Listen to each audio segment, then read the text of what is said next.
has 2 faculties and 13 study programs, including Faculty of Science and Technology, the Program of Diploma 3, Program Study of Informatics Management, Program Study of Informatics Engineering, Program Study of Computerized Accounting, the Program of Bachelor, Program Study of Information System, Program Study of Informatics Engineering, Program Study of Computer System, Program Study of Education of Information Technology, the Program of Magister, Program Study of Magister of Informatics Engineering, Faculty of Economic and Business, the Program of Bachelor, Program Study of Retail Management, Program Study of Accounting, Program Study of Data Science, Program Study Business of Digital,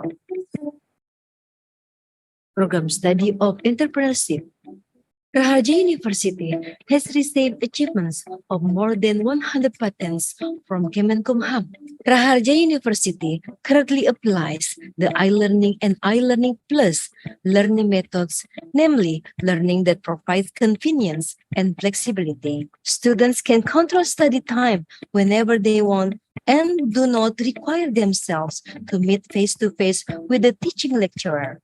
In supporting student activities, Raharja has adequate facilities and facilities such as classroom, computer laboratory, iLearning laboratory, digital business laboratory, the hall, alphabet incubator,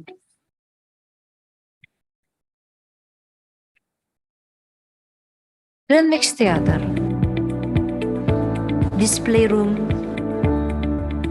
SPME room, lecturer room, Apticom Secretariat room, Aptisi Secretariat room, marketing room, registration for lecture and exams, student financial service, library, Raharja Internet Cafe, non-smoking canteen, smoking canteen, mosque, BEM room, alumni room, futsal field, ATM center, rock climbing, safe and convenient parking, 24-hour guard force. All alumni of Raharja University have worked in accordance with competencies, whether in industry, government, or running an independent business. In order to realize the nation's children, Raharja University carries out community service for the Sayap Ibu Foundation. In line with the three dharma of higher education, the success of Raharja University is supported by the professional campus management. A Universidade de Raharja tem proporcionado modo de conhecimento útil. Os alunos não são apenas equipados com curso de ciência da computação, mas foram capazes de desenvolver as habilidades e também a ideia de que tem valor para competir era global. Hai, nama saya Leni Januanti Salim, alumni Perguruan Tinggi Raharja, Tangerang, jurusan Teknik Informatika, konsentrasi Multimedia, Audiovisual, dan Broadcasting. Saat ini saya bekerja di salah satu televisi lokal di Indonesia, yaitu INTV, transformasi dari Banten TV, dan saya bekerja sebagai reporter dan news anchor di INTV. Saya bangga menjadi lulusan Perguruan Tinggi Raharja, sebab apa yang saya impikan sekarang bisa tercapai hingga saat ini dengan dosen-dosen yang ramah dan fasilitas broadcasting yang sangat nyaman. Terima kasih.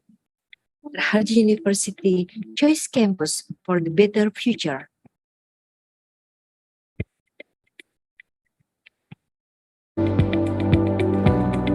Raharja University, the choice campus of the community. It's strategically located in the center of Tangerang City. The access from Soekarno-Hatta International Airport to campus or in-state can be reached in just 15 minutes. The access from the Government and Community Service Center of Tangerang City is only 7 minutes. easy to access from all traffic between cities and province.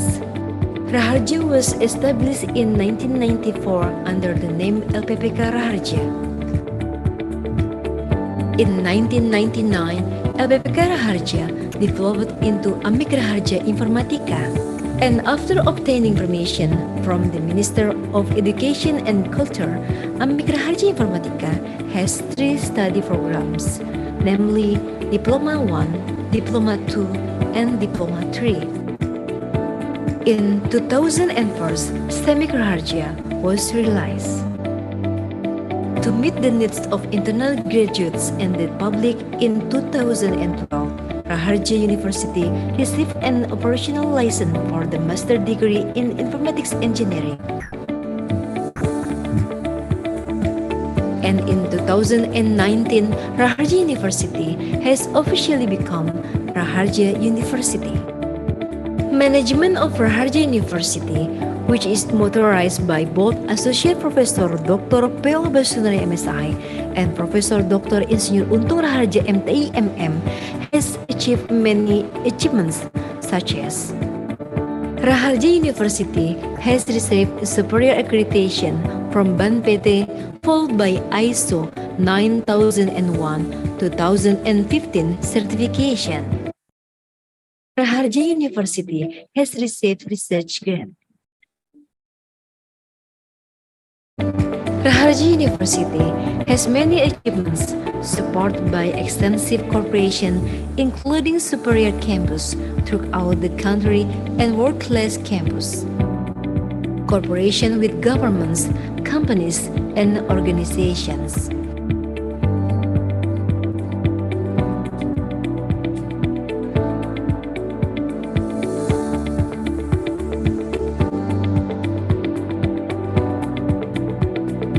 Raharja University has 2 faculties and 13 study programs, including Faculty of Science and Technology, the program of Diploma 3, Program Study of Informatics Management, Program Study of Informatics Engineering, Program Study of Computerized Accounting, the program of Bachelor, Program Study of Information System, Program Study of Informatics Engineering, Program Study of Computer System, Program Study of Education of Information Technology, the Program of Magister, Program Study of Magister of Informatics Engineering, Faculty of Economic and Business, the Program of Bachelor, Program Study of Retail Management, Program Study of Accounting, Program Study of Data Science, Program Study Business of Digital,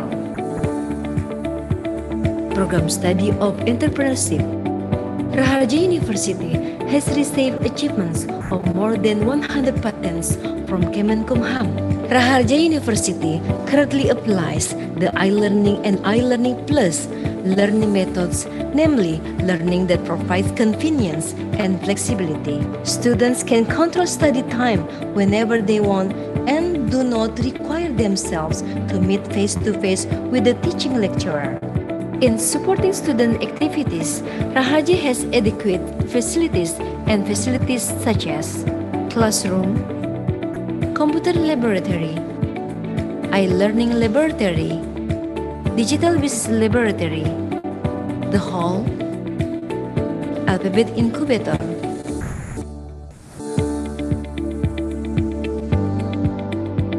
Grand Max Theater, display room, SPME room, lecture room, Apticom Secretariat room, Aptisi Secretariat room, marketing room, registration for lecture and exams, student financial service, library, Raharja Internet Cafe, non-smoking canteen, smoking canteen, mosque, BEM room, alumni room, futsal field, ATM center, rock climbing, safe and convenient parking, 24-hour guard posts. All alumni of Raharja University have worked in accordance with competencies, whether in industry, government, or running an independent business. In order to realize the nation's children, Raharja University carries out community service for the Sayap Ibu Foundation. In line with the three dharma of higher education, the status of Raharja University is supported by the professional campus management. A Universidade de Raharja tem proporcionado monte de conhecimento útil. Os alunos não são apenas equipados com um curso de ciência da computação, mas foram capazes de desenvolver as habilidades e também a ideia de que tem valor para competir era global. Hai, nama saya Leni Januanti Salim, alumni Perguruan Tinggi Raharja Tangerang, jurusan Teknik Informatika, Konsentrasi Multimedia, Audiovisual, dan Broadcasting. Saat ini saya bekerja di salah satu televisi lokal di Indonesia, yaitu INTV, transformasi dari Bank TV, dan saya bekerja sebagai reporter dan news anchor di INTV. Saya bangga menjadi lulusan Perguruan Tinggi Raharja, sebab apa yang saya impikan sekarang bisa tercapai hingga saat ini dengan dosen-dosen yang ramah dan fasilitas broadcasting yang sangat nyaman. Terima kasih. Raharja University Choice Campus for the Better Future.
Ladies and gentlemen, please enter the room and take your seat because the event will begin in a few minutes.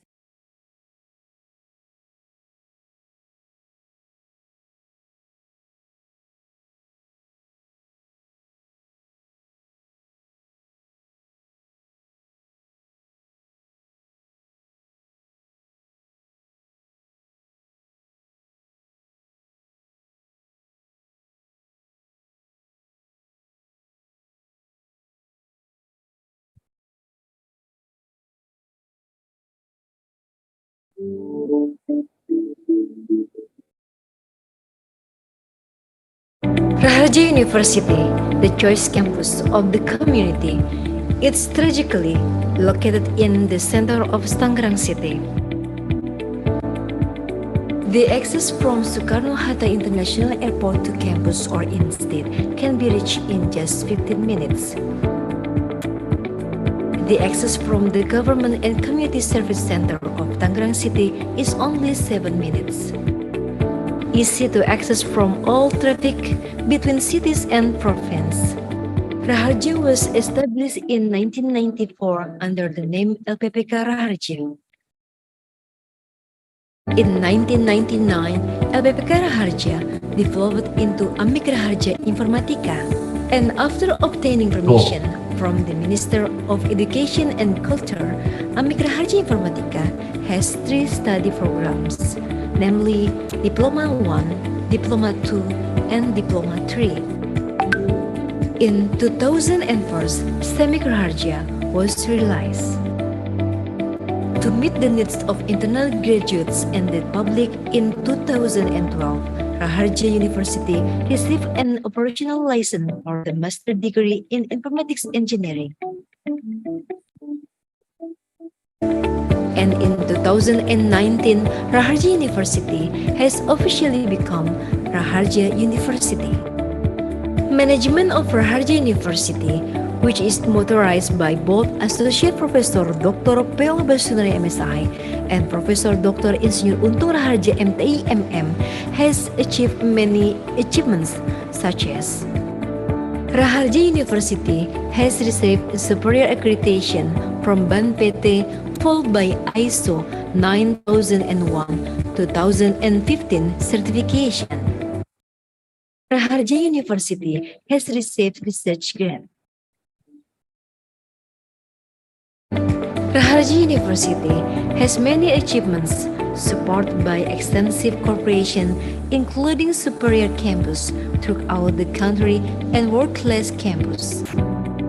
Cooperation with governments, companies, and organizations.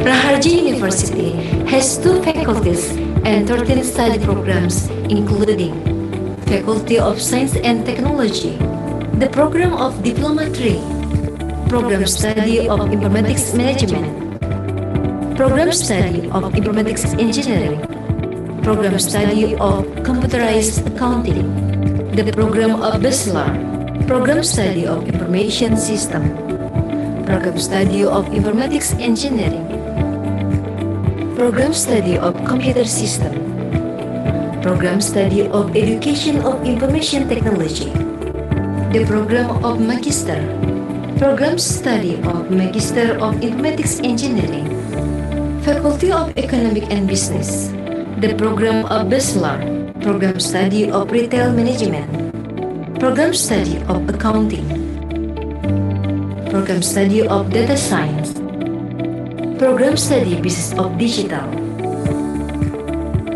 Program Study of Entrepreneurship. Raharja University has received achievements of more than 100 patents from Kemenkumham. Raharja University currently applies the iLearning and iLearning Plus learning methods, namely learning that provides convenience and flexibility. Students can control study time whenever they want and do not require themselves to meet face-to-face with the teaching lecturer. In supporting student activities, Raharja has adequate facilities and facilities such as classroom, computer laboratory, iLearning laboratory, digital business laboratory, the hall, alphabet incubator,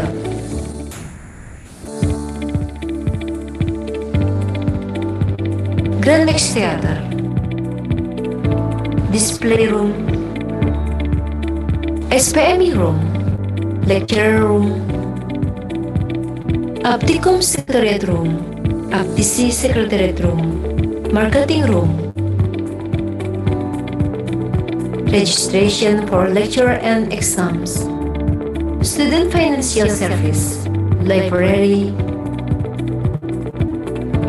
Raharja Internet Cafe, non-smoking canteen, smoking canteen, mosque, BEM room, alumni room, futsal field, ATM center, rock climbing, safe and convenient parking, 24-hour guard force. All alumni of Raharja University have worked in accordance with competencies, whether in industry, government, or running an independent business. In order to realize the nation's children, Raharja University carries out community service for the Sayap Ibu Foundation. In line with the three dharma of higher education, the status of Raharja University is supported by the professional campus management. A Universidade de Raharja tem proporcionado modo de conhecimento útil. Os alunos não são apenas equipados com curso de ciência da computação, mas foram capazes de desenvolver as habilidades e também a ideia de que tem valor para competir era global. Hai, nama saya Leni Salim, alumni perguruan tinggi Raharja Tangerang, jurusan Teknik Informatika, konsentrasi multimedia, audiovisual, dan broadcasting. Saat ini saya bekerja di salah satu televisi lokal di Indonesia, yaitu INTV, transformasi dari Banten TV, dan saya bekerja sebagai reporter dan news anchor di INTV. Saya bangga menjadi lulusan perguruan tinggi Raharja, sebab apa yang saya impikan sekarang bisa tercapai hingga saat ini dengan dosen-dosen yang ramah dan fasilitas broadcasting yang sangat nyaman. Terima kasih. Raharja University Choice Campus for the better future.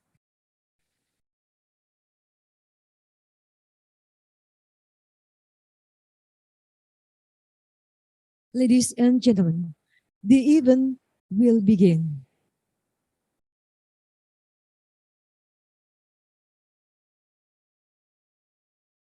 Excellencies, distinguished guest participants, ladies and gentlemen. Assalamualaikum warahmatullahi wabarakatuh. Peace be with you.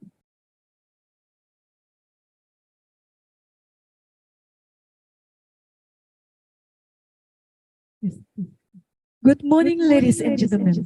We are delighted to welcome you to the International Creative Communication and Innovative Technology ICCIT 2022 on Tuesday, 22nd November 2022 from the hall of Raharja University.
In this international conference, 293 papers were submitted, 59 were accepted, and 234 were rejected.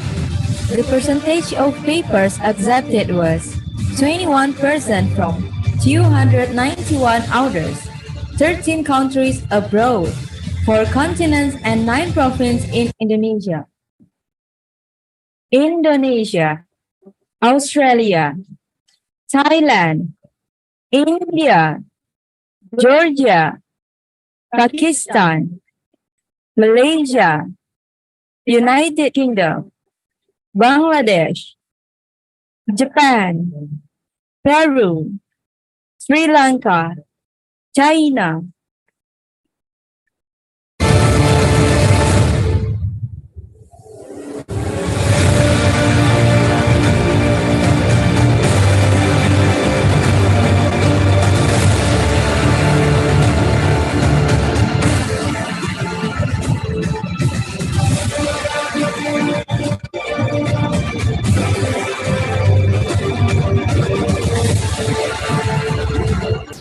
Welcome to ICCIT 2022.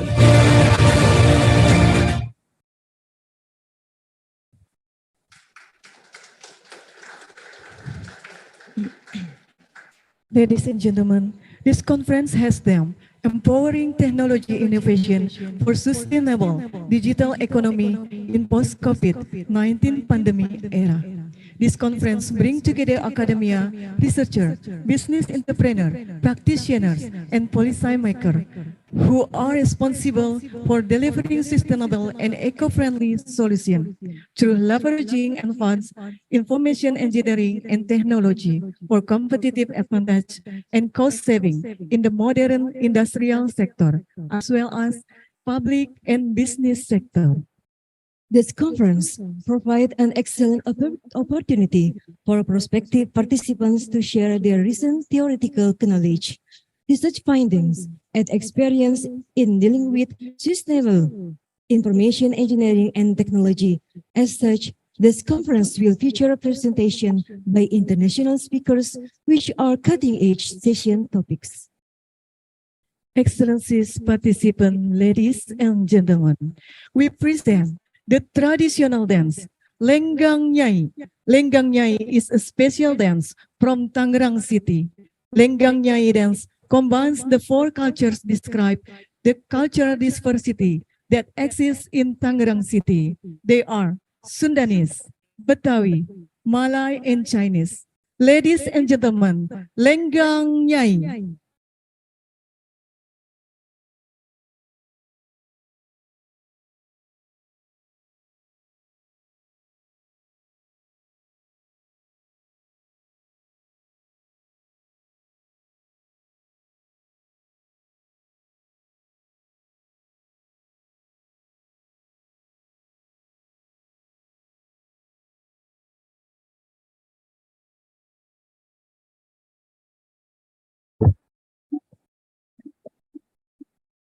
Recording in progress.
Excellencies, participants, ladies and gentlemen. Next, singing of the Indonesian anthem, Indonesia Raya.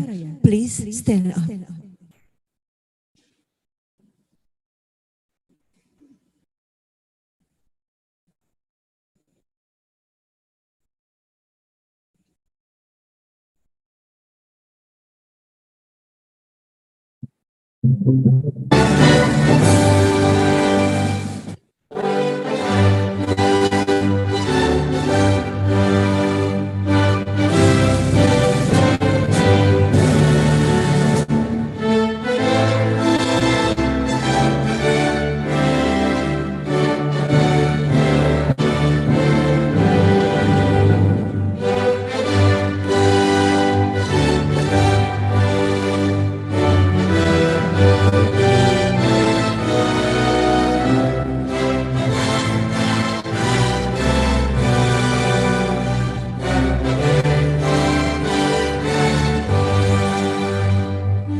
Ladies and gentlemen, please have a seat.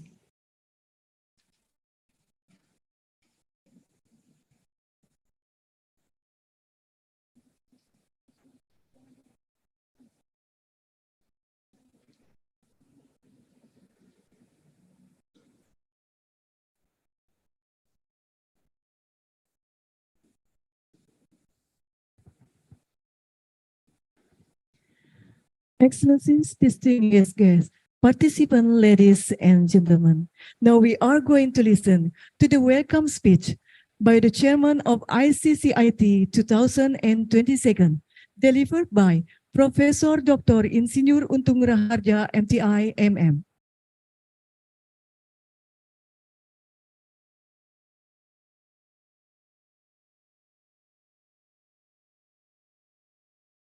Today's conference report is the Professor and Chair of the Regional Governing Council of the Indonesian Lecturer Association Banten, who is an expert in his field. He studied at the University of California, Berkeley, and earned his doctorate from the University of Persada, Indonesia in 2018. He has assisted to research in blockchain technology, renewable energy, super artificial intelligence, and education management published internationally, and won two world-class professor grants.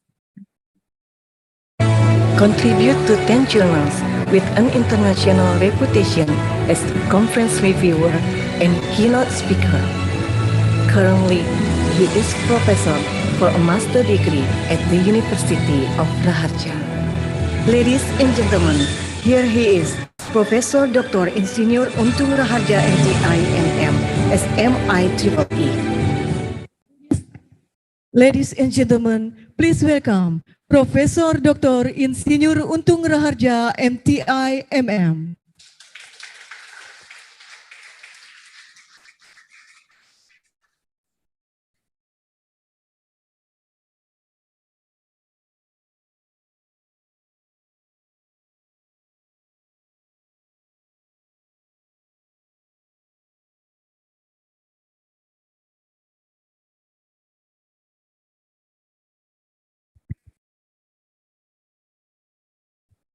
Morning. The honorable ones, keynote speakers, committee members, and all outstanding participants of the IEEE Conference on Creative Communication and Innovative Technology, ICCIT 2022. Welcome to the University of Raharja, Tangerang, a conference that brings together academia, industry, and government from all over the world. Our conference theme is Empowering Technology Innovation for Sustainable Digital Economy in Post-COVID-19 Pandemic Era. Today, all of us come together to share our research, achievements, and discoveries in areas of the sustainable digital economy by empowering technology innovation. Due to the post-COVID-19 situation, following the advice of the local government and regulations, this international conference is conducted in a hybrid manner. This time, the international conference was attended by 13 countries from 2 continents. The participating countries are India, Thailand, Sri Lanka, Georgia, Pakistan, Malaysia, the United Kingdom, Bangladesh, Japan, Peru, Australia, China, and Indonesia. Altogether, we received 293 papers submitted from 291 authors. After rigorous review, the committee accepts 59 articles with a 21% acceptance rate. The authors with accepted papers are scheduled to present their state-of-the-art research at this special conference. Finally, I express my gratitude and sincere appreciation for all the hard work and dedication given by the technical program committee, reviewers, and keynote speakers. I want to thank the members of the steering committee, the chair of the conference, the organizing committee, the IEEE Indonesian section, the IEEE Student Branch Raharja, and all the financial support from the conference sponsors who made ICCIT 2022 successful. Thank you.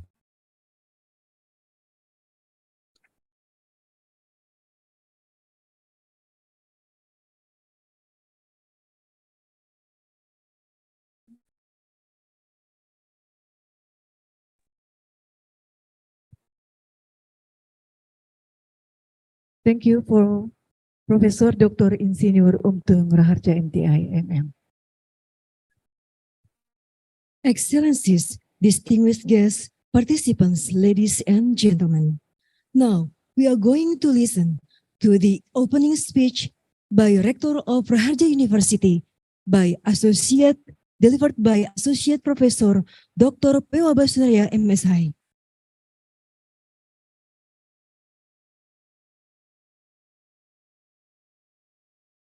Associate Professor Dr. P.W. Basunaria, MSI, currently serves as Rector Raharja University in Tangerang. He has published many books, more than 30 papers or journals in 3 years for national and international. He gives workshops and conferences in Indonesia and abroad. He also actively contributes to organizational activities, including as a chairman of the Association of Private University Indonesia, or APTISI Region 4B, Banten. Honorary Council of Central APTISI Advisory Board of the Alliance of Indonesian Higher Education Institution, or APERTI, Central Banten. Honorary Advisory Council of Central Association of Computing and Informatics Institution Indonesia, or APTICOM. Advisory Council of the Association of Indonesian Private Higher Education Organization, or ABPPTSI Banten. The Council of Chamber of Commerce and Industry, or Kadin Banten. Honorary Central Business Entrepreneur Association, or APINDO Banten. Advisory Board of Lecturer Association of Indonesia, or ADI Banten. His experience work as a president director and counsel for many companies, commissioner, and also as a member of Legislative Parliament for 2 periods, and as the head of the commission for 6 times. He also got the appreciation from region and mayor 8 times, the government 6 times, the ministry 5 times, the president 3 times, and the profession of business entrepreneur 18 times. Ladies and gentlemen, please welcome Associate Professor Dr. P.O. Abasunaria, MSI. Ladies and gentlemen, please welcome Associate Professor Dr. P.O. Abasunaria, MSI.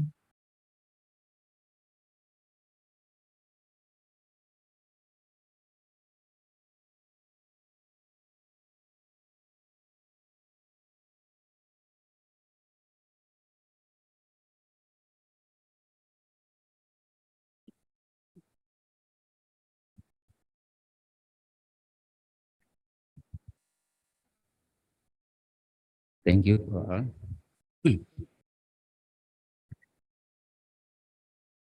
Assalamualaikum warahmatullahi wabarakatuh. The Honorable keynote speech, committees, and all participants of IEEE Conference on Creative Communication and Innovative Technology 2022. As Director of Raharja University, I would like to welcome and join this conference to all participants and thank you for your trust in Raharja University in organizing in first ICCIT International Conference. ICCIT is an international conference program that is held regularly every year.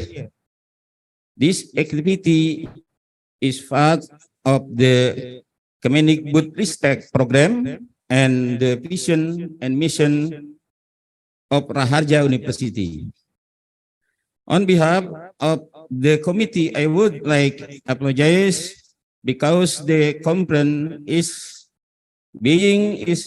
in hybrid mode, online and offline, because it has been more than 2 years since the COVID pandemic has been running around the world, which has not fully recovered, including in our country without exception.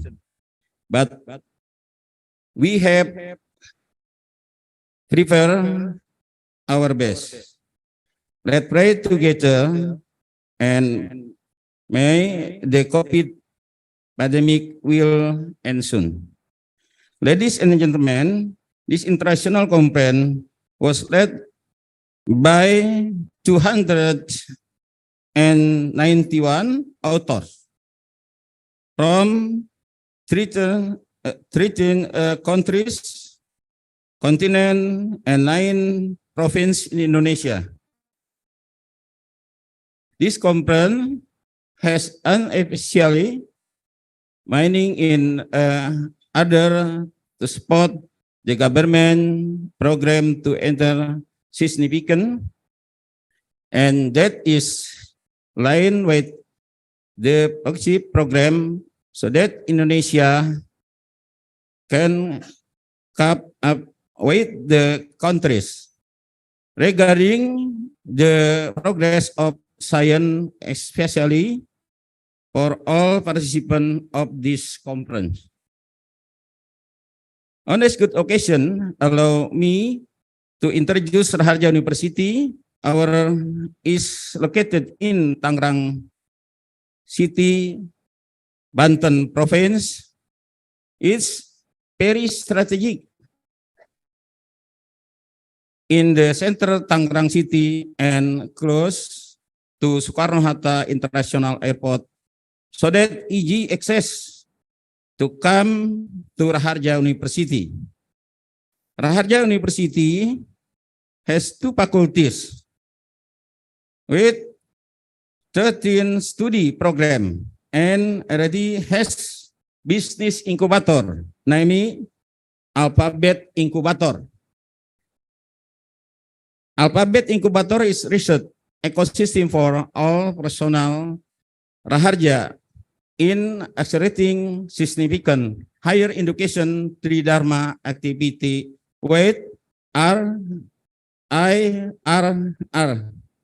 I hope the pandemic COVID be over, so all participants can visit our campus.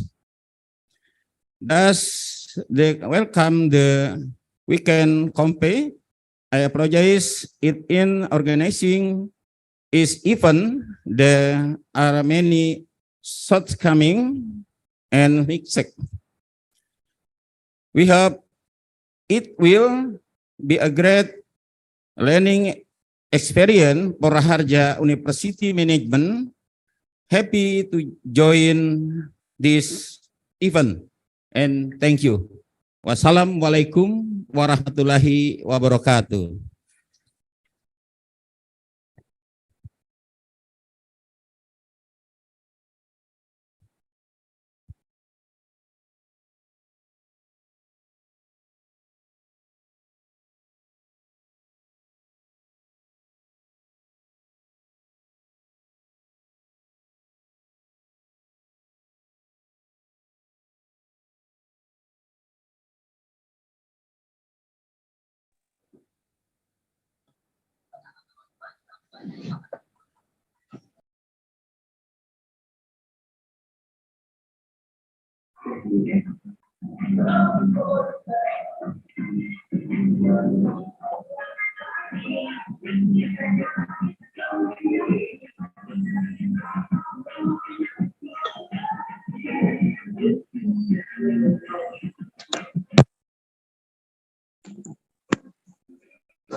Distinguished guests, colleague, researcher, professional, ladies and gentlemen. Assalamualaikum warahmatullahi wabarakatuh. And received the Very Master morning. of Science degree in Computer Science from the Bogor Agriculture University, Indonesia in 2011. He held a doctoral degree in engineering in the satellite system from Technische University Berlin, Germany. Currently, he is the coordinator of Senior Researcher in Satellite Technology Center, National Institute for Aeronautic and Space LAPAN. He received an award from the chairman of LAPAN as the Outstanding Performance Employee of the National Institute for Aeronautic and Space LAPAN in 2015. In 2016, he also became a role model in the satellite technology from the President Republic of Indonesia. He is IEEE Indonesia Section Chair 2021 until now, and he also is Vice Chair of IEEE Indonesia Section from 2017 until 2019. Please give applause to Dr. Wahyudi Hasbi as IEEE Indonesia Section Chair.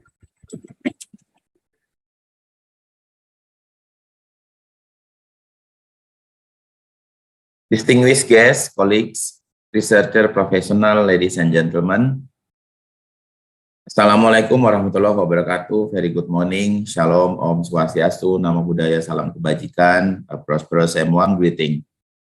First of all, please allow me to greet the Excellencies, Rector of University of Raharja, Associate Professor Dr. P.O. Abbas Sunaria, MSI, General Chair of ICCIT, Professor Dr. Insinyur Untung Raharja, MTI, MM, Senior Member of IEEE, and also keynote speakers, Professor Dr. C. Chi Chen, PhD, and also Professor Zainal Hasibuan, PhD.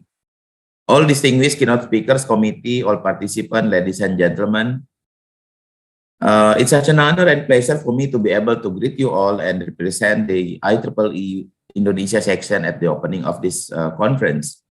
On behalf of the IEEE Indonesia section, I would like to express my sincere gratitude and welcome you all to the IEEE Conference on Creative Communication and Innovative Technology, or ICCIT 2022.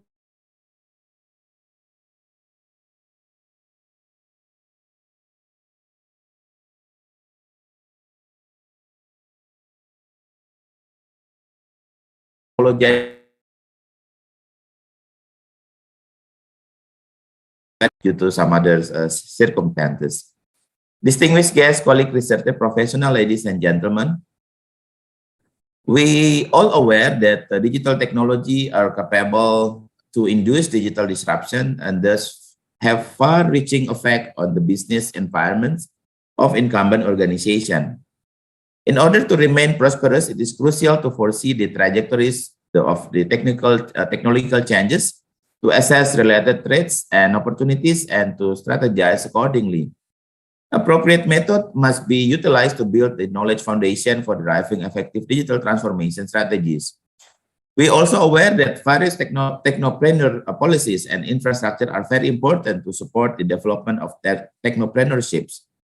Research on digital business development provide adequate access to information in understanding the relationship between the development of technopreneurship in Indonesia and the commitment to join to provide the technopreneur infrastructure. In order to create innovation products, technopreneur utilize the technology, business skill, and creative through a process of commercialization. In such so, I believe that the theme of this conference, Empowering Technology Innovation for Sustainable Digital Economy in Post-COVID-19 Pandemic Era, is very important in highlighting for the innovation to accelerate the shift to innovation and transformation for digital era in the global community. Distinguished guests, keynote speaker, ladies and gentlemen, IEEE Indonesia as a regional organizational unit of IEEE was founded in 1988. And over the past 34 years, we have contributed significantly to have various activities that encourage science and technology for humanity in Indonesia. Together with volunteers, members, and all stakeholders, IEEE Indonesia has produced various activities by supporting more than 70 high-quality conferences every year, including this IEEE conference. And compared with the previous year, for example, in 2021, the conference supported by the IEEE Indonesia section is increased by 50%. And as we all know, only the high-qualified conference paper within the scope of IEEE are published in the IEEE Explore Digital Library, indexed by Scopus, Web of Science, and any other major databases with more than 6 million publications and more than 15 million downloads every month. So I would like to congratulate Professor Untung to host this IEEE conference, and I believe that all the high-qualified conference paper will meet all the requirements. As we also know, IEEE also developed not only proceedings and journals, but we are also developing industrial standards such as IEEE 802 standard, as we know, is a standard Wi-Fi that we use in our daily life. And for example, in other electricity standard, there is also IEEE standard 1547, which has been foundational document for interconnection of distributed energy resources with the electric power system or the grid. IEEE Indonesia also holds more than 40 professional, technical, non-technical, and administrative activities every year for all our members. And currently, we have more than 2,400 Indonesian members and more than 80 senior members, including Professor Untung, for example, and consisting of professional, industry, academia, and government researchers.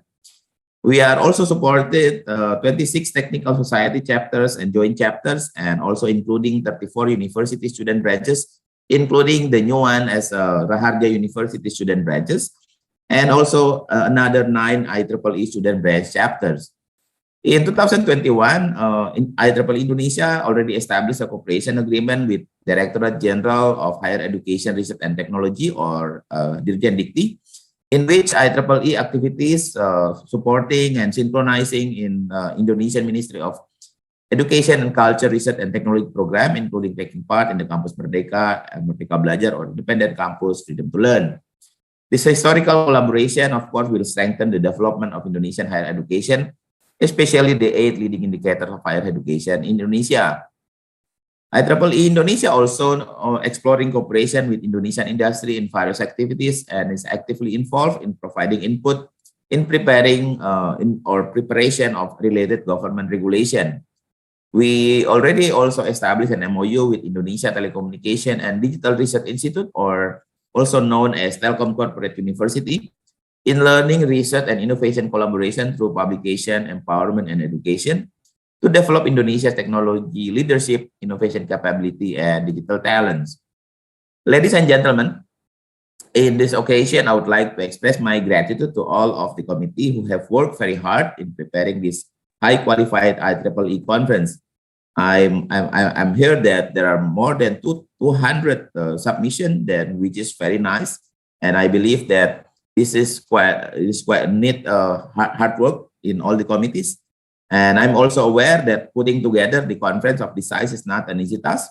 Therefore, I sincerely hope for your cooperation and active participation in all of this conference program. I hope all of you will have an enjoyable and valuable experience during this conference event. I hope one day I can also visit directly Universitas Raharja next time. And please share your base knowledge in your area of research and professional activities. Please stay active, stay healthy. Thank you. Wassalamualaikum warahmatullahi wabarakatuh.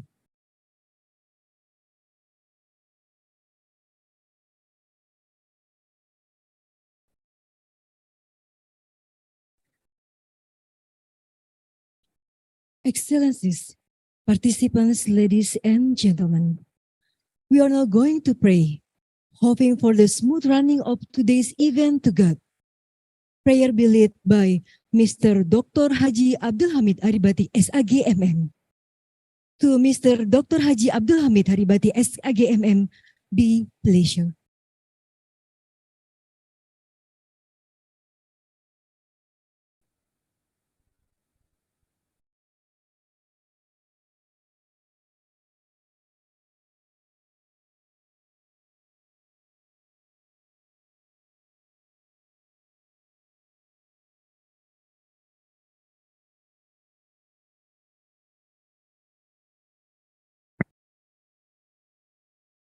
Assalamualaikum warahmatullahi wabarakatuh. Ladies and gentlemen, on this happy and golden opportunity, let's pray to Allah together. Bismillahirrahmanirrahim. Allahumma salli ala Sayyidina Muhammad wa ala ali Sayyidina Muhammad. Alhamdulillahi Rabbil Alamin. Allahumma ighfir lil muslimina wal muslimat wal mu'minina wal mu'minat al ahya'i minhum wal amwat innaka sami'un qaribun mujibu da'wat ya qadiyal hajat ya qadiyal hajat ya qadiyal hajat.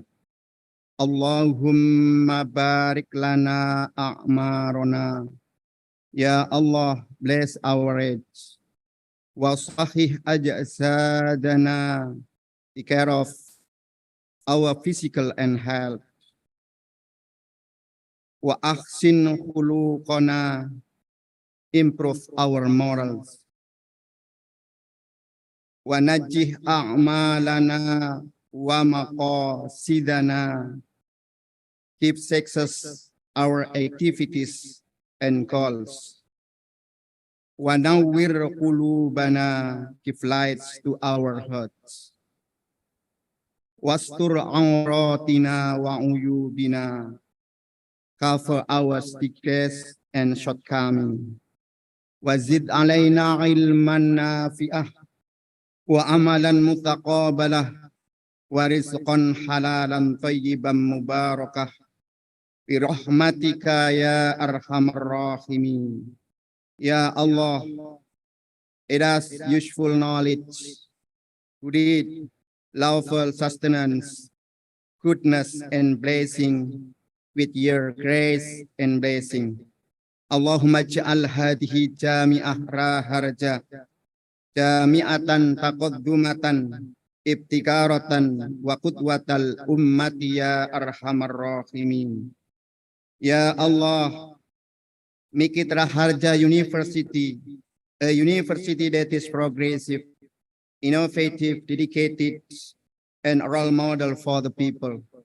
Rabbana atina fid dunya hasanah wa fil akhirati hasanah wa qina adzaban nar. Walhamdulillahi rabbil alamin. Wassalamualaikum warahmatullahi wabarakatuh.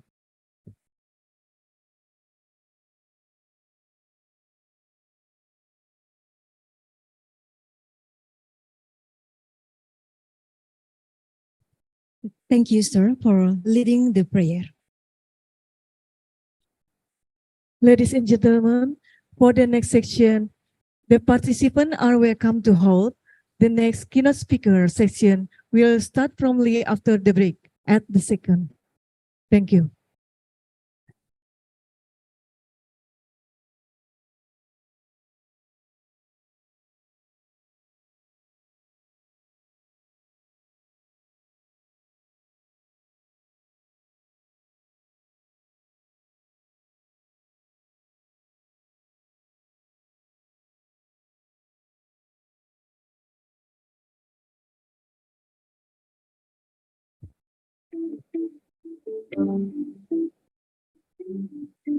Raharja University, the choice campus of the community. It's strategically located in the center of Tangerang City.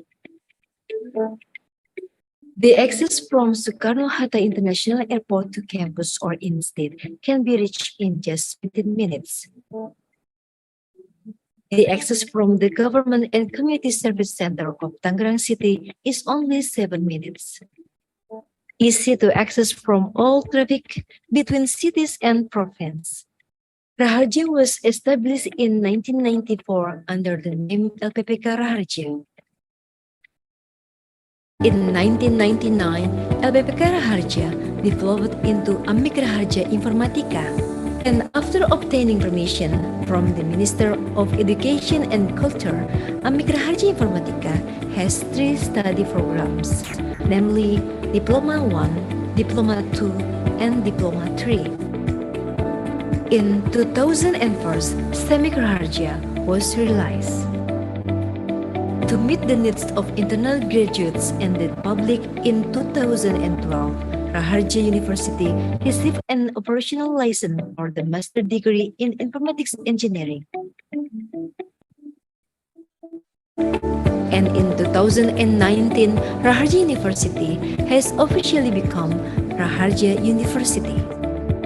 Management of Raharja University, which is motorized by both Associate Professor Dr. P.O. Basunari MSI and Professor Dr. Insinyur Untung Raharja MTI MM, has achieved many achievements such as Raharja University has received superior accreditation from BAN PT, followed by ISO 9001-2015 certification. Raharja University has received research grant. Raharja University has many achievements supported by extensive cooperation, including superior campus throughout the country.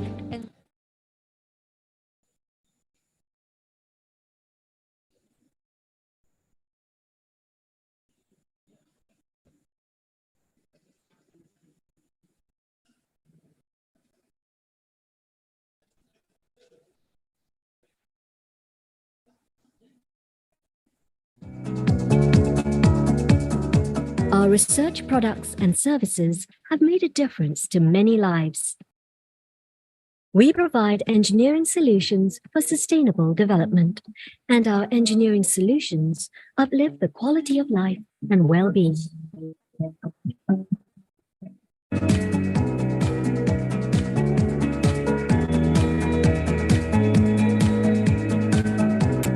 Our experts are mobilized to affected sites to respond to calls for help. We are proud to serve and make a difference.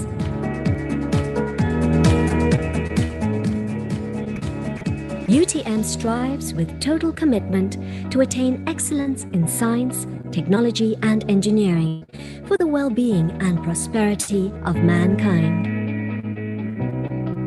UTM, prospering lives.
Futsal. Gua ikut gua.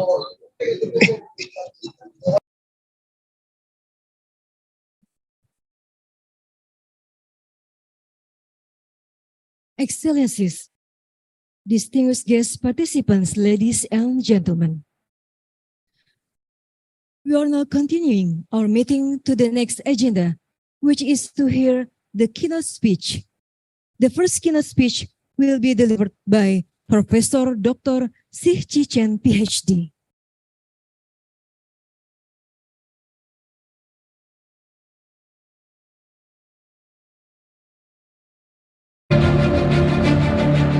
Professor Dr. Sih Chi Chen, PhD, currently serves as one of the professors in the Department of Information Management Informatics, National Kaohsiung University of Science and Technology in Taiwan. Professor Chen has 76 Scopus documents with 1,041 citations and 17 H-index on Scopus. Professor Chen has also served as an associate consultant for the advancement of industrial science and technology of the Republic of China since 2012 until 2014. Assistant Professor of the National Taipei University of Technology in 2010. Assistant Professor of Taipei National Commerce University in 2009. And Assistant Professor University Practice in 2009. Please welcome Professor Dr. Sih Chi Chen, PhD. The keynote speech will be moderated by Mr. Takwa Hariguna, STM.Com, PhD. Mr. Takwa Hariguna is a lecturer and he is a chairman of AFSSD. Ladies and gentlemen, please welcome Professor Dr. Sih Chi Chen, PhD, and Mr. Takwa Hariguna, STM.Com, PhD.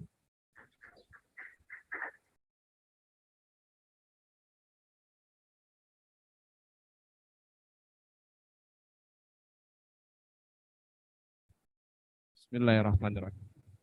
Assalamualaikum warahmatullahi wabarakatuh. Alhamdulillah wa syukurillah, salatu wassalamu ala rasulullah. Ladies and gentlemen, Honorable Mr. Rector, Dr. P.O. Abbas, Prof. Untung Raharja, and all the audience, especially for my professor. He is actually my supervisor during my PhD program. And today is the lovely day. We are can meeting here together. Professor Chen, he is a professor in National Kaohsiung University, actually. Today in this conference, in IEEE conference on creative communication and innovative technology 2022, he will be delivers a keynote speech. Actually, our topic today is about the empowering technology innovation for sustainable digital economy in post-COVID-19 pandemic area. About 45 minutes next, Professor Chen will be delivered about a keynote speech, and to the Professor Shi Chen, time is yours. Ready? Okay. Just let me know if you need something. I can help. Okay. Please, for you. You can start anytime.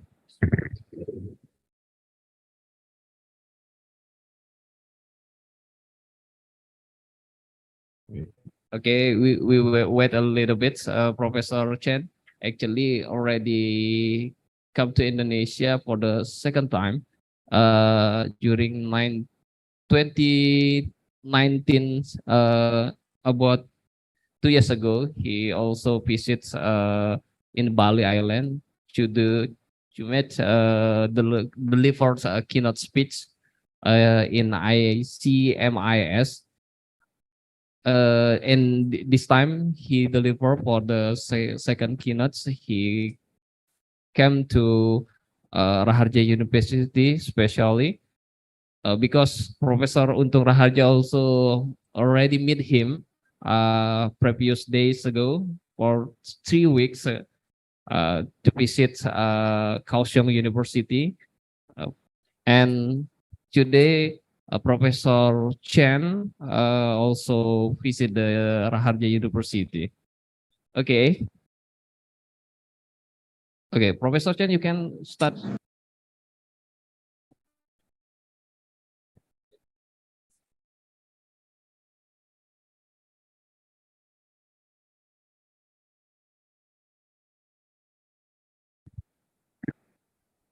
Good morning, everyone. Our honored Principal Abbas, Professor Raharja, and all the audience in the ICCIT conference. I'm great to attend this conference to present the topic about the possible application of partially square structure equation model. I appreciate deeply about the invitation from Professor Raharja because he get the research grant from the Indonesia government about what class professors 2022. So we use this budget to visit each other about this. I'm very appreciate your help. So today we want to share some experience about the application of partially square.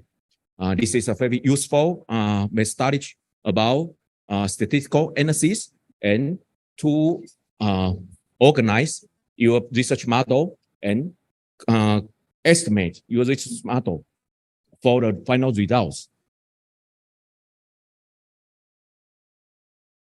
I come from a university in Taiwan. My university is a National Kaohsiung University of Science and Technology.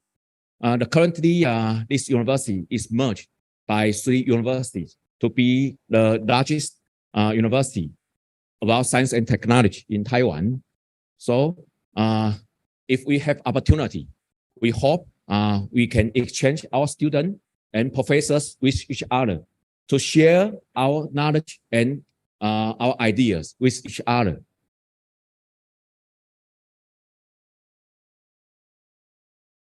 Sorry, this is about technical problem. So about myself, before I get the 2 PhD degree in Taiwan, about computer science and business management.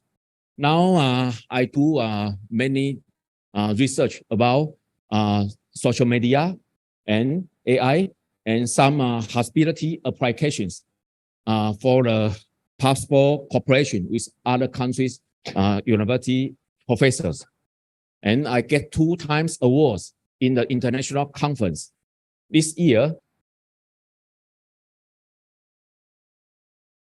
I think I need to move my microphone. You can moving over there, any place you want. Yes, I think because the if you want to see that screen. Terima kasih. Baik. So this year we also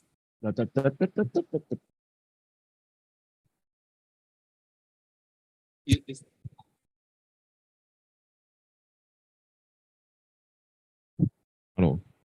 This one is better. So this year we also get a small honor from the information system of work top professors. So if we can share our experience to exchange and extend our research. This year I also co-work with Professor Udong and my student Harikuna. We have sorry.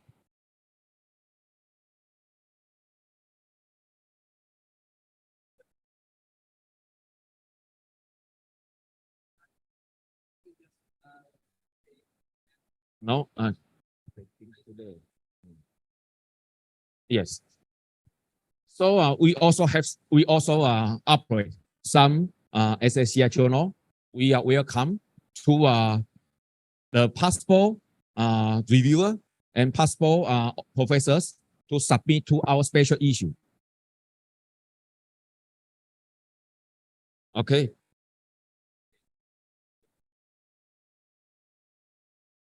So today I want to introduce about SEM and POS briefly and show the main purpose. I want to show some important research about POS, and you can see we can try to apply this methodology.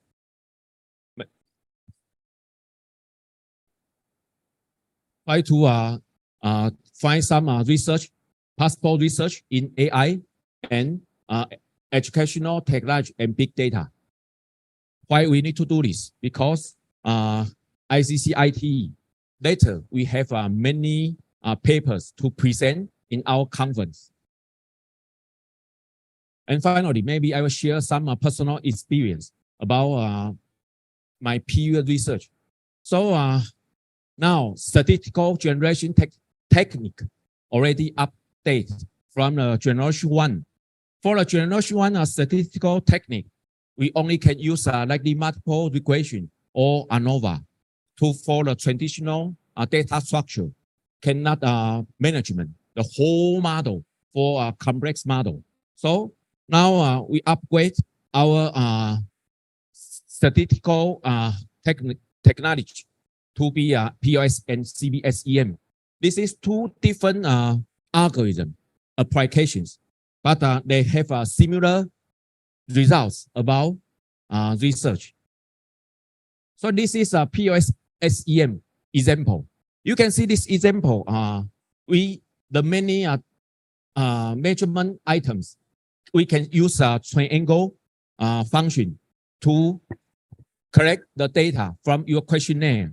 So you can design all the model to evaluate the construct in the same research model. Before we talk about the application of SEM, we have to know the possible applications. If you apply this kind of technology, how much advantage you can get. So the godfather of multivariate data analysis, they proposed a paper in 2008. This paper helped us to find some advantage about the application of SEM. So we can find the results. If you use SEM, technical to your empirical study, you can get some advantage when you defense about the reviewer comments and the research content and data analysis to be the qualified and suitable for the review process. So the following, we need to show you some advantage when we apply the PSSEM. MS Quarterly is one of the top journal in the information systems. And you can see the applications of POS is grows in different years and very quickly. About the godfather of multivariate data analysis, he also collect many papers about marketing and MS Quarterly and strategic management and operation management for to show the possible improvement about the POS. And following, we will show some possible application. So you can see in the top journal, in the management, in the marketing, and in the human resource management, many people, they use the POS. And this paper is special from Ringo. The Professor Ringo is a German professor. He and his research team developed a research tool for smart POS. So not only for human research, we also can use POS in the accounting research and in the hospitality, like tourism. So today we also show some ideas about the AI and smart tourism. So why we need to choose PSSEM? From the empirical study, we have so many different research tools. For example, HP, HLM, or some statistical method. But why we choose SEM? And especially for PSSEM, we have some advantage. We can evaluate small samples, and we don't need to check our data is normal distribution results. So this is very powerful. And we can use formative measures, especially the period applications from the CBSEM. We will get some a measurement error of the formative measures. So this is so many advantage for the POS. And if you use a traditional applications, same regression or SEM, it is very not easy to conduct a very complex and huge model. So POS is very easy to help you to deal with this. Currently, if you ask me 10 years ago, if you want to use POS, maybe we'll have many limitations about the application, because on that day, 10 years ago, we are not easy to find a software to help us to evaluate our model. Now we have some mutual software. One of the powerful tools is Smart POS. Especially 2 months ago, Smart POS announced the latest version about the Smart POS 4. We only need to know 2 symbols in the POS-SEM. One is the observed variable. Some variable, you can measure it directly, like how tall are you, and about your income, or about the level of your education. We can measure it directly. And the other, this is a main concept. We want to use it to our model. This is a latent variable, or we call it vector or construct. You can think some construct or some idea or some fact. We are not easy to get what they think in their mind. For example, how you show how much you love. Love is not easy to measure, because when you ask your boyfriend and your girlfriend, you just say how much I love you. But you need to have some evidence. For example, how much time you show to your partner, or how much % you show your salary. to your partner. So about this kind of concept is love, and you can use the real measure about the observed variable, and we can combine the model to be a construct, and we combine all the construct in your model to be the SEM model. So you can see we give a easy concept about the English ability. How we can know your English ability? So we just need to test 4 construct, 4 items, likely about your listen score and speak score and read score and write score to be complete a construct in the same factor. So we can know this kind of construct, we should measure about the reliability and validity. But sometimes you want to exchange your concept as a formative construct. The causal effect will be reversed. So sometimes you want to improve your English quality because job requirements or graduate, you get the degree from your university, or you want to study in foreign country. So you can see the causal effect is different with a reflective model. If you are interested about smart POS, you can find and you can download about the application from this website. Some professors about POS already built some company and have some tutors in the SEM. So this is a very famous professor about multivariate data analysis. This professor is here. He proved this application about the smart POS is easy to use, and we use some very state-of-the-art applications like the POS POS and IPMMA and Phimix, some complete applications. So this is a smart POS interface. You are very easier to use some graphical interface. Not same before. We need to use R or Python to coding, and you need to write some programming. Maybe you need to use 3 months or 6 months to construct and learning the programming model.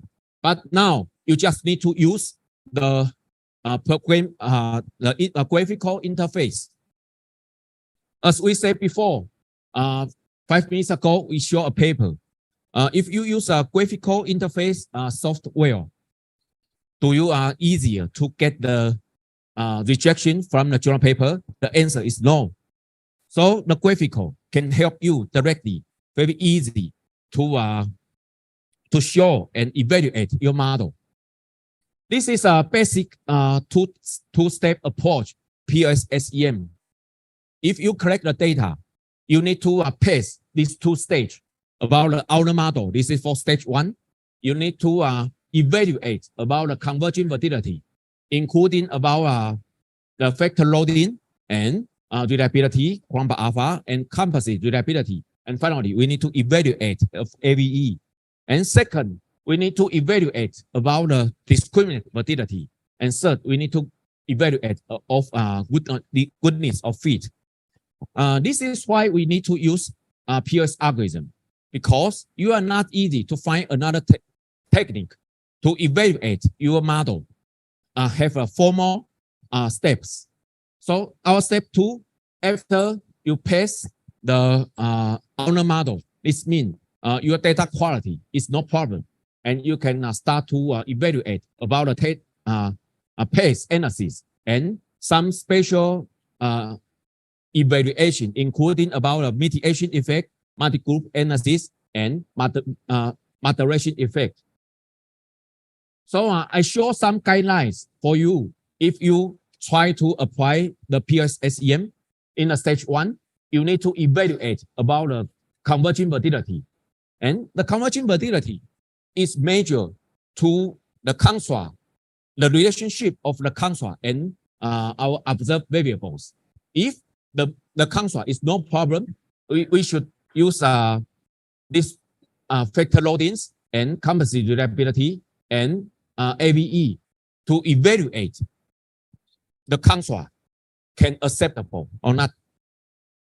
So after you pass the stage 1, the first examination, so the next step, we need to show to discriminate validity. We want to know how many contra you propose, but this contra should be different, should be discrete about check whether the correlation between the contra is higher or not. If the correlation between the contrasts is too high, we are not easy to say they come from different data and they are different contrasts. So we can use three methods to measure about your results have a discriminate validity or not. The first is we compare the factor loadings and cross loadings. The second, you can check about the HTMT. If the HTMT results is lower than 0.9, we can give a conclusion about our data is no problem about discriminate validity. And finally, maybe you can use another method to examine the correlations for each contra, the confidence level. If the confidence level of correlations did not include about the 0, this is mean we have to this is not conclude the 1, and we can show our results have the discriminate validity. After the long process about the check POS SEM, our stage 2, we need to show the pace coefficient for each contra, and we can know the possible effect for our contra and the significance for this kind of calculation. If you use SEM, you just click and press the button of Smart POS EM, and you can find the results of them. So this is a basic idea for our PLS and SEM. The following research topics are related with POS SEM because our conference topic includes on AI, decision support system, educational technology, and renewable energy, and big data, and smart city. So I try to find some classical and important papers in these 2 years to share their experience about the research of ICCIT. If you are interested about the smart POS, you can try to link to this website, and they can show you many research self-learning resource. The first paper in the AI, we can see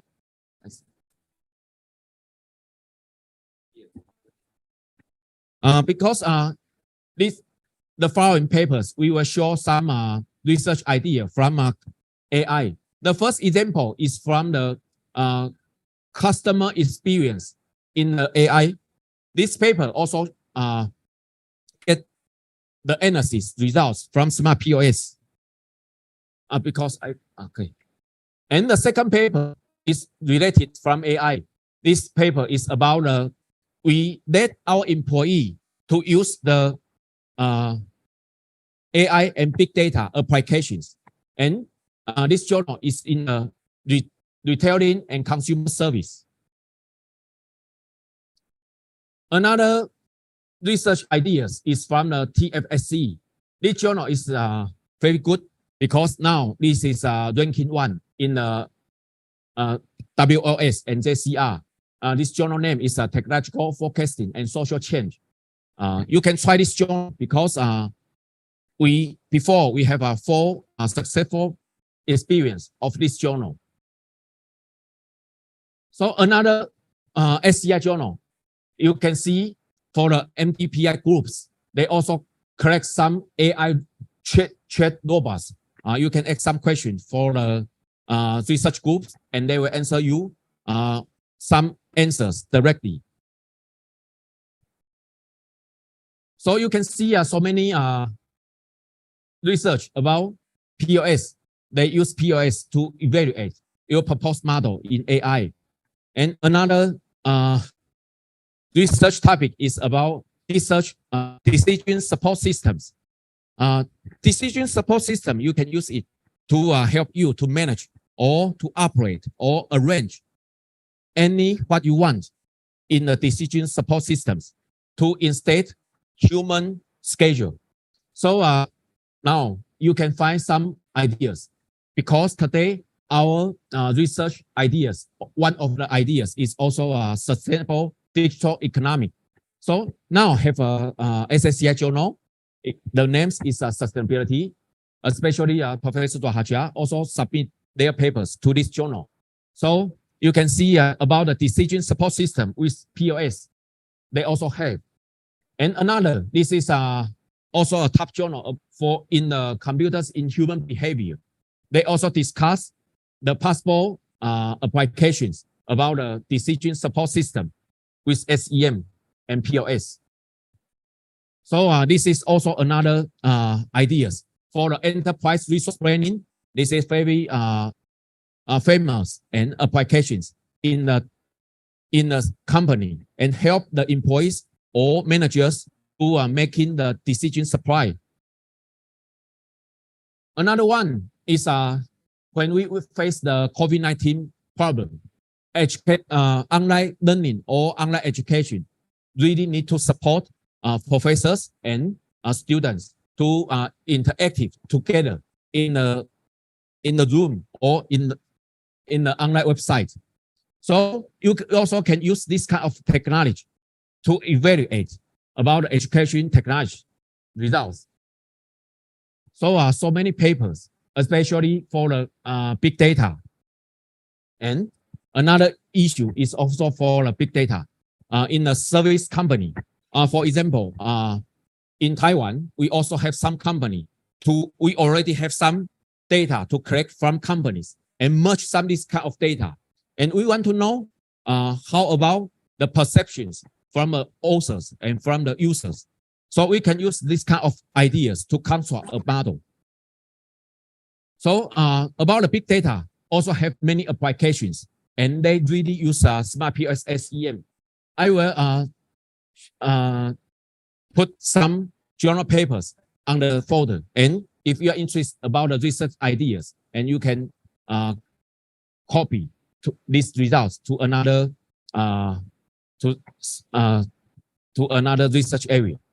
So another research ideas is for smart city.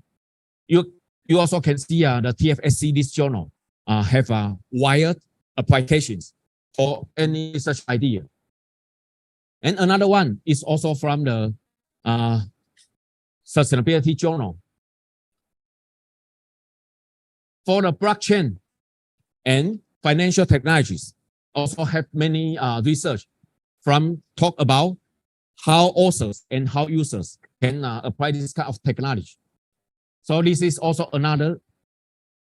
If you're interested about the POS, you can try to link the special issue from the journal Business Research. This is the latest special issue for the POS.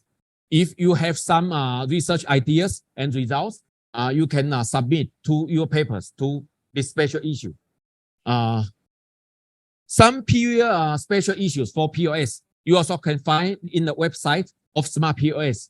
They show all of the special issues in the previous studies, and you are easier to follow the latest operation of POS. If you want to try to learn the POS by yourself, you can try to link their website. They already have the company, have the software, have the textbook, have all the self-learning resource by yourself. And you can order the YouTube channel. You don't need to buy any tutors.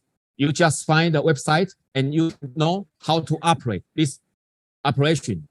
For me, these ideas is very easy to use. Another one, I want to share some experience of my research experience. One of the popular publications of Open Access Journal. So you can see now already have many OA journal, Open Access Journal.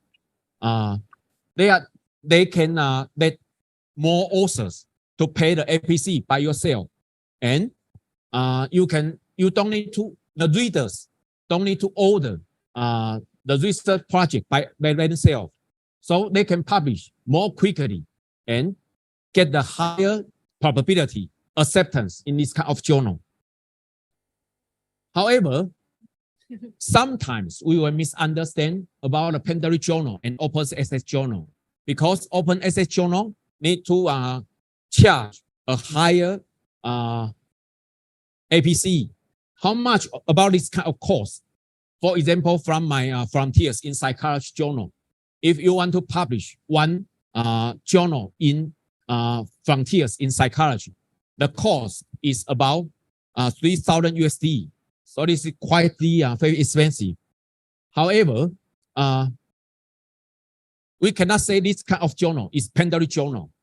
They just want to get your money. You can check about the top tier journal. The journal is name is Nature. They charge one paper is USD 5,000 at least. So please refer this case. We just want to mention you. If you submit your paper in the international journal, in the future, you will get more evaluation from different journals. So you can see this journal name is a Journal of Nursing and Women in Health. But he say he have a research credit about impact factor.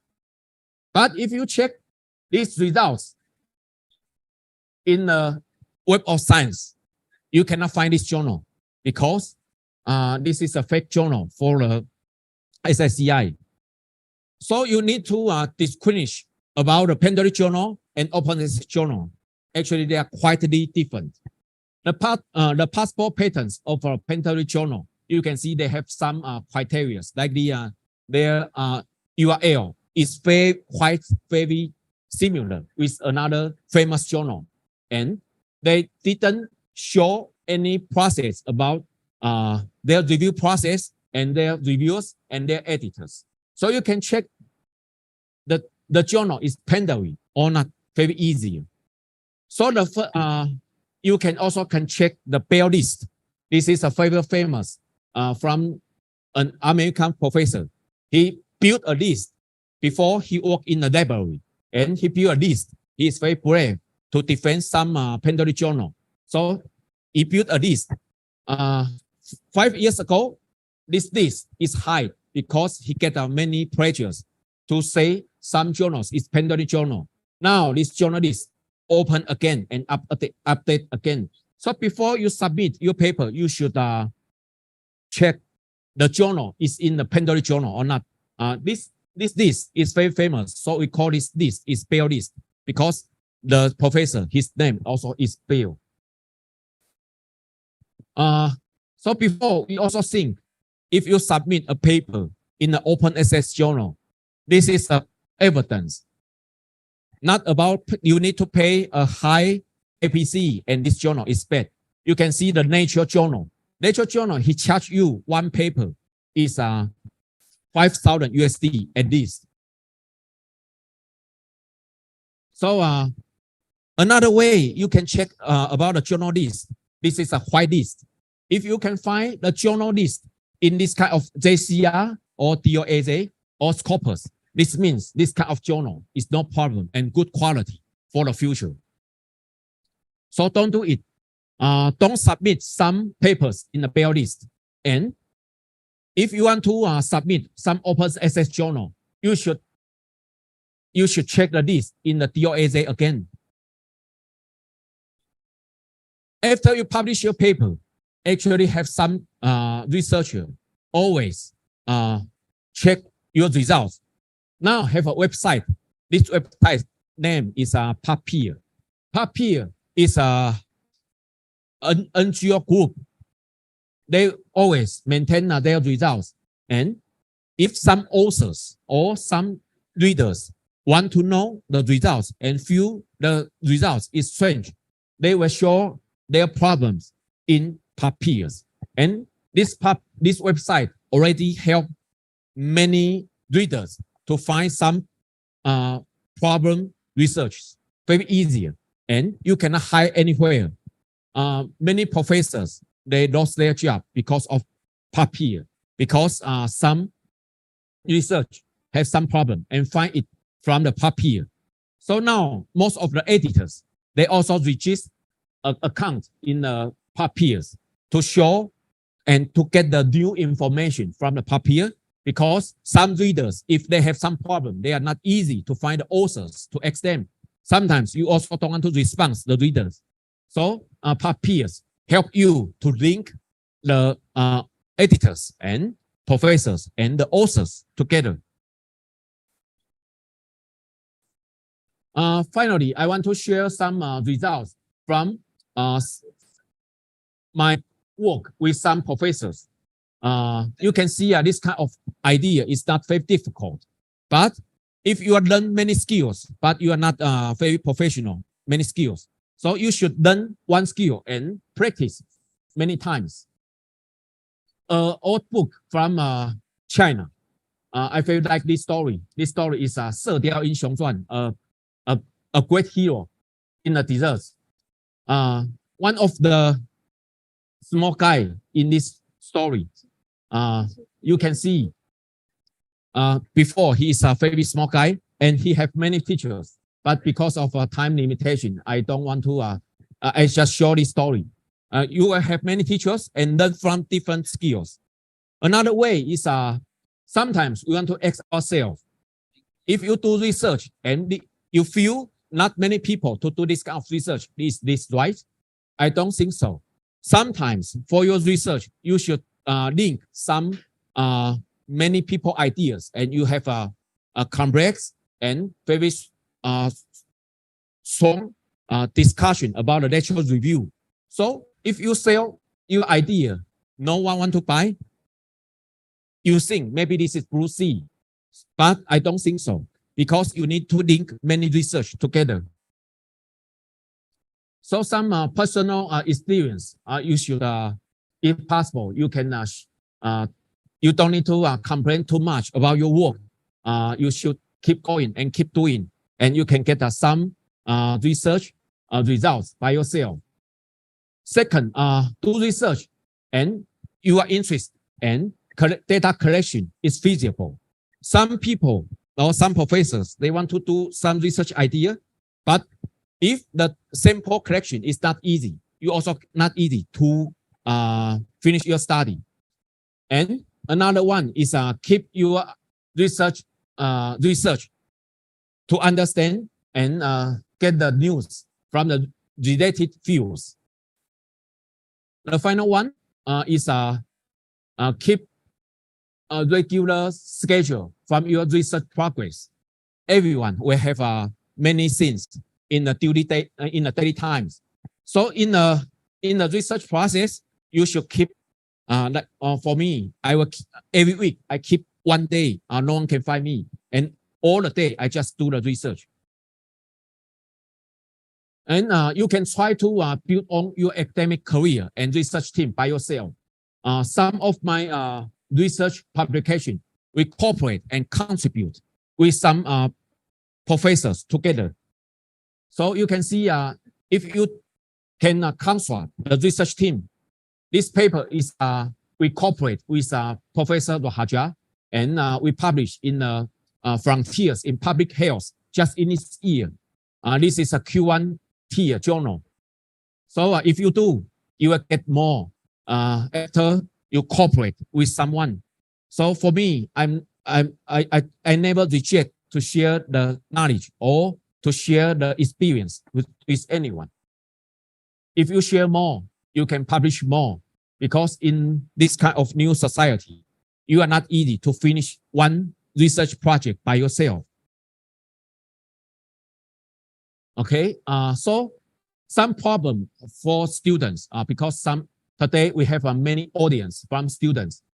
You think you will get, you will have some problem about language. For so many languages, I only know one for Chinese, right? But now we have many ways to use different languages. So if you can, you should present your ideas in the same language first, and we can translate in another way. So I don't think the language problem will stop you. You can find a way out. If you interest about the POS or SEM, we have some reference book in this way, and you can try to get the PDF and the reference from here. Finally, I wish you all the best luck with your academic life. Thanks, everyone. Today, this is my presentation for the PubSport applications for POS and AI and smart tourism and blockchain. Thank you very much.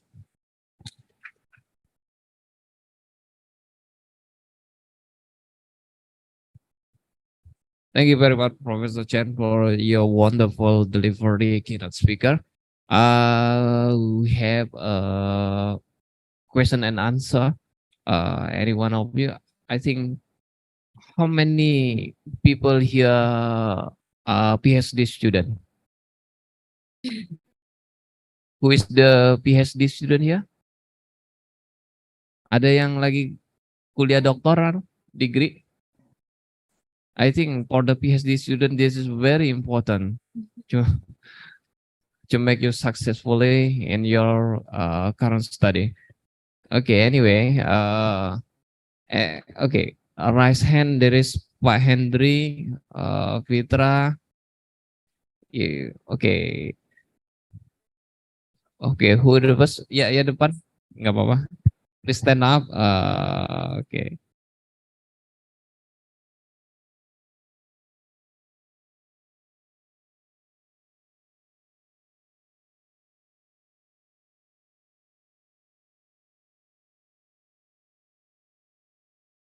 Thank you so much, Professor Chen, for your such an amazing presentation.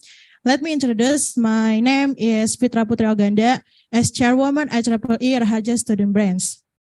So my question is, according to your experience, how to design a good research model for empirical studies and PLS? And one more, you said you have successful in the publication papers Q1, and can you share what's the secret how to successful publish in paper Q1? Okay, thank you. Thank you. You can answer. Okay, thanks for your questions. I think as an editor and reviewers, from our experience, some critical index need to check in a paper. First, you need to talk interesting story. Interesting story, it can come from your life or your work. So find an amazing story and talk some story first. Second, the research model is more important. The research model can support you to describe your idea and your story, your discussion. So design a slightly complex model is more important. Then you design a simplified model, because for a simplified model, maybe period research already published and you are not easy to talk something about academic contribution and theoretical implications. So a complex, related complex model is better. Third, you need to have a formal analysis process or data collection process. As we say, POS or SEM or some technical skills can help you to management the results very easier. Number four, maybe you need to have a good English writing. For me, I never get a formal English teaching in my life, but you don't need to have a good speaking and have a good testing score in your life. But about the English writing, you can write everything in the home. So you can slowly and try to find some classical journals and refer them results and learn how to write it by yourself. So this is my ideas to help you. Of course, if possible, you should link some high-ranking journal professors. You can talk some ideas with them, because after you talk one time, two times, your research ideas, and you can know the research ideas can keep going, or you should change to be another idea or directions. Thank you. Thank you, Professor. Okay, Nana, you can understand, right? Okay, good. Again, another question, please, Pak Henry, your raise hand. Okay.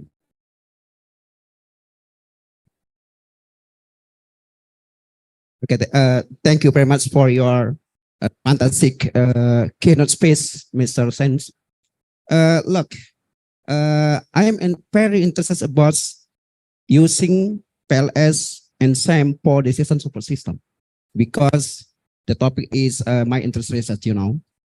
Look, everybody, if we have talking about the decision support system, maybe we use the analytical hierarchy processing, maybe, and fuzzy logic, something like that.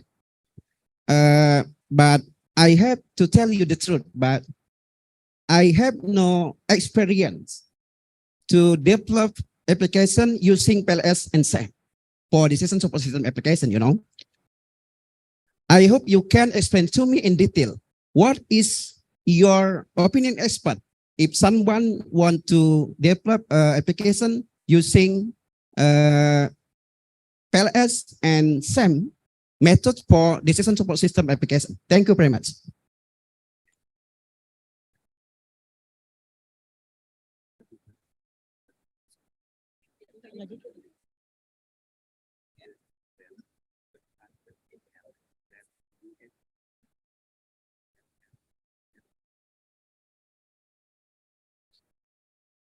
Thanks for your question.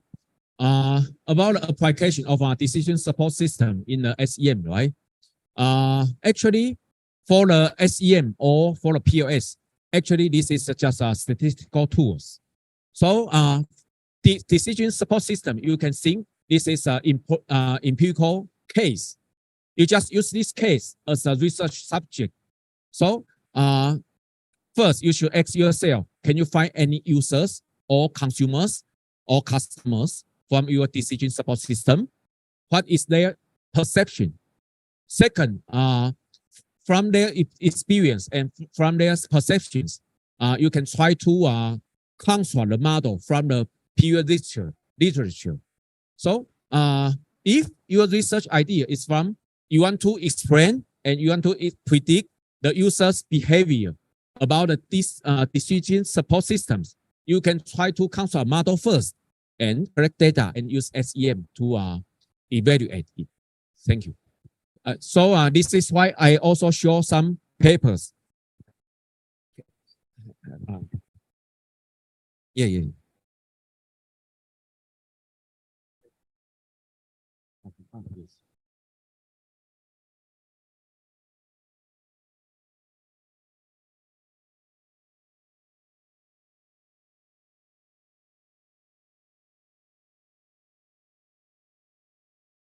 This is why we want to, before I come to this conference, I really did a little work about some research ideas and topics in this conference. One of the research topic is decision support systems.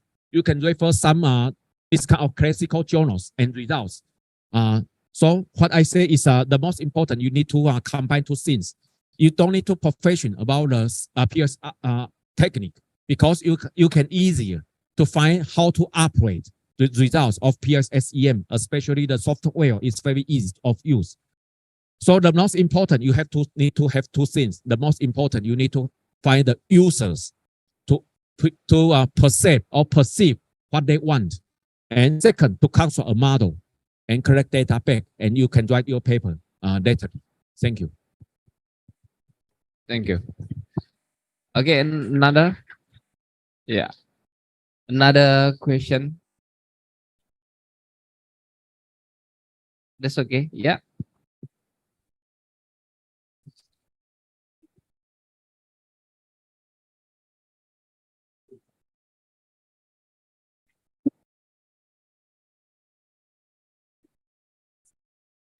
Hello, my name is Delpia Shomarani. Thank you very much for your fantastic material. And Jen, I have a short question for you. In the decision support system, could you tell me about your experience in develop application using PLS SEM? Please, thank you. 감사합니다. Thank you.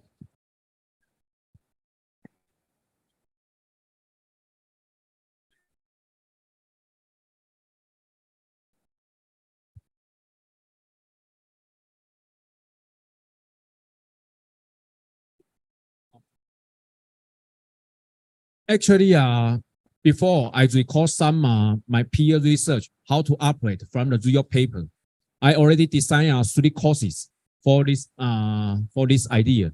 So you can use my real data to process all process to show from the stage 1 converging validity and discriminant validity, and the stage 2 for the pace coefficient. Before Hariguna also get the results.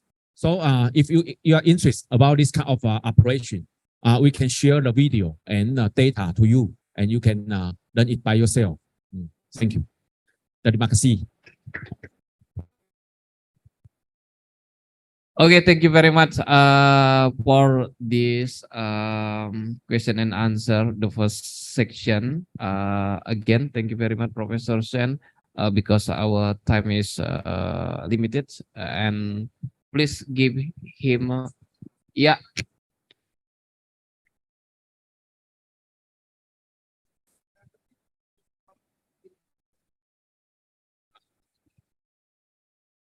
Enough. Okay, because our another keynote speaker very limited time to attend our conference. Okay, maybe after this after second keynote speaker we can discuss a lot. So. Yes, we will stay here all the day so that yeah. we can communicate with each other. Thank you. Again, thank you very much. Give him applause, big applause for Professor. Thank you, Professor. You can over there. Thank you for Professor C.C. Chen, PhD, for the keynote speech, and Mr. Takwa Hariguna, ST, MPhom, PhD, for the moderator. I would like to ask you to stay to receive the ceremonial gift and certificate. Mr. Chen, please stand in the front. The gift from Mr. Takwa, Raharja University and sponsored Takwa by and Hanasui. And to present the ceremonial gift, kindly be invited to the chairman of ICCIT 2022, Professor Dr. Insinyur Untung Raharja, MPIMM. Mr. Takwa and Mr. C.C. Chen, please coming up. And company with Rector of Raharja University, Associate Professor Dr. P.O. Basunari, MSI. Ini dulu Mr. Chen. Ini kan ini apa? Ya, maju.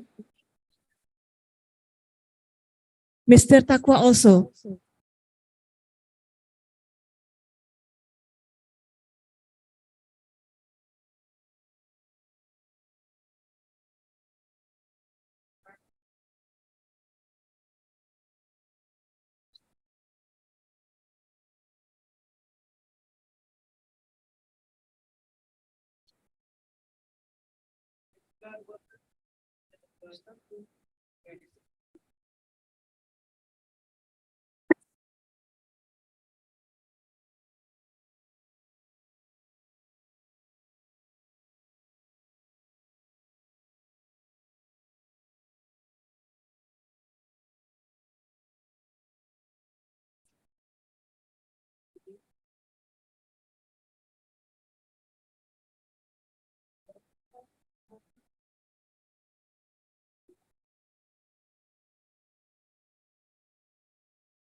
The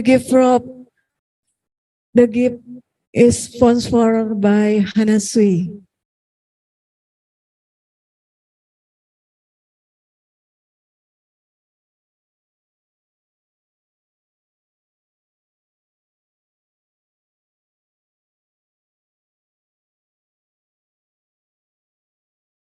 And then for the second certificate for the moderator, Mr. Takwa Hariguna, yeah, please. Please. Yeah.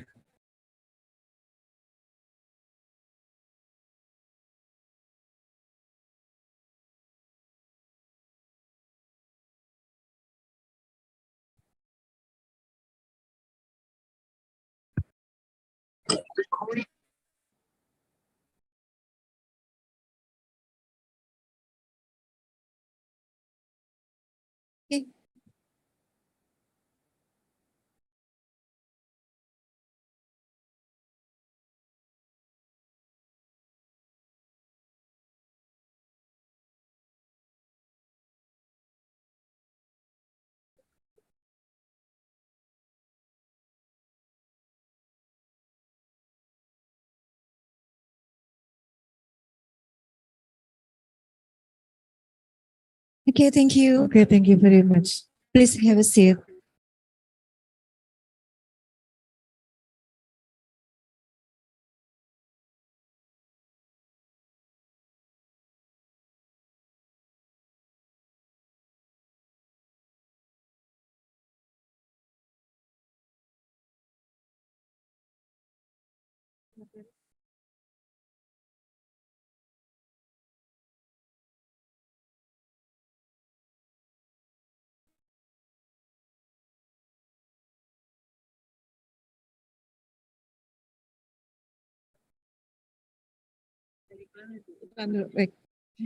Make ladies and gentlemen, for the next keynote speech, the attendants are welcome to hold for a minute.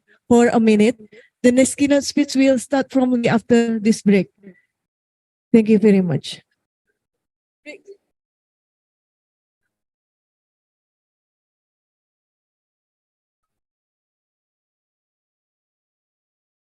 Assalamualaikum teman-teman.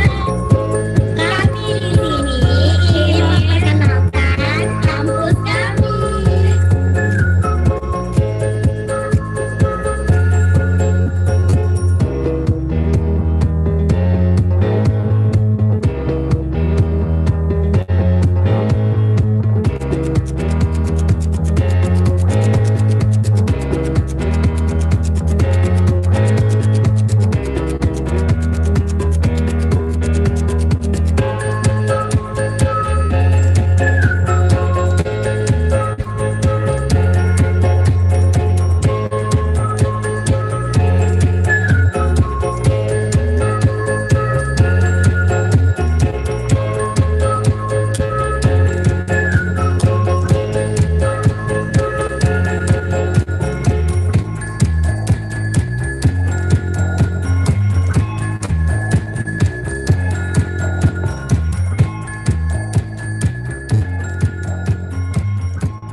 Sekolah Tinggi Ilmu Kesehatan Ihsan Medical Center Bintaro berdiri pada tahun 2007 di bawah naungan Yayasan ICCIT atau Ikhtiar Kasih Anak Nusantara yang didirikan oleh Bapak Insinyur Peter M. Simanjuntak MBA dan Ibu Ani Yuliani.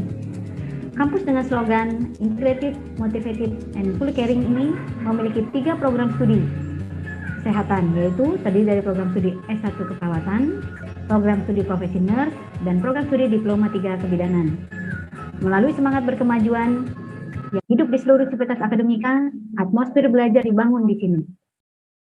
Generasi penerus bangsa tidak hanya dibentuk menjadi pribadi unggul, namun juga siap memberi kontribusi positif bagi kesehatan dunia melalui upaya menciptakan generasi pembangunan yang unggul, kompeten, berkarakter, dan memiliki integritas.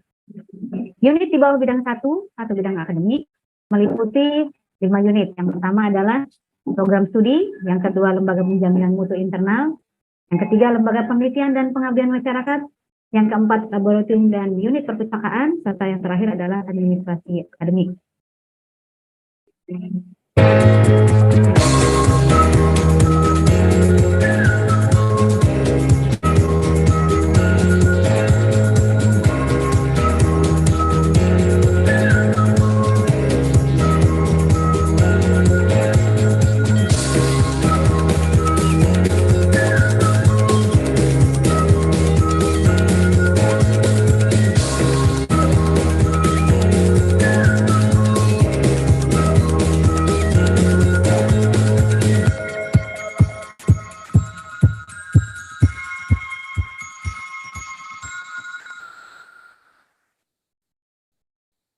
Assalamualaikum warahmatullahi wabarakatuh.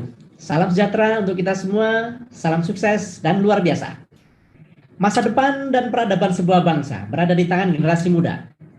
Seberapa cepat generasi muda merespon persoalan, seberapa cepat generasi muda merespon tantangan, dan seberapa cepat generasi muda merespon perubahan, maka disitulah peran generasi muda akan menentukan perjalanan bangsa ini. Mahasiswa adalah agent of change. Visi STIK ICCIT Bintaro adalah menjadi perguruan tinggi penyelenggara pendidikan vokasi, akademik, dan profesi yang bertaraf global, yang berbasis intelektual dan kreativitas, entrepreneurship, dan memiliki daya saing unggul di bidang perawatan dan kebidanan. Program pendidikan STIK ICCIT Bintaro dirancang untuk selalu link and match dengan dunia kerja. Oleh karena itu, di samping capaian pembelajaran yang telah dirancang sesuai dengan kurikulum dan kebutuhan dunia kerja, STIK ICCIT Bintaro juga melaksanakan sertifikasi penguatan kompetensi yang meliputi uji kompetensi, caregiver, Nihongo dan Bunka, bahasa dan budaya Jepang, kemudian ada PTCLS, ACLS, K3, dan program-program kompetensi lainnya. Kemudian ada juga program soft skill yang meliputi AMT, Outbound Management Training, Service Excellence, Personality Development, Communication Skill, dan seterusnya. Pendidikan soft skill yang kami laksanakan bertujuan untuk mencetak lulusan yang memiliki karakter dan kepribadian yang luhur dan tangguh yang dibutuhkan pada saat memasuki dunia kerja. Program jaminan penempatan kerja yang kami laksanakan juga menjamin lulusan untuk tidak menganggur setelah lulus. Program jaminan penempatan kerja kami arahkan ke dalam negeri dan luar negeri.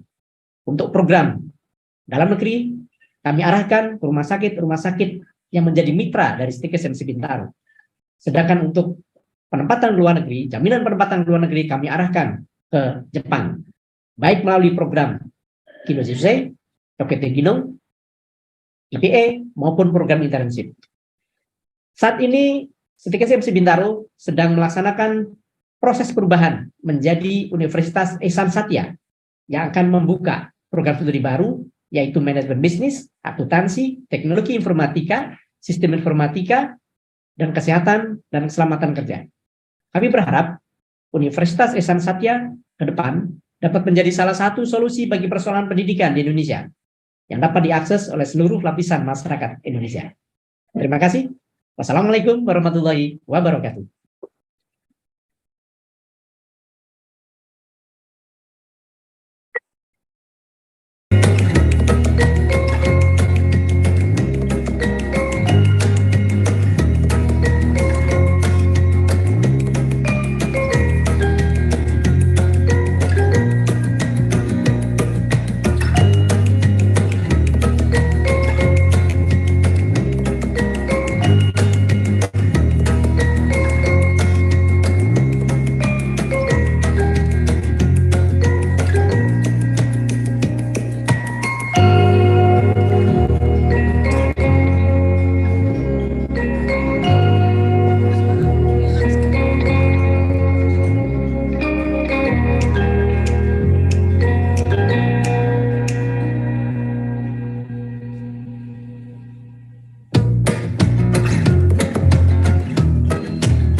Thank you for your time to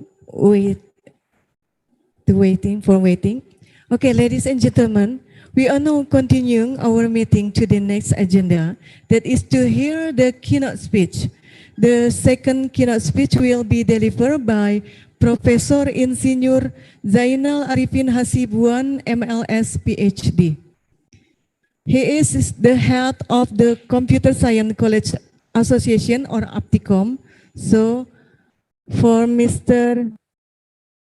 Professor, Prof. Ucok, are you ready there? Yes, I'm ready. Okay, for the time. I cannot hear your voice.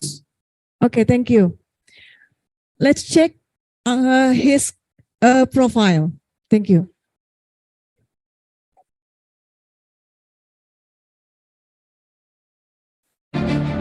Profesor Insinyur Zainal Arifin Hasibuan, MLS, PhD. is a chairman of the Association of Informatic and Computer Science, or APTICO. His various writings and journals have inspired local and international universities to develop the world of technology. In the world of journal writing, he has dozens of national-level journals and 100 international journals. He was director of the Center of Excellence at Dian Nuswantara University in the area of artificial intelligence. He also received various awards, one of which was the Outstanding Paper Award in ICCIT from the Global IT Research Institute. Please give applause and welcome Professor Insinyur Zainal Arifin Hasibuan. Ladies and MLS, gentlemen, PhD. please welcome Professor Insinyur Zainal Arifin Hasibuan, MLS, PhD, sorry. The keynote speech will be moderated by Mr. Takwa Hariguna, STMcom, PhD. Please, for Mr. Takwa. Thank you very Time much. is yours. Assalamualaikum, Prof. Uco. Are you there? Waalaikumsalam. Selamat pagi. Waalaikumsalam warahmatullahi wabarakatuh. Dear Takwa, Prof, as moderator. Okay. We waiting for you for a wonderful keynote speaker today. Because we know you are very busy, actually. Okay. Untuk mempersingkat ya, because he is very busy right now, I give you time to deliver your keynote speaker, Professor, please. Okay, thank you, Mr. Takwa. Bismillahirrahmanirrahim. Assalamualaikum warahmatullahi wabarakatuh. Waalaikumsalam warahmatullahi wabarakatuh. Selamat pagi, salam sejahtera untuk kita semuanya. A very good morning to all of you, especially to my colleagues, Rektor University Raharja, Bapak Dr. Abbas. Thank you for giving me this opportunity to be present as a keynote speaker in this respected international conference. And also to the Professor Untung that without tireless encouraged me to participate in this research areas and also in academic agenda. Thank you very much. I follow early the opening speech by welcome speech by Professor Untung and also Dr. Abbas. Amazing. My friend Dr. Abbas speak English fluently. Not only Jokowi can speak English now, but also my friend Pak Abbas speak English very fluently. Congratulations, Pak Abbas. That's very encouraging. Okay. Allow me to share my file. And also, please remind me, Mr. Takwa, how much time give it to me. According to Prof. Untung, around 1 hour. Is it correct? That's a lot of time.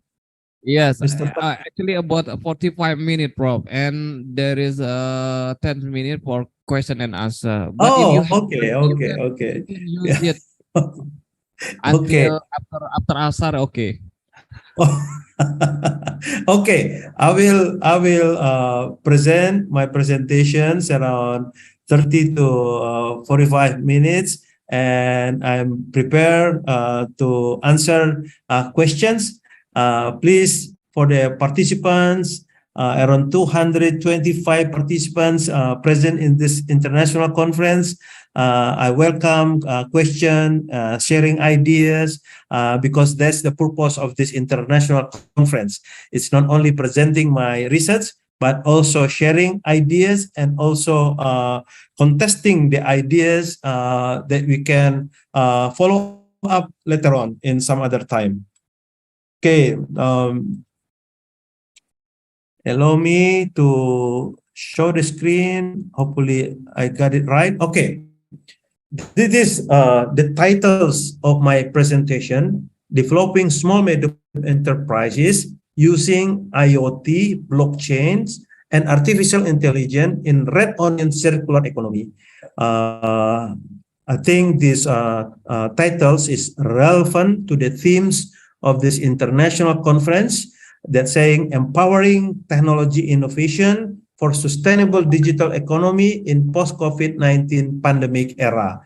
My passion is how to create, how to develop small medium enterprise as much as possible. In this case, I choose the area of agricultures, or I should say agro industry. And more specific in the commodity of red onion, bawang merah. There are a lot of reasons why I choose this commodity. It seems that very specific, but lesson learned from this specific commodity can be extended, can be enlarged to another commodity, and as well as to the common agricultural trading in Indonesia. So that's one motivations behind it. And also this red onion, as we all know, is something that we eat almost every day, whether it is direct or indirect. But a lot of problems that happen frequently without any solution. So that's also motivate the study of this presentation. So, okay, let us, what is the agenda or the topics or the subtopics of this study? First of all, we start from the circular economy itself in Indonesia. This is like a new area of study where the opposite of circular economy, we call it linear economy. Linear economy, some things that you do and then end and disappear. But circular economy, something that you do, you recycle it, you remanufacturing it, you reuse it. There are other R in it, and then become less and less being waste. So we also can get cleaner environment, better product, good contribution to the reducing emission rate, etc., etc. So this circular economy is common now all the world. We need to adopt it. We need to research on it. We need to implement it so that we can also get the benefit of this circular economy. Especially in this study, the circular economy produced several small medium enterprise in that circular. Okay. Secondly, as I mentioned before, I already touched the issues. What is the research problems of the studies? What is the motivations, and what is the what are the objective of this study? So let us later on explore that, so we all have the same perspective, what area this study is all about, and also we have friends that interested in this area as well, so we can do it together. Once we do it together from several university, from several researchers, hopefully it will get more impact to this nation, to bangsa Indonesia. Okay, third agenda, we go into more detail of the system. I call it artificial intelligence enabled integrated circular economy system in Indonesia for current waste management. So the model is actually for waste management, but later on I apply it to the red onion commodity, because in the red onion value chains, you will also find waste atau buangan that can be reused, recycled, etc., to produce some things that has economic value. Not only the economic value, but also environmental value and also social value, and of course to the education, research value. And we go on empowering IoT, blockchain, and artificial intelligence to collect and also to analyze the features. Now we come up with the features. Features is the something that we get from whatever object that become of our interest, like a farmer, like existing small medium enterprise, like the governments, red onion per se, etc. So we call it feature selected data set for red onion circular economy. So once we collect the data, and the data later on, I will show you not only collected through technology, but also to the directly to the human interaction, to the respondent, to the actors or the players in the small medium enterprise, to the government officer, etc., etc. So it's just like a combining data from technology and data from the real world that directly come from all existing stakeholders in this study. And then from this data set, we design what we call automation system for integrated circular economy of red onion ecosystem. So we use the terms red onion ecosystem because a lot of parties involved in that ecosystem, a lot of objects involved in that ecosystem. So we would like to empower all the parties that involved in that ecosystem in this circular economy using the automation system. So it will get an advantage or benefit by using this automation system. First of all, like, we can compute data with a big size, and also the data come almost real times, and from the power of computations, we also can clustering, classify, so we can intervene personalization to each cluster, etc. So a lot of benefit that come up with this automation system. And then this automation system also contribute to strengthening the existing small medium enterprise. Not only that, when it is absent, when it is not there, it is suggests what kind of small medium enterprise need to be built, need to be developed, need to be invested, need to be guided in order to make the ecosystem fruitful, in order to make the ecosystem reachable, so that the outcomes of the study, what kind of small model enterprise that might be developed in this red onion circular economy ecosystem. And then we conclude the study with a conclusion. Okay, first of all, let us look at glance what the circular economy is all about in Indonesia. Let's see the statement follow. The gross domestic product is mainly contributed from manufacturing industry and agricultures. I underline the agricultures because that's the area that I would like to focus on later on, which means there will be increasing in materials and energy production and consumption in Indonesia. So consumptions, it's land itself for the agriculture product. However, these consumptions and production create significant pollution and waste issue globally. So circular economy, circular the waste, circular the pollutions, make it from unavailable things become valuable things. So that's the idea of circular economy. So this study on the development of automation system for small medium enterprise in red onion circular economy using IoT, blockchains, and artificial intelligence. So that's the focus of this study. So to make it more clearer, let's see what is the problem behind it.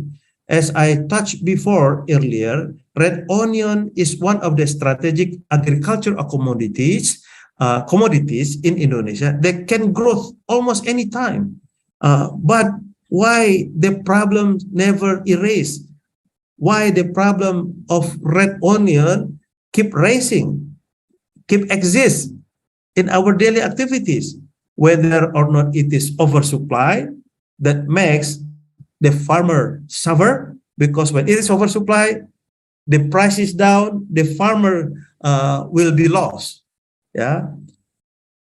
Also, sometimes it is undersupply, the price is high, the farmer get a better price, but the consumer will be speak loudly because they have to pay with a very high price. So that kind of problem exists until now. Whilst, as the first point in this research problems, red onion can be growth anytime, anywhere in Indonesia. Unlike in America or in Europe, you only can grow things maybe around 5 to 6 months within a year. But in Indonesia, all the time. Why we have to have undersupply or oversupply of the product, and why we cannot get an optimal number, optimum situation where the supply and demand meets. So that's also strengthening our study. Third point, the distribution pattern of red onion also has not seen any effort for managing red onion waste such as leaves, skin, roots, etc. So in the production of red onions, a lot of waste as well as the byproduct of the onion itself, like the leaves, the skin, the roots, that can be reused, recycled to produce something else, whether it is pellets for the animal's food, additive animal food, or whether it is can be used also to make another ingredient of certain pasta, for example, etc., etc. So the idea, even though we focus on red onion, but the model later on can be used or it can be adjusted to other commodity as well, like potatoes, tomatoes, pepper, etc., etc. So that's the big aims of this study. Lastly, the study also would like to establish what we call a robust red onion circular economy ecosystem. Robust means kokoh, established, well established. Using the technology 4.0, there are IoT, blockchains, and artificial intelligence. So from these research problems, motivation, and objectives, we look at firstly the principle of circular economy. I don't want to spend much time here, but let's go to the third point, the principle of circular economy, which is natural systems are regenerated. So reduce, make it the waste disappear. Once the waste is disappeared, our environment become more healthier, become more greener, become more convenient. So this entails, for instance, deploying agriculture product that not only avoiding degrading soil. Once you give overdoses of fertilizer, for example, it will make the soils become degraded, and then but it's also rebuild soil to become more fertilized, become healthier over time. So we focus the issue in red onion circular economy that later on, hopefully, it can be applied as well to the other agriculture commodity.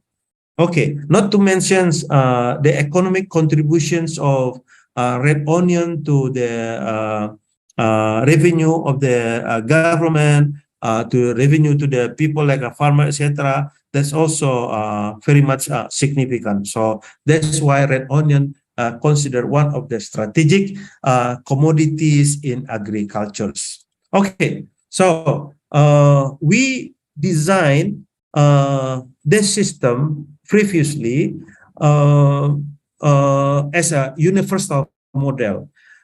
What we call it current waste situation management in Indonesia by using AI-enabled integrated circular economy system. So the steps are start from the waste segregation, waste collection, waste transportation, waste treatment, and waste final processing. This final processing, we aim to generate business, not only strengthening the existing business or small medium enterprise, but also to create a new one that have opportunity to generate revenue or to generate economy. In this case, digital economy. Okay, in order to attack the issues, the problems, we use the methodology, what we call end-to-end AI-enabled integrated circular economy system methodology. As you can see here, this methodology consists of 7 steps. First of all, as you can see here, a lot of waste, whether plastic, glasses, papers, and organic matters, etc., etc. Everything can be a data. Whatever we waste, whatever we don't use, it can be an input to this circular economy. And then from here comes the heaviest work to collect all this raw data and then to cleanse it. This is what we call pre-processing data.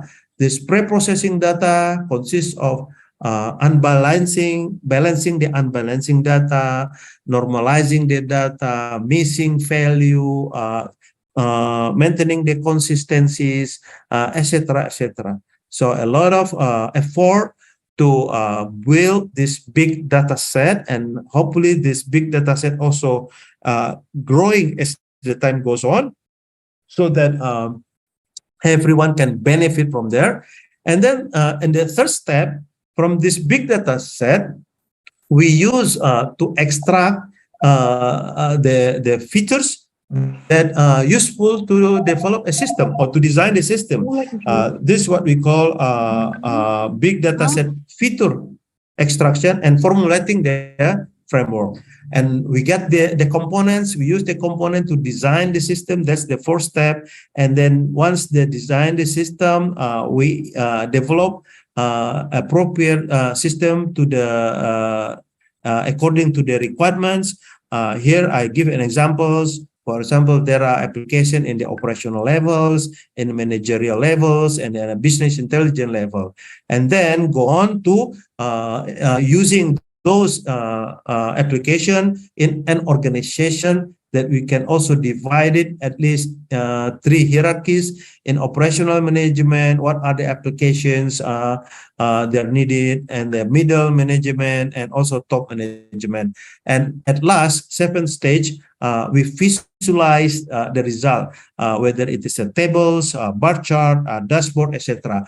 These are the technology, the methodology we use to solve the issues of circular economy in Indonesia, especially for the red onion commodity. Okay, let's see how we do that. First of all, we collect data and analyze the data that obtains using technology.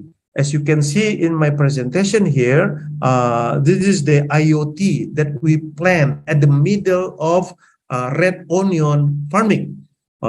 So that's very interesting. We collect several kinds of data through this IoT using several sensors, whether it is temperatures, whether it is moistures, whether it is climate change, whether it is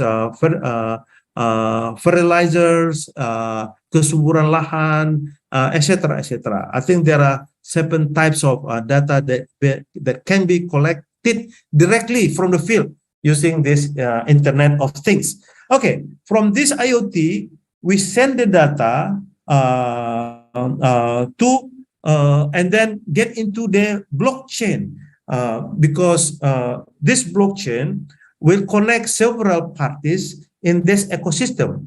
For example, the producer is the farmer, and then the collector, and then distributor. Collector mean like a pengepul, distributors, and then retailer, and then the consumer. So a lot of parties involved in that ecosystem, and a lot of party also has to know who just harvest harvest their red onion, where, how much, etc. So those data are needed directly distributed through the blockchains. So this is also will discourage people if they want to hide the product. The red onion become under supply, and then they sell it at a high price. So using this blockchain transparency, that kind of thing will be discouraged. And then behind the scene, we collect the data, we analyze the data using artificial intelligence. Specifically is a machine learning with several algorithms that are already available. From this computation, we got a clusters, we have the classification, we can predict whether we can predict the volumes of production, the places, the climates, etc. A lot of things can be predicted, and then the result of the prediction, we formulate the intervention. This is what we call prescription. So that's the idea: data collected and analyze it from technology. That's not enough, because we have to touch the human side as well. So from this human side, we have to go directly to the people by surveying it, by introducing the presence of our study, and then ask them to fulfill the survey under our guidance. Not only the farmer, but also the small medium enterprise that already exists in the ecosystem, and also any kinds of documentations that available, whether it is in the head of the village, kepala desa, or regencies, or even national like BPS, etc. So we collect the data through survey method. Not enough with the survey method. Once we got these issues, we would like to follow up some of the issues that we get from the survey. To follow up it, we call it interview. We choose several. Of course, not all the farmer or not all the parties involved can be interviewed, but we choose a few of them just to explore more about certain issues or several specific issues that need to be understood more deeply, so we can formulate and we can conform the data with the technology, with the data that collected through the technology. So as you can see here, we have a list of questions to interview. We have a result of the interview. This is also a lot of work, because we have to compute, analyze, and then tabulate it, and then develop what we call ontologist interview. From one issue to another issue, it is related, that relationship, we call it the ontology. So the interview report, and with the data from technology, with the data from all parties involved in the ecosystem, we also add another data from third parties that also collecting data. For example, for the climate, we go to BMKG.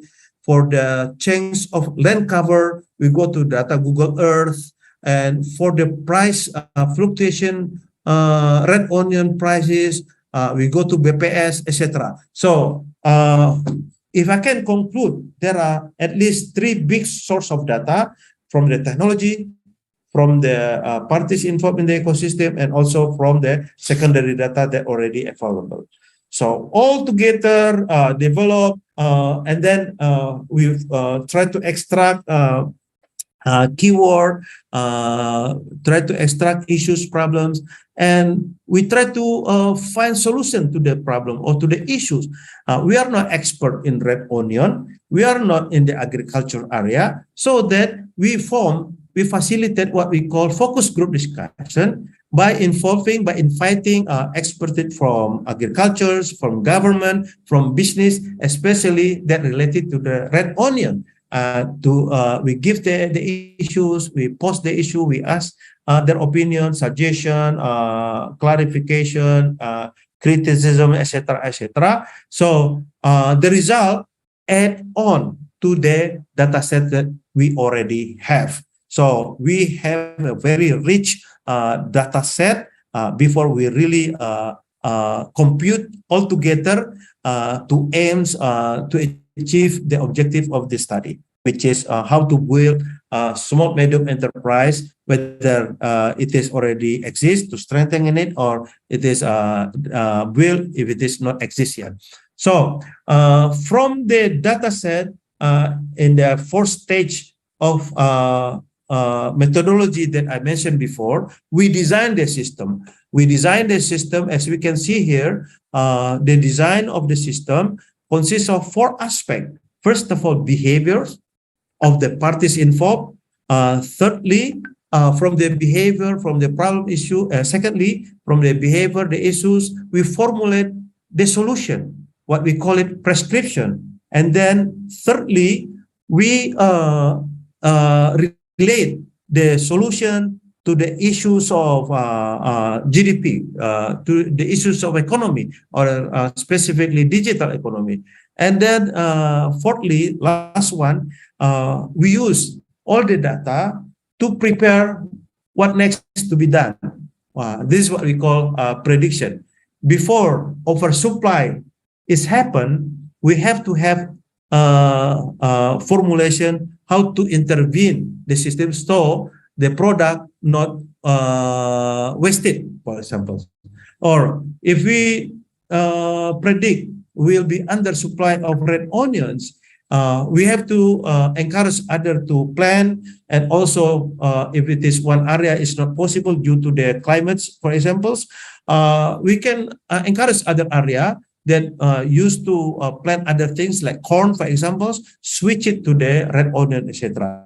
So by having so almost real times, we believe that the supply and demand will meet at the point of optimum. Okay, so this is the design of the system, a lot of artificial intelligence involved in it.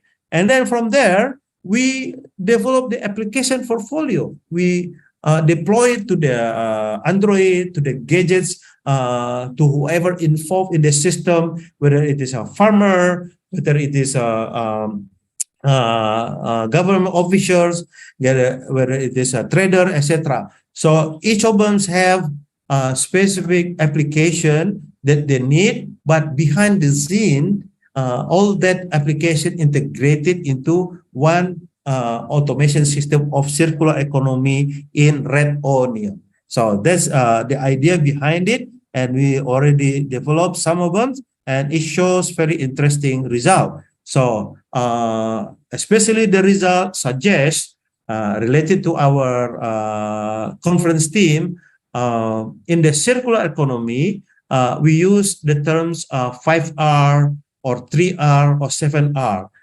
First R, we call it recycle. Whatever waste, how to make another product through that waste. So as you can see, red onion waste, before it is oversupply, we throw it away, we can convert it into pasta, for example. So if the pasta small medium enterprise is not exist yet, it is encouraged or to also invite investor to develop pasta manufacturing in that area. Especially with our artificial intelligence, we can predict the volumes of the oversupply, so we can guarantees that manufacturers of pasta can have a sufficient supply of their product. And also second R, repair. What do we repair? For example, before the onion attacked by disease or by pest, we already anticipate what kind of intervention need to be done. So we can what do you call it? The damage can be avoided. The damage of the farming can be avoided. And thirdly, what we call it remanufacturing. We can convert the red onion to another product. For example, to ingredient of other product like rempeyek, for example, lumpia. There's a specific food from Central Java that also use red onion. So we can dump that, and also we can give them sufficient information to guarantee their supply is not connected, and by having so, their production also sustained. And let's go on to the regeneration of red onion waste, and also reduce the red onion waste as well. So at least 5R can be developed and invoked, make it possible kinds of small medium enterprise that emerge in this circular economy of red onion ecosystem.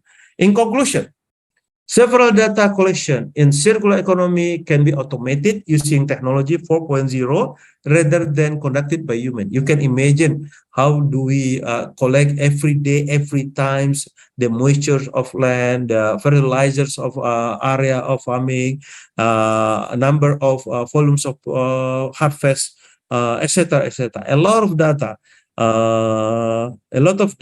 that almost impossible if it is collected by human being. It is possible, but it is very difficult. So some of them, most of them even, can be automated through this technology 4.0. There are IoT, blockchains, and artificial intelligence. And secondly, automating data collection using technology 4.0 that come from several data sources that constitute big data. As I mentioned, the data come from the technology itself, come from the interaction with the actors in the field, whether farmer, small medium enterprise actors, etc., consumer, etc., and also from the secondary data of institutions that already exist, BMKG, BPS, pemerintahan daerah, local government, etc., etc. So the data come from source of data that constitute big data. Big data, it means also it is comply to the VIV, value, veracity, volume, etc. And then also it's comply to whether it is structures data, semi-structures, and unstructured, and also it's almost real time. And then we compute the big data set to get the components. What are the components needed to develop automation system? So based on that, we have this automation system, and we furthermore compute a lot of computation take place behind it. I'm not showing it in my presentation because it'll take a lot of time. But from there, we can get kinds of small medium enterprise that appropriate to certain product, or appropriate to produce certain product, exactly something like that. So at the end, the result of cluster and classification are used to develop red onion machine learning that can be used to make prediction and prescription that benefits all SME, small medium enterprise may occur. So this is also very interesting. We have power to predict. So before it is happen, especially the damage happen, the price is down or the price is high, we can anticipate. And then this anticipation not come from us. We also we gather it from the experts through the focus group discussion. The data, the intervention formulation, etc., is growing because more and more information added to that. So by having so, we can anticipate all kinds of problem before the problem is happen. I think that's all my presentation, Mr. Takwa. Hopefully it's a benefit all of you. Thank you very much. Assalamualaikum warahmatullahi wabarakatuh. Waalaikumsalam warahmatullahi wabarakatuh. Thank you very much, Prof. Zainal Hasibuan.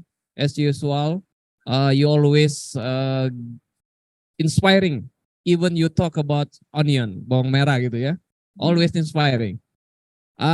You talk about blockchain, you talk about AI, you talk about big data, and you made research methodology with the integrate with the frameworks and also end-to-end research methodology and so on. Thank you very much for your wonderful presentation, Prof.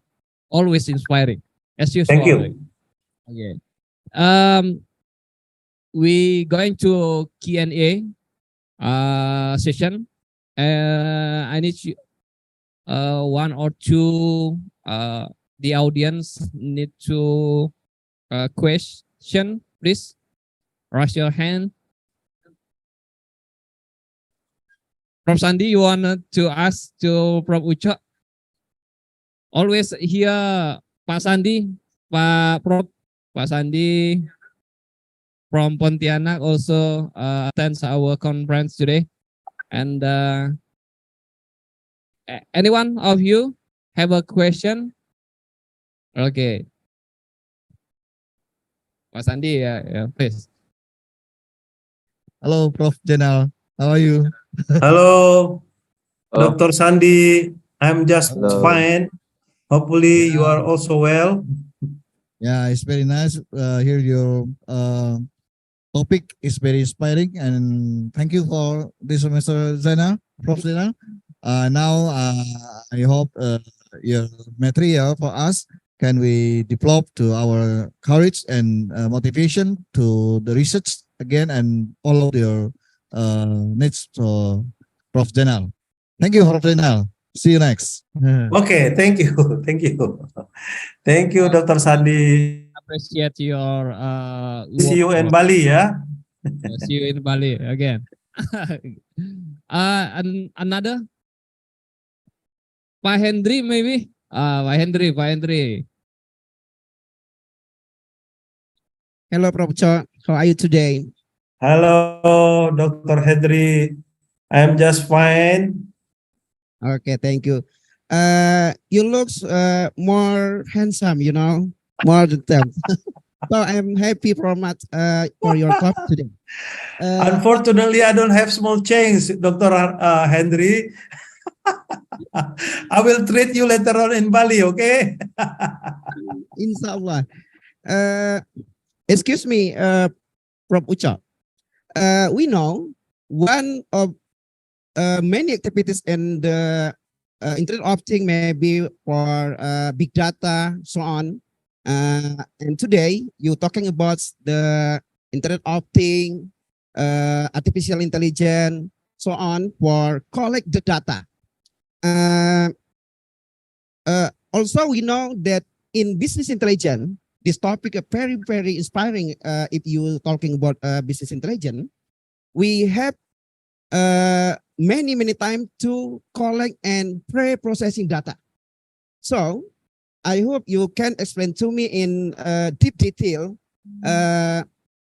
which one the method that we can use to make pre-processing data quickly, and of course we can find the clean of the data. So if we have clean the data, we can develop a very good application for decision support system, business intelligence, so on.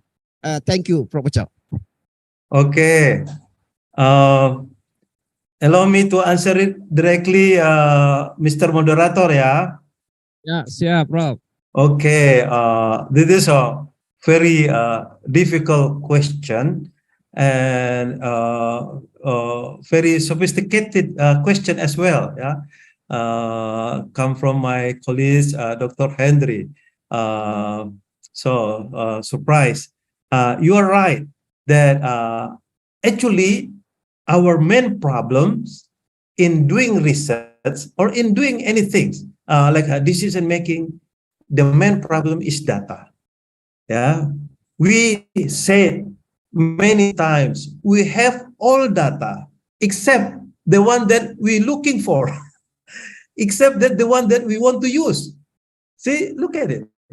So in my research right now, because it is funded by Kedereka, I develop our own data set. A lot of people cynically, mocking me. Why you have to collect data? Just use secondary data that already available in UC, etc., etc. No, I said, because the data in UC is not the same with the data in our environment. You can use that secondary data or public data that available in UC, etc., just to exercise the algorithm that already exists as well. You are not gonna invoke or formulate a new algorithm. So there is a very small chance we can compete with the existing algorithm that already established well, like say regression, log regression, Bayesian, random forest, you name it. Can you beat them? Almost impossible.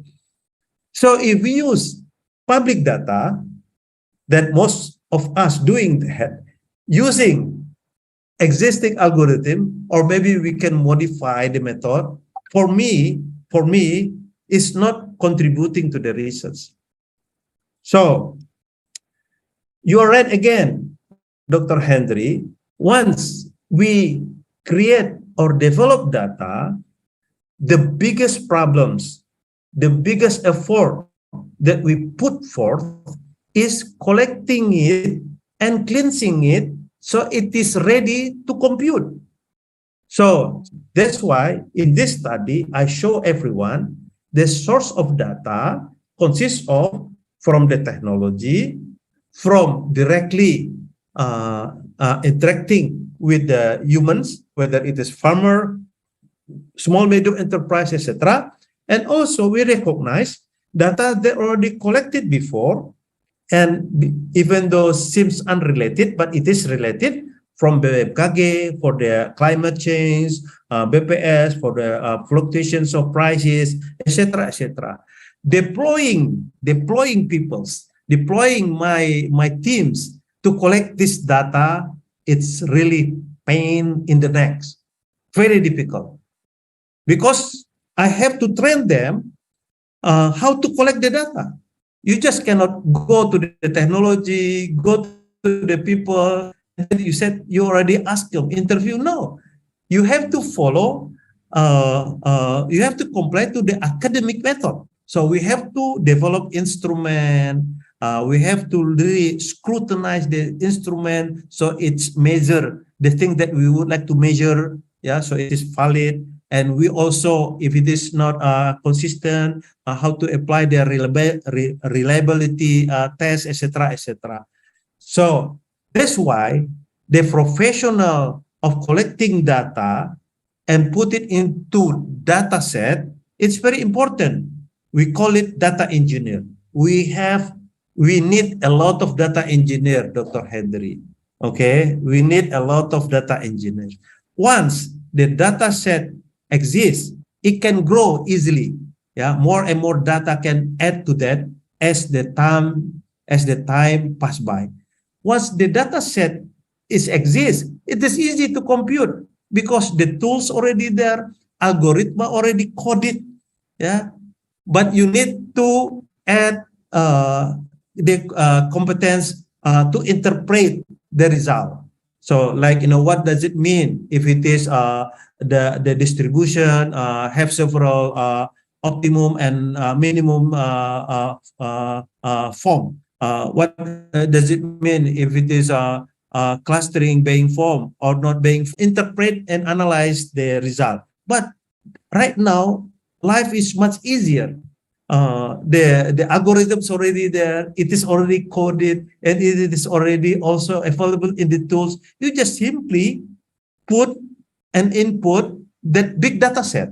So go back to the data set, as you mentioned, once it is collected, before it is ready to use in a clean big data set, you have to pre-process it, like balancing, normalizing, missing value, consistency. Like for examples, people writing date, sometimes like today's, let's say November 22, 2022. Sometimes people write it 22 November 22. They don't spell out the year, etc. So this consistency is really, really time consuming. So you have also to deploy your teams to cleanse the data. And like me, I have to overview whether it is already cleansed or not. Once it is ready, whatever you want to apply the algorithms, it's much easier. You want to apply the classification, there is a algorithm for regression, for SVM. If you think the classification have hierarchical, you have a random forest. If you think one attribute to another attribute conditionally related, you have a naive Bayesian, etc., etc. So the challenge again, Dr. Henry, thanks for the questions. Yeah, you're right. In the data processing, it's very critical. But unfortunately, that aspect is the one that we are lacking and we neglect and we are dodging. Kita menghindar. We don't want to collect the data. Thank you, Mr. Henry. Thank you, Rob, for your explanation. We do agree with you. Maybe the last Professor UR give you a statement appreciation for you.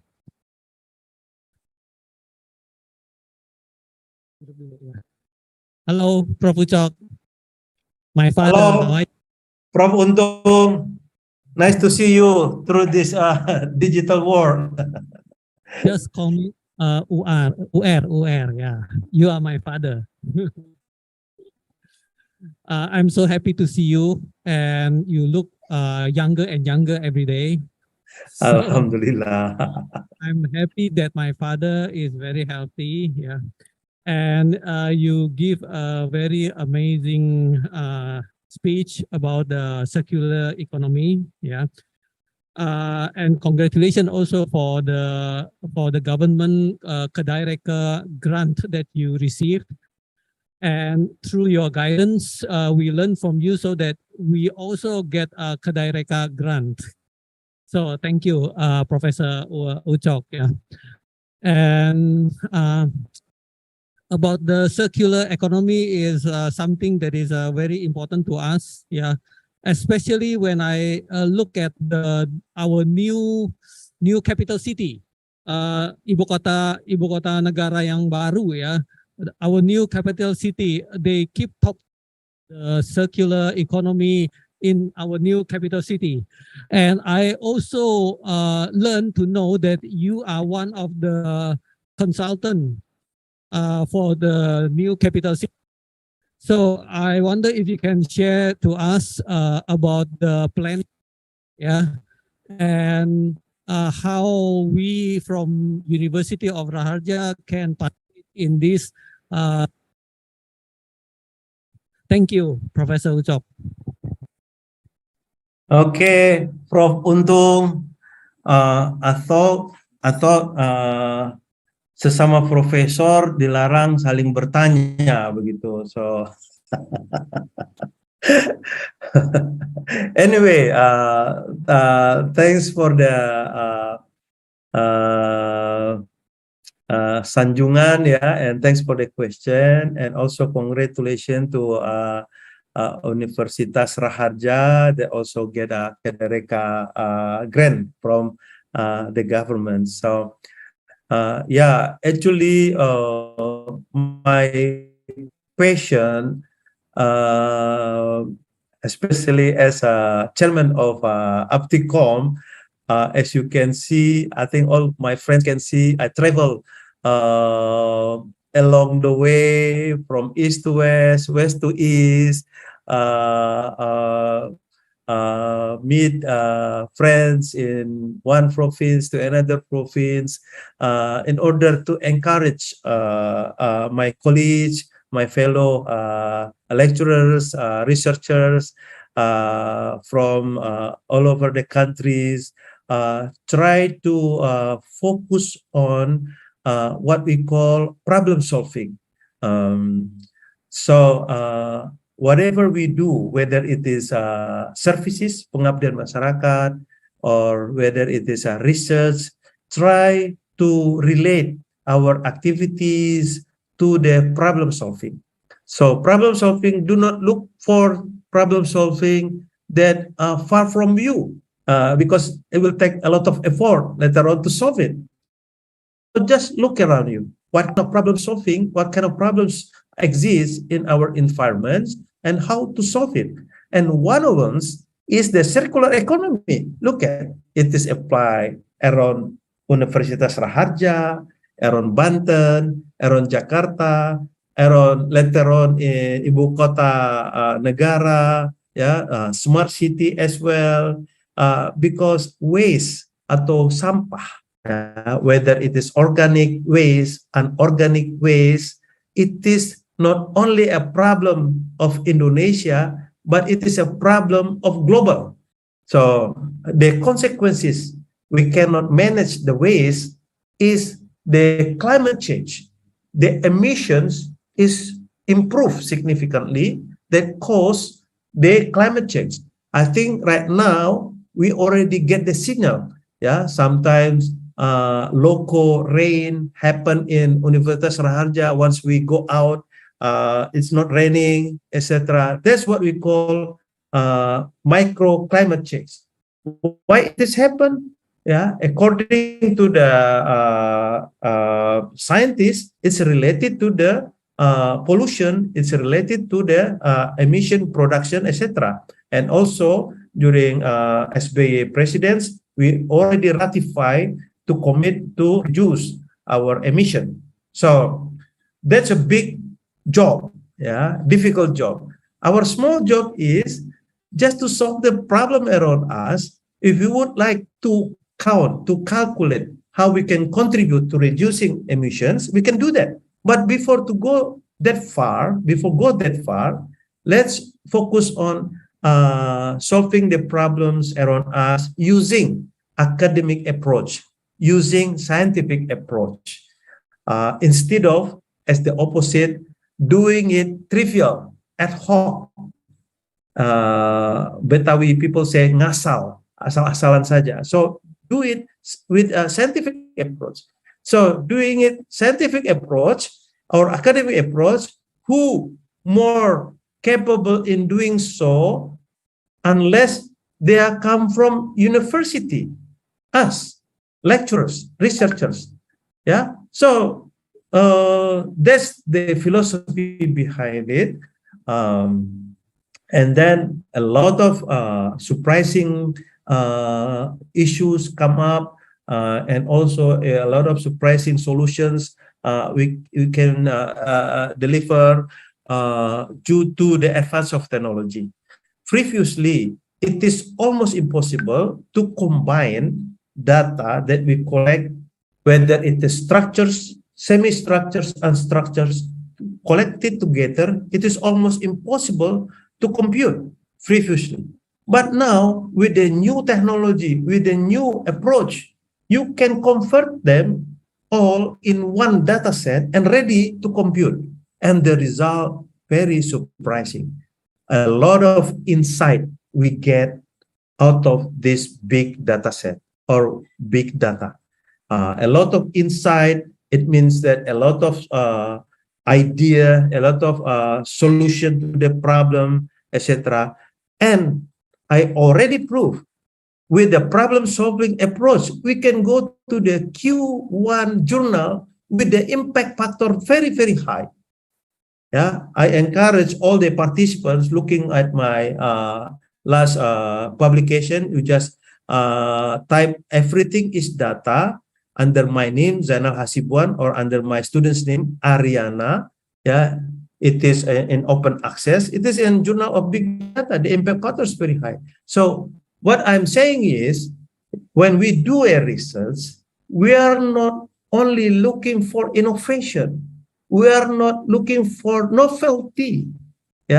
Sometimes expecting innovation and novelty, but when you do research to solve a problem, of course, the problem must be significant, etc. So again, let's do small things, but benefit a lot of people. That is what I call problem solving, and do it with a scientific approach, and use that scientific approach to enrich your research, to enrich your services, and to enrich your lecturing. This is what we call MBKM, Merdeka Belajar Kampus Merdeka. Thank you, Professor Untung. Hopefully, it's benefit all, so that we can welcome brighter futures. Yeah. Okay. Thank you very much, Professor Zainal Hasibuan. I think enough for his presentation for today. Give him applause, big applause for Professor Zainal Hasibuan for the wonderful speech. Thank you very much, Prof. Uco. Again, ladies and gentlemen, maybe we have two already keynote speaker, and next session certificate maybe. Okay, thank you. Thank you for Mr. Taku Hariguna, and thank you very much for Prof. Ucok. What an interesting presentation. Thank you very much for your sharing your knowledge to us. So please stay on to receive e-certificate from the rector of Raharja University. So please, rector, e-certificate. Okay, so kindly be invited for the rector of Raharja University to give the certificate. Mr. Usok, good friend, please. Certificate. Thank you very much. Okay, thank you, my friend, my best friend, Rektor Universitas Raharja, Dr. Abbas. I received the certificate digitally. Thank you very much. I'm still waiting your invitation to go to a Korean restaurant. Thank you very much for Ucok once more. Excellencies, participants, ladies and gentlemen. Next session for participants, please break for pray and lunch until 1 p.m. and followed by parallel sessions. For parallel session will be shared in 8 rooms. First, Komodo Island room will be led by Associate Professor Dr. Sandi Kosasi MMM.Com at LV 303. Second, Deroa Island will be led by Associate Professor Dr. Hendry M.Com at LV 304. Third, Raja Ampat Island room will be led by Mr. Andre Emmanuel Wijaya S.Com MBA PhD at LV 305. Fourth, Flores Island room will be led by Mr. Takwa Hariguna ST M.Com PhD at LV at GMT. Fifth, Wakatobi Island room will be led by Mrs. Siti Umi Masruro MSc by Zoom meeting or virtual meeting. Sixth, Padar Island room will be led by Ari Susanto HD SA MMSI PhD at Zoom meeting. Seven, Gili Trawang Island will be led by Hendra Kusuma Eskom MTI at LV 307, and Peninda Island room will be led by Dewi Khairani MSc by online or Zoom meeting. Okay, for the rector and the guests, you can leave this room to have lunch in at M206 room. So please, yeah. So please, for the guests and the rector, you can leave this room to have lunch at 206 room. And then to all participants and the presenter, after parallel session, please don't leave Zoom or go home, because at the end of the session, there's announcement for the best paper and special prize. Special prize is a voucher of free submit on the next international conference. Okay, see you at 1 p.m. Thank you very much.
Check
sound. Everything's good.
Halo.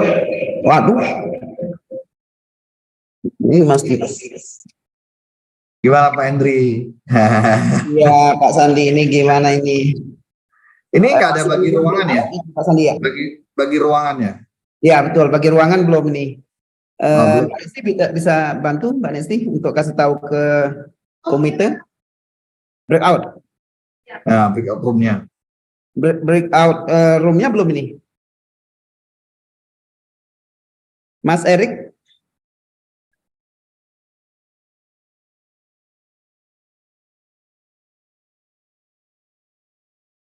Coba breakout roomnya belum.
Oh, saya belum dapat itu ya, apa? Background nih.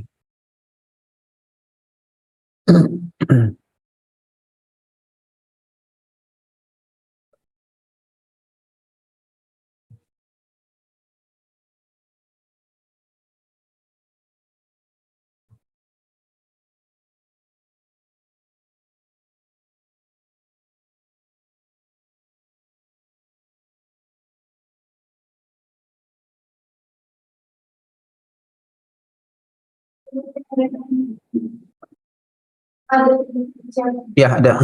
Ini, ya saya lagi ini, eh, lagi saya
Hello, everyone. So ready? Hello.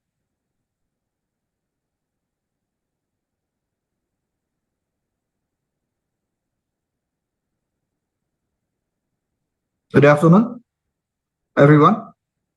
Ladies and gentlemen. You hear my voice? Good afternoon, Mr. Sandy. Okay, all of you can hear my voice clearly? Yes. Okay. Now, maybe you can start this parallel session.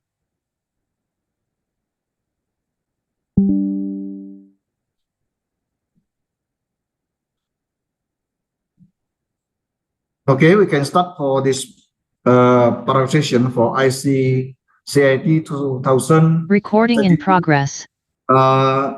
Number one, paper ID is 247. Who will be present?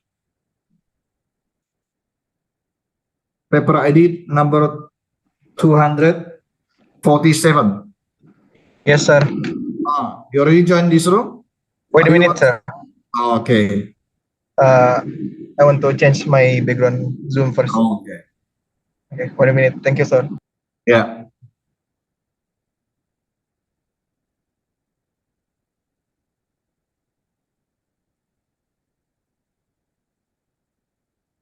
Recording stopped.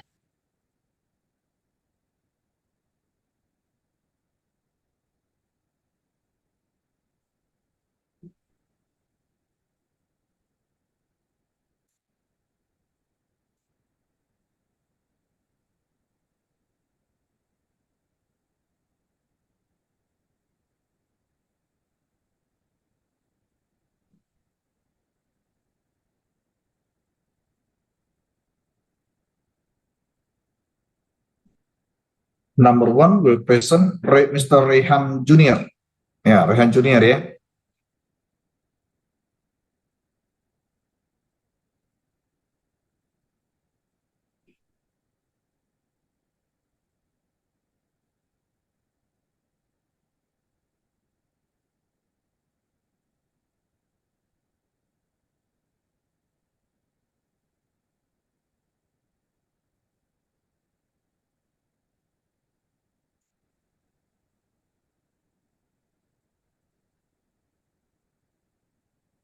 Or presenter can read the chat box.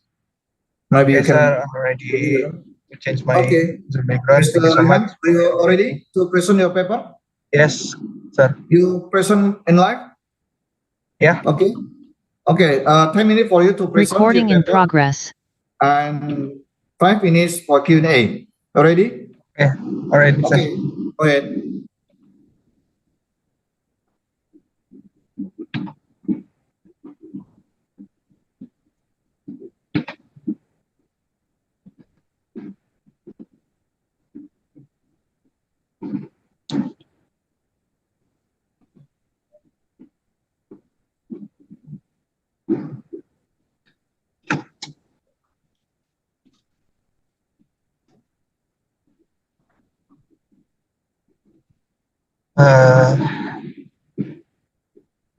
Before I start my presentation, let me say Assalamualaikum warahmatullahi wabarakatuh. Salam. Thank you so much. I will start my presentation entitled Sustainable Competitive Advantage Through Market and Entrepreneurial Orientation in Indonesian Retail MSMEs during the COVID-19 recovery stage. From author, we have 5 author. Number 1 is Muhammad Heru Rizal Chakim, Mulyati, Cynthia Komalasari, Mutlisina Madani, and me, Raihan. This abstract, we have the study aims to measure the impact of entrepreneurial and market orientation on the sustainable competitive advantage of micro, small, and medium enterprise in Indonesia during the recovery phase of the COVID-19 pandemic. The aim of this research is to find solution to understand the factor of the survival problems of small business facing the uncertainty of novelty during and after the coronavirus outbreak, using data obtained from the contribution of the questionnaire that was able to by 335 individuals involved in MSMEs. We calculate the effect of EO and MO on SCA using structural equation modeling. Partially squared, the findings show that EO strongly influence MO and SCA, while the relationship between MO and SCA is weaker. The introduction, the concept of micro, small, and medium size enterprise has become sustainable in small business research. From the one to engage in successfully corporate and entrepreneurship need to have an entrepreneurial orientation. Entrepreneurial frame are often more successfully in arcane environments, and entrepreneurial orientation is generally more efficient if used in combination with a high level of network capabilities or organizational knowledge. An important collection of intangible research organizational knowledge can provide a long-term competitive advantage. The COVID-19 outbreak has not only caused irreparable damage to business, but it has also opened up new opportunities for companies to gain market share through innovative and competitive product. Entrepreneurial orientation. Additional business owner may maintain link with organization outside the sector. However, the ideal of how research within a firm interact with things both inside and or outside the firm to create sustainable competitive advance made for the development. My method, this research is empirical based on primary data, explanatory, meaning cause and effect relationship, deductive, testing research hypothesis, and quantitative, including analysis of quantitative data collection using structured questionnaires. Research and discussion, defect modeling, we have table 1 and table 2, outer weights infection testing results. The conclusion, in this article, we aim to evaluate the relationship between EO, MO, and SCA in the Indonesian MSMEs, while EO significantly having direct influence MO and SCA.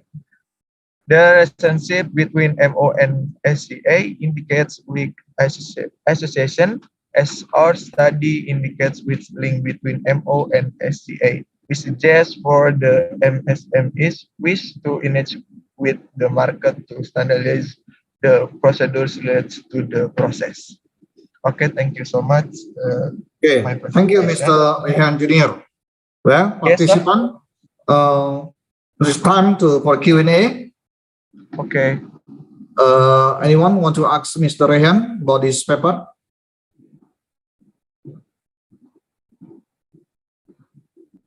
If not, maybe I have one question for Mr. Rehan Junior. I hear my voice? Yes, sir. Okay, I want to know how can you determine those variables with the parameters and the combination with the method for the result? Can you maybe explain those questions? So wait a minute. Mr. Rehan? Okay, sir. How can you determine those variables? Maybe you can answering this question first. Yes, sir. The combination from the method, we use the empirical based on primary data, terus explanatory and deductive and quantitative data. How many hypotheses to determine for this topic? Many, Yeah. I'm sorry, sir. Can you tell me, tell us how do you determine those hypotheses? Hypothesis.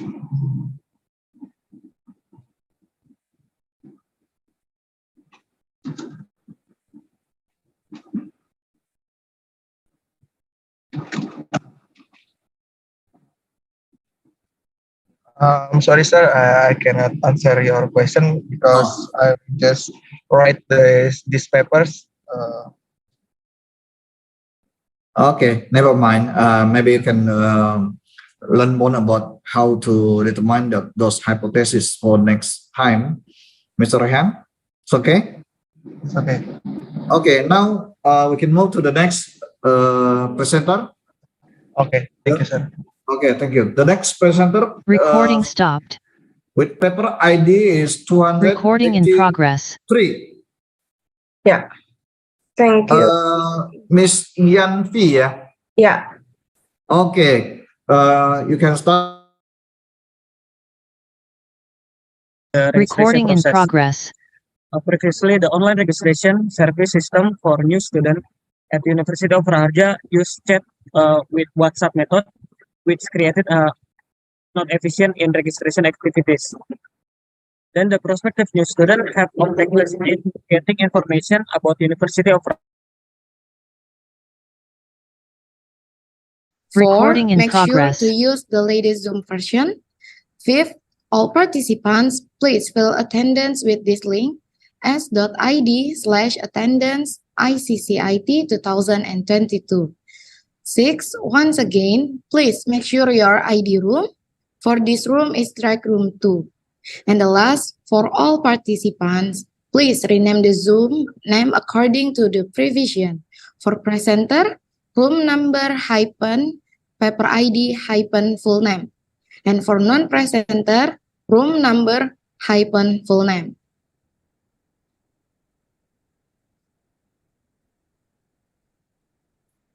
Good afternoon, Season Chair and all participants. We are delighted to welcome you to the IEEE Conference on Creative Communication and Innovative Technology, ICCIT 2022. Before we start this parallel session, I would like to introduce Season Chair, Track Room 2, Associate Professor Dr. Henry M. Com. In Scopus publication, he has 80 documents with 39 citation and 4 H-index. In Google Scholar publication, he has 639 citation. His field of interest is computer science with educational background. He got Bachelor of Computer Information System at Bina Dharma University Palembang, Master of Computer Informatic Engineering at STTI Benarif Indonesia Jakarta, and Doctor of Computer Science at Gajah Mada University Yogyakarta.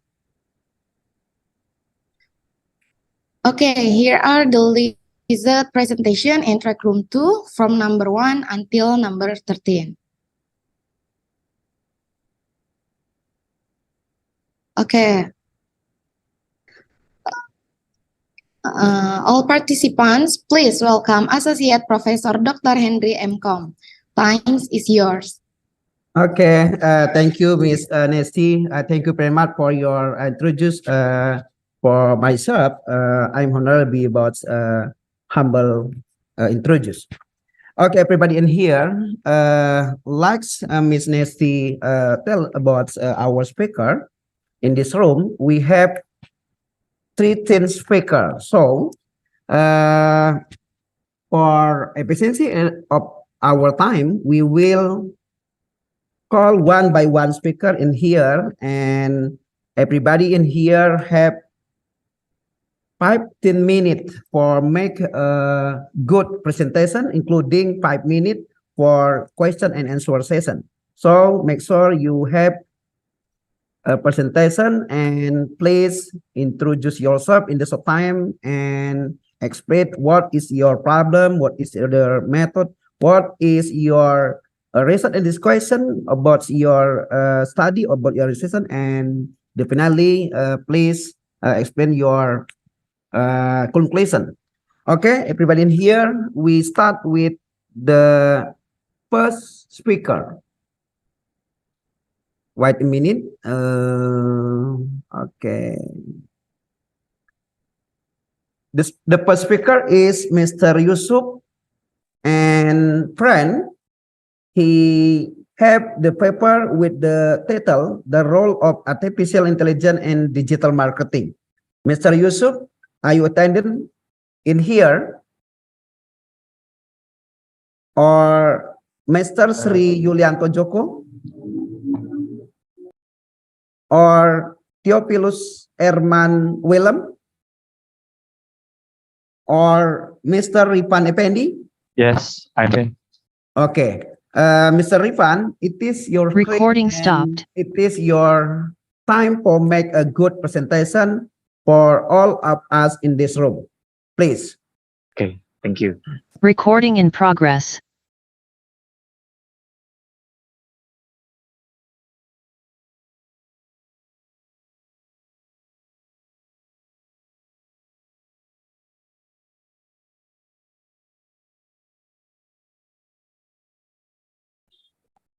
Please, Mr. Rifan, it is your time.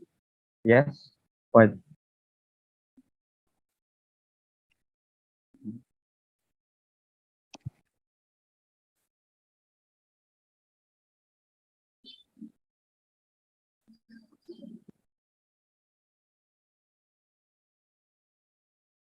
Hello everyone. First of all, I will introduce myself.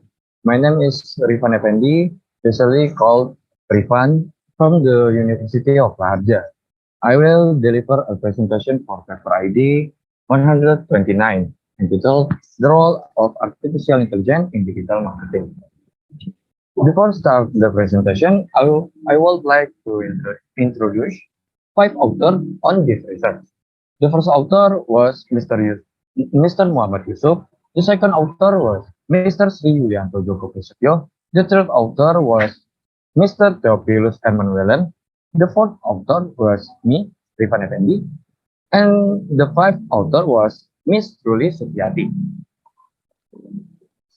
The systematic in this research are as follow: abstract, introduction of research, method, result and discussion, and conclusion.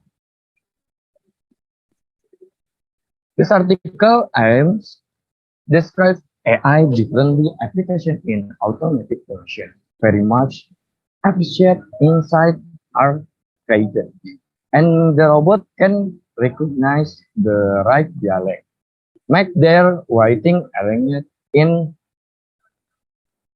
distinctive dialect, and car can drive themselves and go to work for the people. Some research will try to beat passing taking into account the maturity of the instrument. This research will solve the problem and get answer how is automatic commission advancing. Writing the edge of fact inside, and how is AI changing the manufacturer inside division by giving us of AI honors, implements and application in advanced deal solving.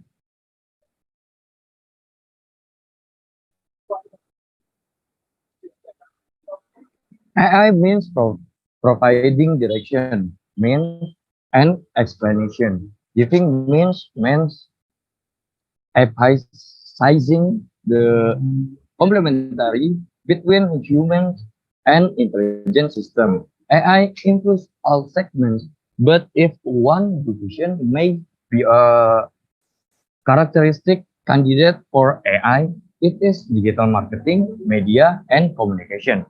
In expression, we are going to consider this outline. AI moreover contributes to the development of sustained promotion. Some stage provide feature relate to present content technology. It bolsters search engine algorithm to segment as adjustment based on the competitors' content and content feedback. This can be called promotion mecha session, and there are numerous illustration of stage. In addition, explanation means stimulating remorse about this AI and the development of AI, explaining its user infinite possibilities, strangers, and limitation. In this paper, we use three methods to determine the characteristic of artificial intelligence in the future, which include the Rocco-Basilic theory, explain human fear of excess artificial intelligence. The general Golem theory defines this artificial intelligence can replace work that should be done by humans. And the last one, maybe content suppress. In the exercise content research by human about artificial intelligence. The novelty of this study explores the AI and research discussion impacting all sectors. But if there is one sector that is a natural candidate for AI, it is digital marketing, media, and communication. And that our goal to explore in this overview how digital marketing is evolving in the age of artificial intelligence, and especially how AI changing the artificial intelligence sector. And the follow result from AI research in digital marketing include creating and generating content, digital and online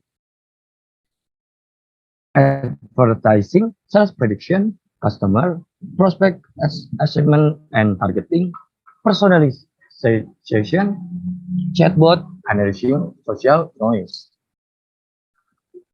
So this article proposes AI differently, application into automatic promotion. Very much appreciate insight are created, and the robot can recognize the right dialect, make their writing arranged in a distinct type dialect, and car can drive themselves and go to work for the people. Some research do try to beat passing talking into acting the maturity of the instrument. The author spent his time analyzing the need of his readers. He determines her main profile, delivers the right messages, and develops the right content to help create an overall messaging strategy. The content must be self-explanatory to attract critical customer attention. It must speak the customer vocabulary and fully understand it to clarify the solution the company offers to them. Can the machine get produced to the substance naturally get it to the client decently? Proposing the substance that the client is searching for, making a solid and complete message given entirely on knowing whom we are talking to. We have come to the end of presentation. That's all for me. Thank you. Okay, thank you, Mr. Ripan, for your great presentation today. Okay, everybody in here, we have 5 minutes for question and answer session. So, if you have any question or comment to Mr. Ripan at all, please raise hand or write your question using chat, please. Hello, everybody. Please make a short question or short comment, please.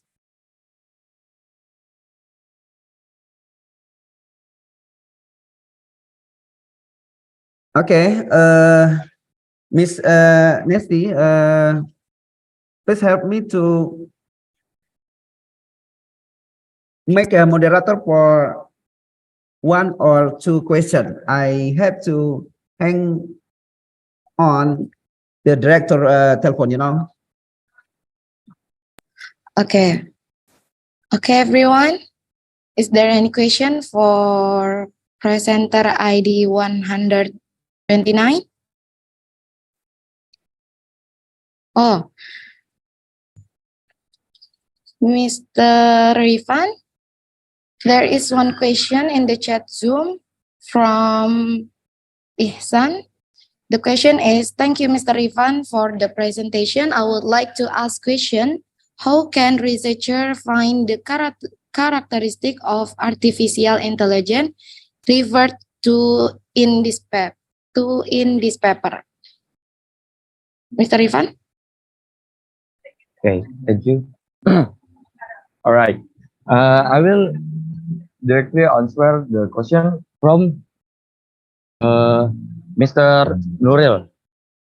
I repeat the question. How can research find the characteristic of artificial intelligence referred to in this paper, right? How do we know that? By using the local basic theory method, namely to find out the character of artificial intelligence, which in this theory explain that artificial intelligence can rule the universe when artificial intelligence except human thinking. Thank you. Okay, thank you for Mr. Ripan. One question from me. Look, Mr. Ripan, you have to make insight to me about in your research you have or you will make an application automatically promotion. It is correct? Hello. So sorry. In your paper, you have made a report about development an application for automation promotion. Is this correct? Yes. Have you completed the application? Not yet. Not yet. Not yet. Okay. One question. Why you choose and using the 3 method in this research? Why you don't choose one method, maybe 2 method, maybe? Because 3 method.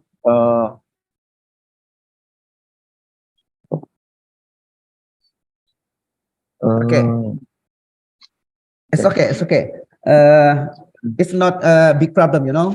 But I suggest to you and your team to make clear about the reason why you choose the 3 method and the method. It is very, very important in the research, you know. Yeah. Okay, thank you. Everybody in here, thank you for Mr. Ripan presentation, and let's make a very big applause to Mr. Ripan presentation. Thank you, Mr. Ripan. Thank you very much.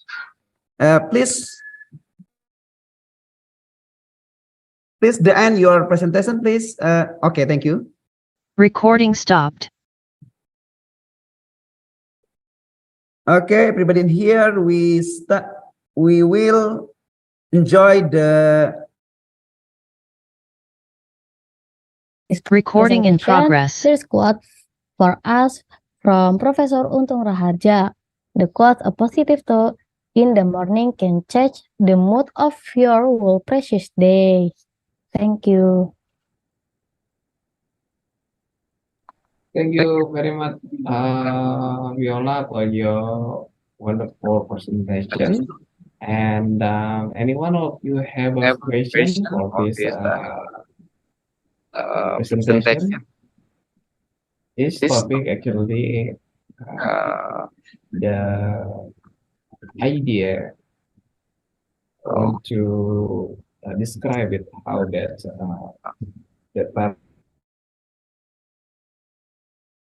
Recording in progress. Miss Yang Fatmawati, Miss Cynthia Komalasari, Miss Lisma Nur Aziza, and Miss Yulia Putri Ayu Sanjaya.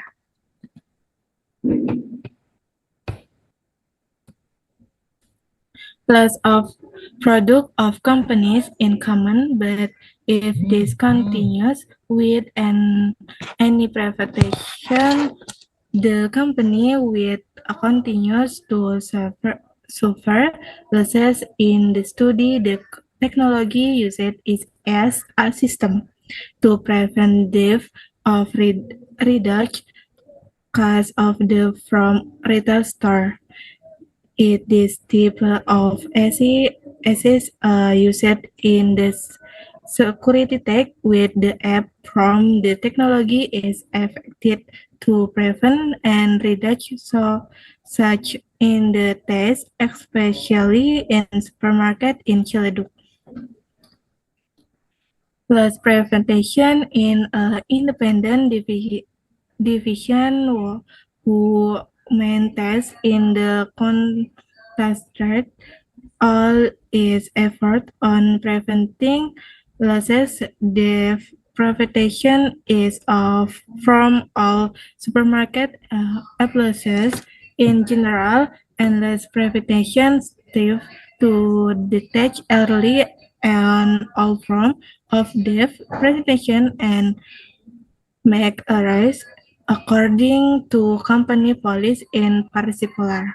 Plus prevention obligation in to prevent theft. This can be done by coordinating effort with all appliances and neat and clean store with great customer in the most effective prevention method against theft. In this case, the author used two methods, namely the qualitative method. The article used qualitative method and literature study method. This article is a subjective exploration. Literature study method was activities can produce creative idea that will emerge library research by utilizing information source as reference book and speculative article to generative creative idea. This research can be carried out by anyone so that they get a series of exercises collated to information on existing library collection. Reading and writing notes that being able to manage time, not just time, but processing correct and fundamental data into answer the problem definition. In the study, there was to prevent and reduce cholesterol into only their product in the baby food category and a contributor to losses at the Ciledug supermarket 2 months earlier. In September 2021, baby food product expressed 778 SUH only 191 in store, 551 in warehouse, for 43 total different, and 76 total cost of sales, and the charge base explained that in October 2021. After the author conducted the discussion, it can be concluded by installing as in the baby food category. It can find out how many losses have occurred so to reduce the value of the loss. The existence of customer service for this customer makes a psychological impact assessment for shoplifters, resulting in a decrease in the value of losses. There are still many shopping countries that have not implemented the AI system, where the AI system is very important and has many benefits for a shopping counter and has a very large impact on shopping counters. We hope the shopping counters in Indonesia can implement this system so that there is no loss. The advantage gained by shopping in the middle.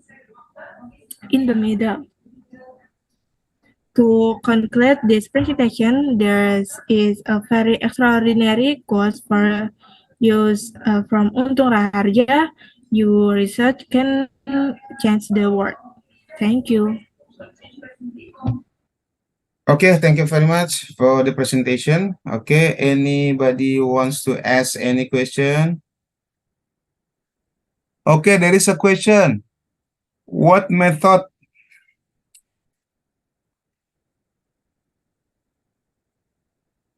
Hey. How to see the chats? I'm sorry. Hold on. Okay, there is a question. From Nana. Yeah. Oh, I'm sorry. From Tarisha Ramadan. Yeah. Can you explain again about what loss prevention is? Okay. And the second question is from Nana. Yeah. I want to ask you, Mrs. Putri, what method did you use in your paper? Thank you. Okay, please answer the questions. Thank you for question, Tarisha Ramadan. An independent definition was meant is to concentrate all this effort on preventing losses. The prevention is from all supermarket employees in general, and loss prevention still to detect early on all forms of the prevention and make arrests according to complement police in particular. Next question. Thank you, Nana.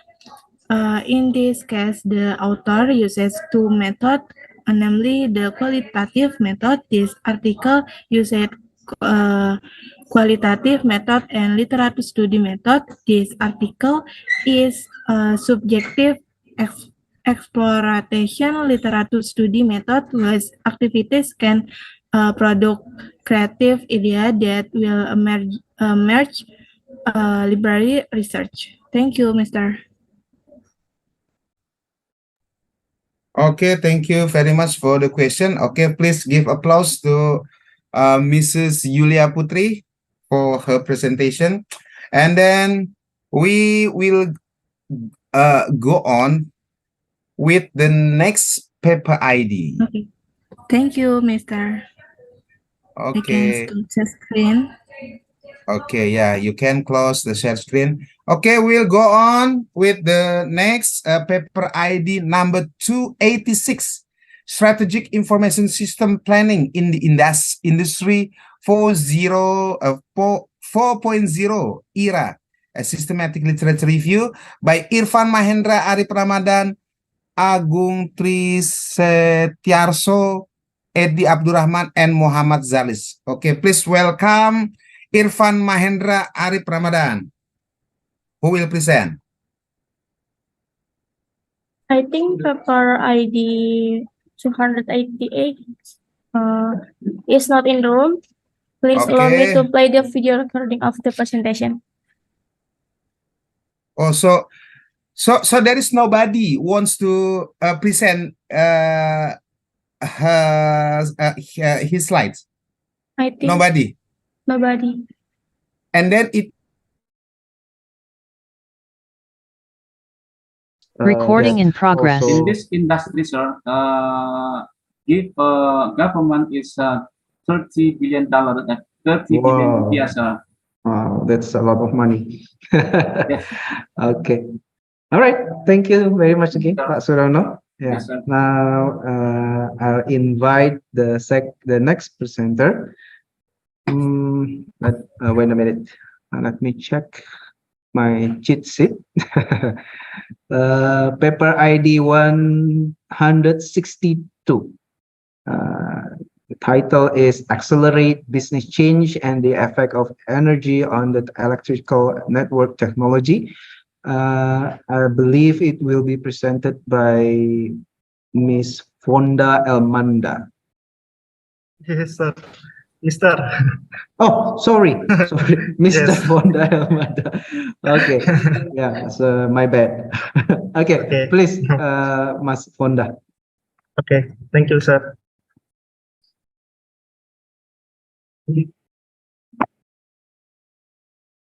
Yes.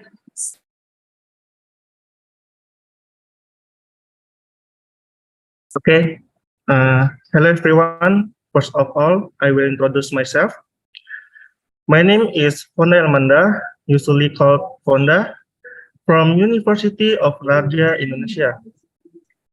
I will deliver a paper presentation titled Accelerate Business Change and the Effect of Energy on the Electrical Network Technology, AD paper 162, with 7 slides in the next 5 minutes.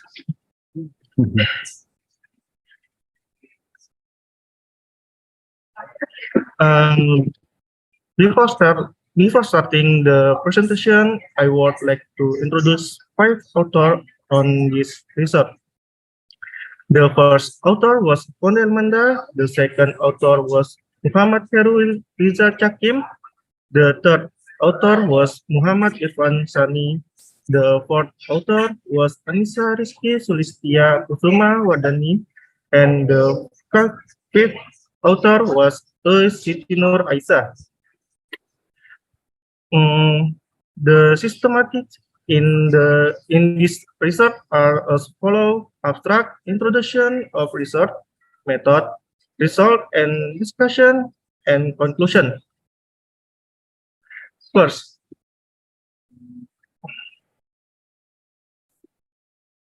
renewable energy technology is obtained from sustainable natural processes such as solar energy, wind energy, water current, biological process, and geothermal energy.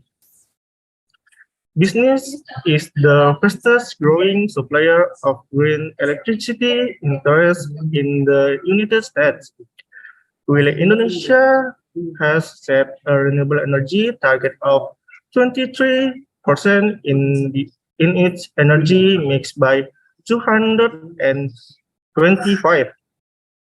Control demand has grown from approximately 5% of all green energy in Indonesia in 210 to large provider, around 13% in 219, and could surpass 20% by 230.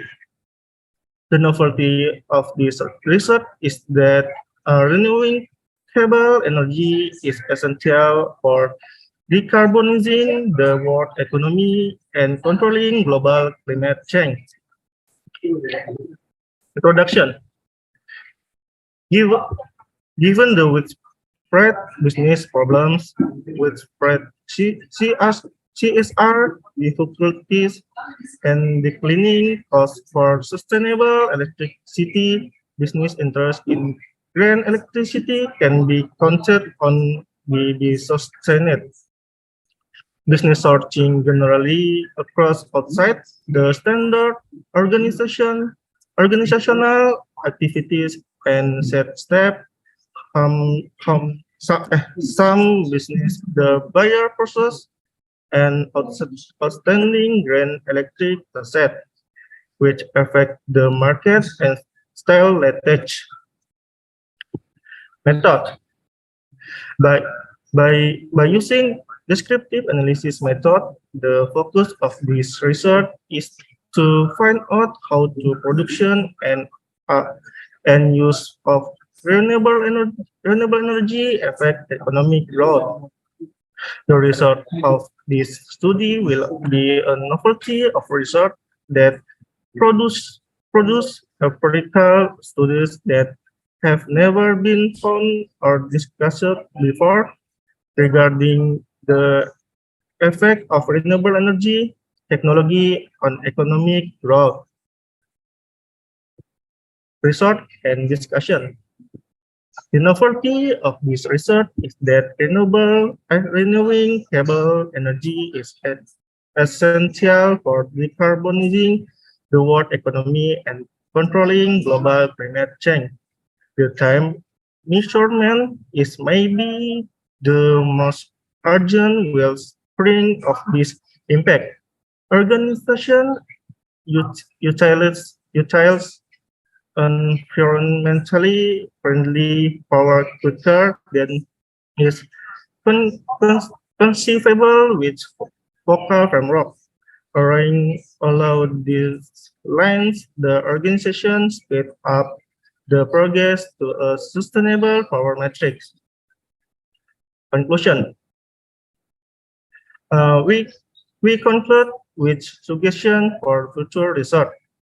Researchers can model impact on the network to measure the potentially harmful or beneficial effect of companies' use of renewable energy. Finally, further research called work directly with companies, joint ventures, and other stakeholders, perhaps surface to assess this different stakeholders specific needs and goals and develop strategies for future coordination. We have come to the end of the presentation. That's all for me. Thank you.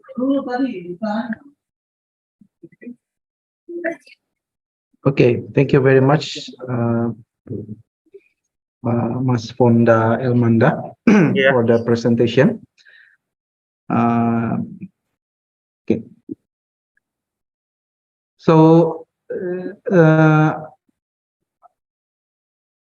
I tried to digest your presentations. So it seems like you were doing the literature review research. Am I correct? With regard to the business change and the energy effect? Or did you collect the data to support your research, or you just doing the literature review type of research? Yes, sir. I want us to be author, sir.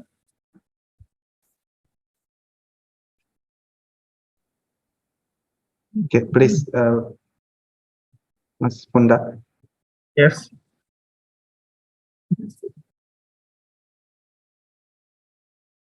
So is this research descriptive analysis? Okay. So because I am a little bit confused about the content of the research, because it seems that the presentation is too short. I cannot fully grasp the content of the research. Okay, so maybe about the research method. What does descriptive analysis mean? So what is the step of doing the descriptive analysis for your for this paper's research method? Can you explain a little bit about descriptive analysis? We start by explaining the information and conversation about the progress of the organization work on the sustainable electricity market, and we examine the important difference between corporate buyers and supplier. Focus to understand we organization decide to contract on network. Then we analyze the likely impact of corporate acquisition on an organization future activities, arrangements, and costs. And lastly, we distinguish and talk about how to enhance organization follows sustainable organizational strength. We did a great job. Okay. Thank you, sir. Okay, yeah. Yeah, so I believe you already mentioned that in the paper, right? The tools for the analysis and also the more complete explanations on the paper. Okay, yeah, I think, oh yeah, is there any questions from the audience? You can ask. Yes, please, sir. Yeah, please, Pak Surono. Thank you, sir. I want to ask, because it's about energy. In Indonesia, there is government regulates Indonesian number 2 years 240 about this regulate about a proven technology, which a proven technology, his technology 3 years is sustainable. But I don't see a special example is a nuclear technology in United or in China, in Russia, only 1 year and 6 months. I want to ask, is there a country that is capable using about this regulate, about a proven technology? Thank you so much.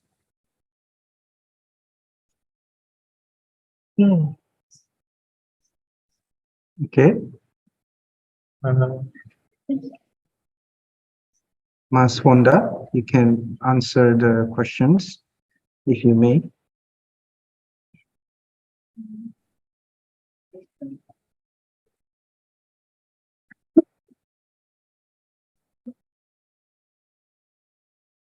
Sorry, sir, I cannot answer is. Okay, yeah. There is the country using the proven technology until 3 years. Only that, sir.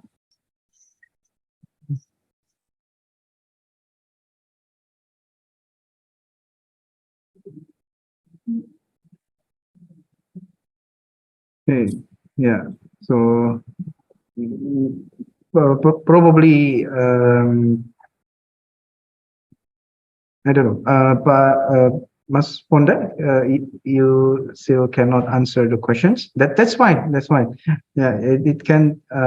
You can save the questions, and then you can try to find out the answers later on.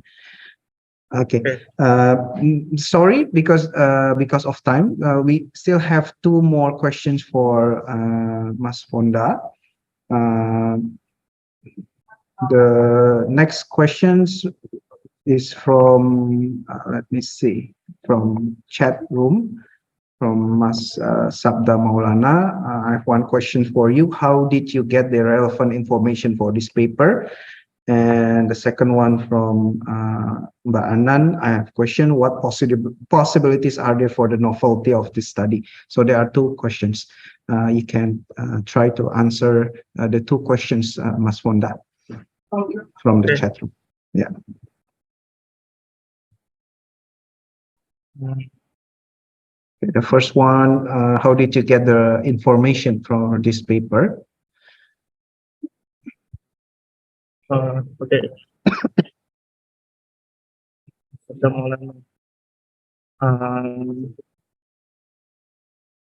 We start by examining the information and conversation about the progress of the organization, work on the sustainable electricity market, and we examine the important difference between corporate buyers and supplier for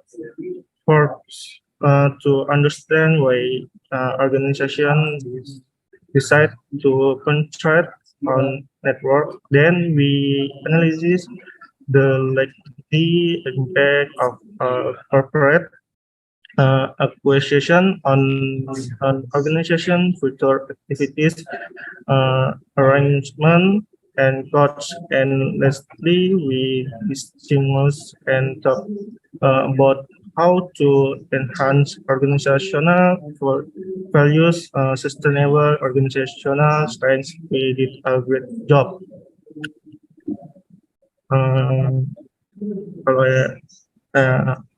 What possibles are there for the novelty of this study?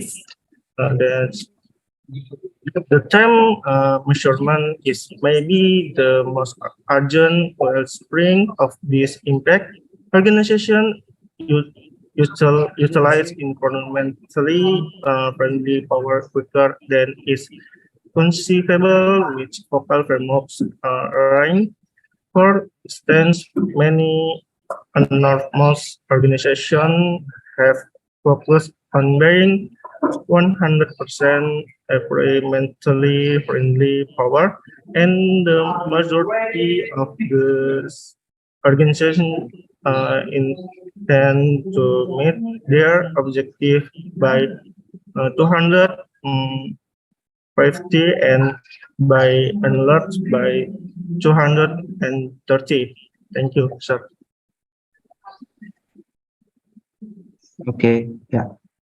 Yeah, thank you very much for the answers, Mas Fonda. I think because of time, we have to move on to the next presenter. Okay, thank you again. Thank you, sir. Recording stopped. Yeah, for the next presenter, will be paper ID 230. Sorry, 230, yeah? Yeah, 230. Recording in progress. Miss Desya Brani, and me, Eva Nabila. And we have an abstract. Bitcoin cryptocurrency in the form of decentralized transaction systematic mapping observation used to collect all studies that apply to the blockchain generation as the purpose of this research, supported by understanding blockchain research topic, situation that require development and future technical defense in the blockchain era, as well as the limitation of blockchain use from a privacy and security perspective, which ultimately result in a novelty in the form of using blockchain in education 4.0. And we research how the fast development of blockchain and its great security can be applied to education 4.0. We have introduction. In Indonesia itself, blockchain has been applied in many fields such as the government sector, namely securing the government system. And two, the benefits of blockchain after being implemented are the most field security, efficiency, transparency, speed, and ease of implementation for public sector organization. And some of blockchain implementation in education, like e-portfolio, scoring certificate using HAS, review transcript and report cards, verifying transcript, diplomas, and test score, and etc. And we have some methods. We have research question, FQ1, what recent research on blockchain, FQ2, application on blockchain technology, FQ3, and how about further research for blockchain development. And we have figure 1, the classification schema of research on blockchain, contains how the previous research was processed. The most important thing in this sorting is searching for string and reading abstract. Then the rest is researching the contents of papers on blockchain. The process paper will have a conclusion from the blockchain under the study. And the answer of this research question, one, research about blockchain has discussed a lot about the benefit of blockchain as a peer-to-peer application that can be used for any field rather than the use and development of Bitcoin. And what application on blockchain technology? Another goal for blockchain application is the security and privacy of users and their data, especially for students in Education 4.0.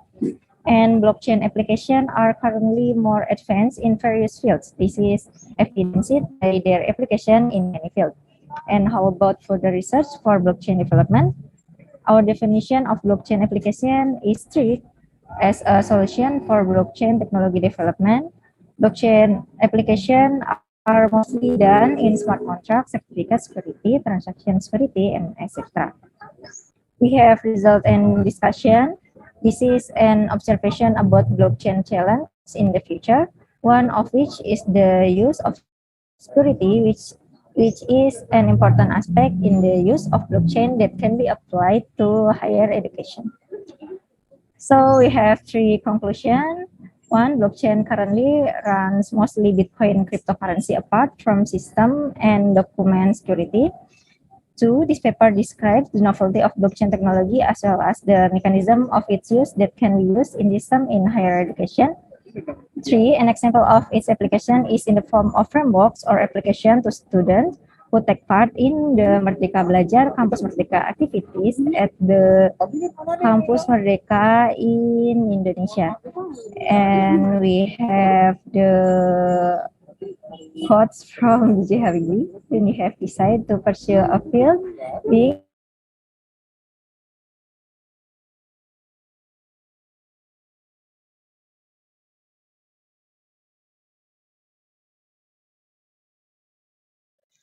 Oke, Mbak Eva, kayaknya disconnect ya? Enggak ya? Lagi salah nggak please ibu? Because, I cannot see the video from Mbak Eva.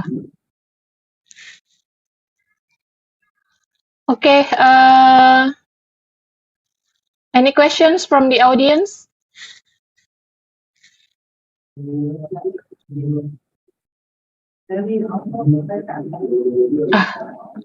I think she disconnect. Okay.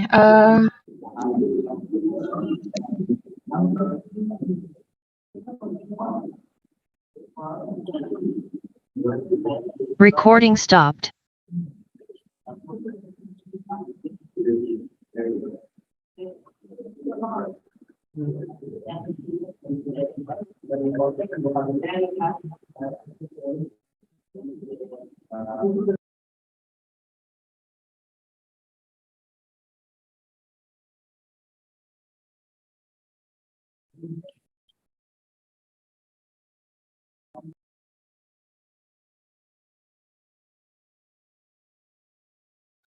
Okay,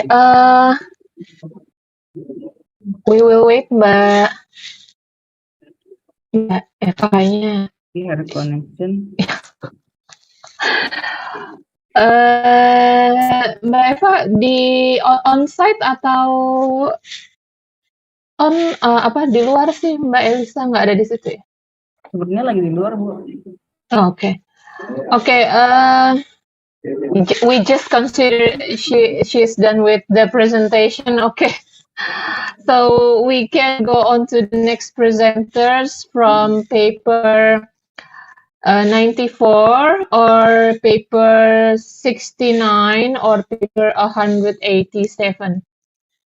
Which one is already in the room?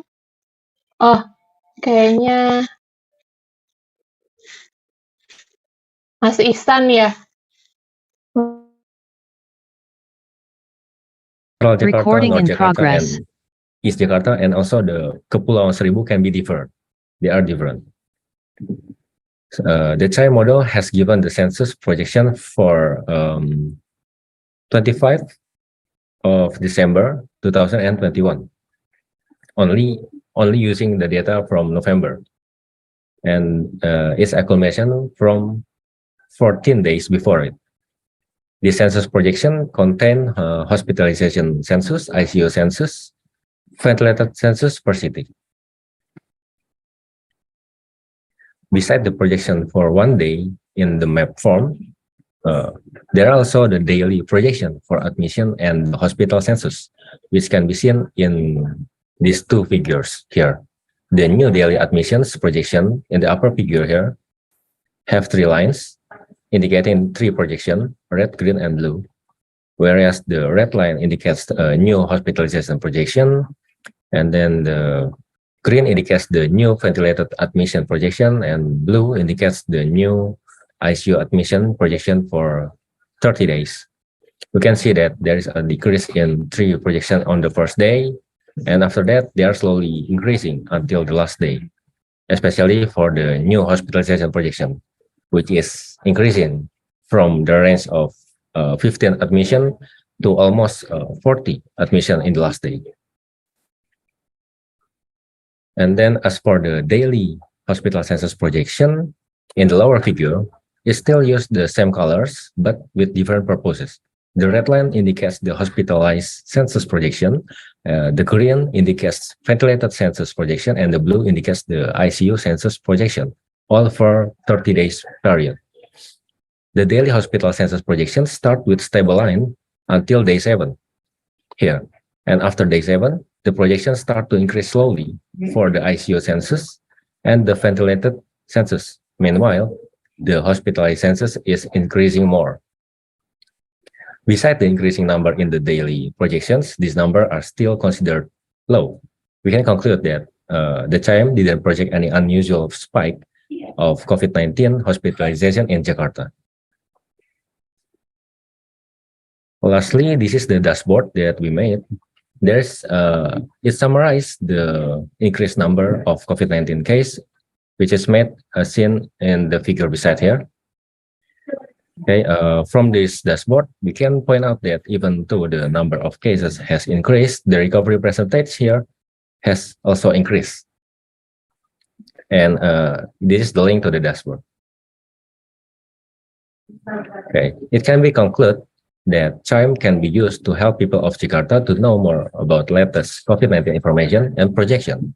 The model prediction can also be useful for people to prepare their hospitals, cities, and regions for looming crisis. Okay, there are some bibliography. Okay, so this is the final slide. Thank you for your attention. Okay, thank you, Mr. Henry. Okay. Participant want to ask, any of you want to ask to Mr. Henry about his topic?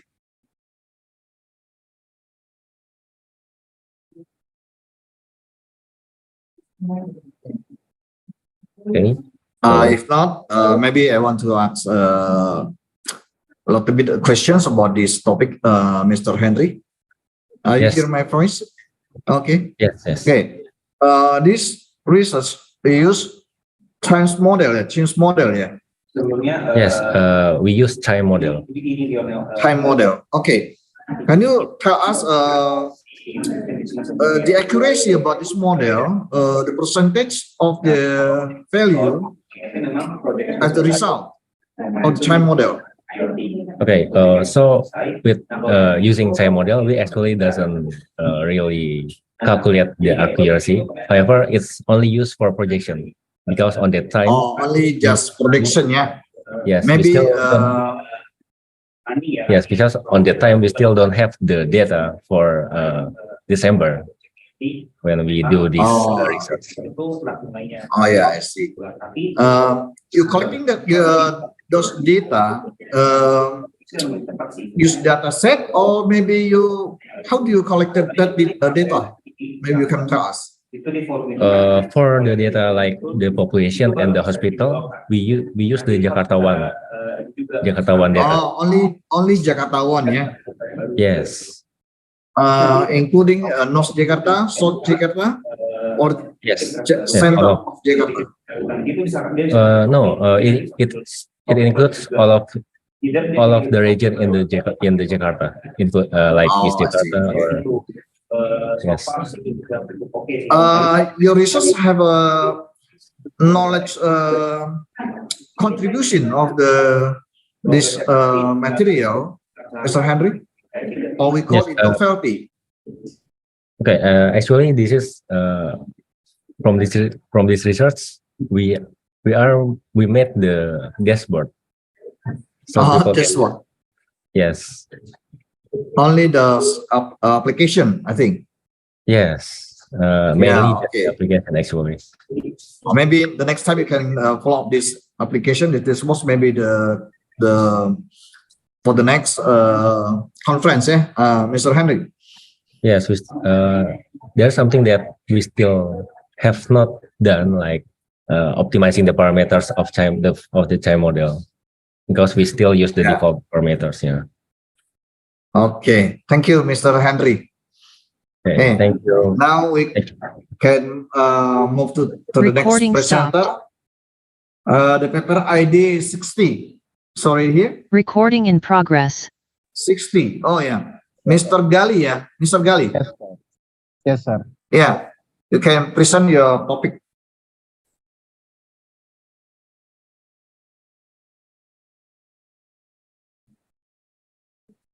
The presentation.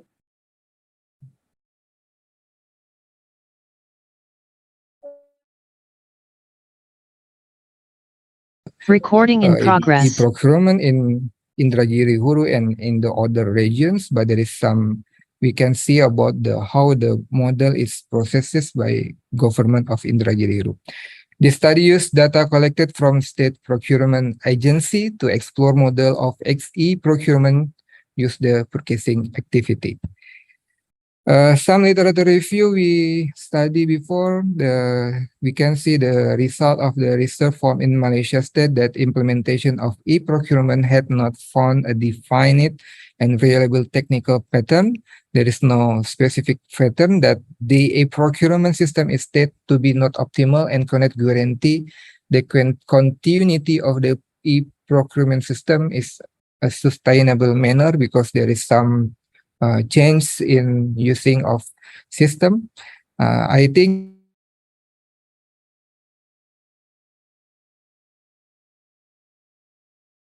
the Ministry of Home Affairs implementing of is a system that can be used in a government must have sustainability for implementing an integrated system with one another. I think in Indonesia we have a integrated system. Ensuring the reliability of the implementation of e-procurement is influenced by many variables. Also, the research in development countries in Netherlands, Portugal, show that this is a system is reliable system to be carried out in the process of procuring goods and service.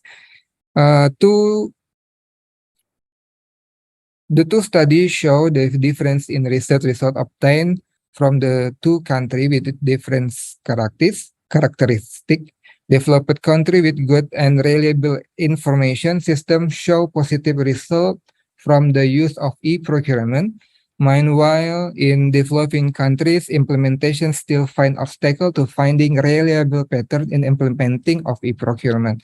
I think there are some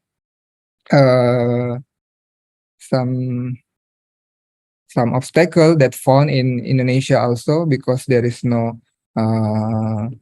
fixed pattern, fixed system that use like e-planning system from government. So it's make the system of e-procurement, if procurement system is become difficult to use, because there is no sustainable system. When we change the region, the system will be also changed. This study use descriptive qualitative research design that will produce descriptive data. This research was conducted at the Regional Secretariat of Indragiri Hulu Regions, especially in development economic. The object of this research is the implementation of e-procurement in the process of procuring goods and services in Indragiri Hulu regions. The subject of the study amount to 8 people, 1 key informant who is the head of district in Secretariat in LPSA, Indragiri Hulu, head of development economic, also LPSA secretary, contractor partner, and the community. Data reduction is summarizing, selecting the main thing, and focusing the important one. Based our research, we found that a model of a procurement model in 3 regions. The process is start from the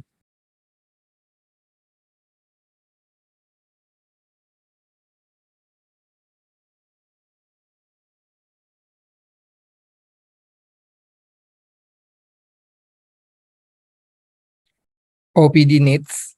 Then the head of the procurement formed a working group. They made a group to do the procurement. They called that as POKJA. Head of section from working group consists of 3 procurement officer. Then procurement officer perform the procurement of good and service. Procurement officially carry out the process by stipulating procurement requirement document and procurement schedule. After they start the process, then they start the schedule. Then they assign the procurement. They will assign the offering from the many company. The procurement officer select 3 company that meet the procurement requirement as prospective procurement winner. Participant in the procurement with the lowest price will be appointed as a procurement winner. This is a process that be held in process of procurement. The implementation of e-procurement is based on the work plan, whose financing has been approved by the regional budget and revenue, APBN or APBD. The part of responsibility for procuring goods and service is under the head of the procurement of goods and service, HRUP, Rencana Umum Pengadaan.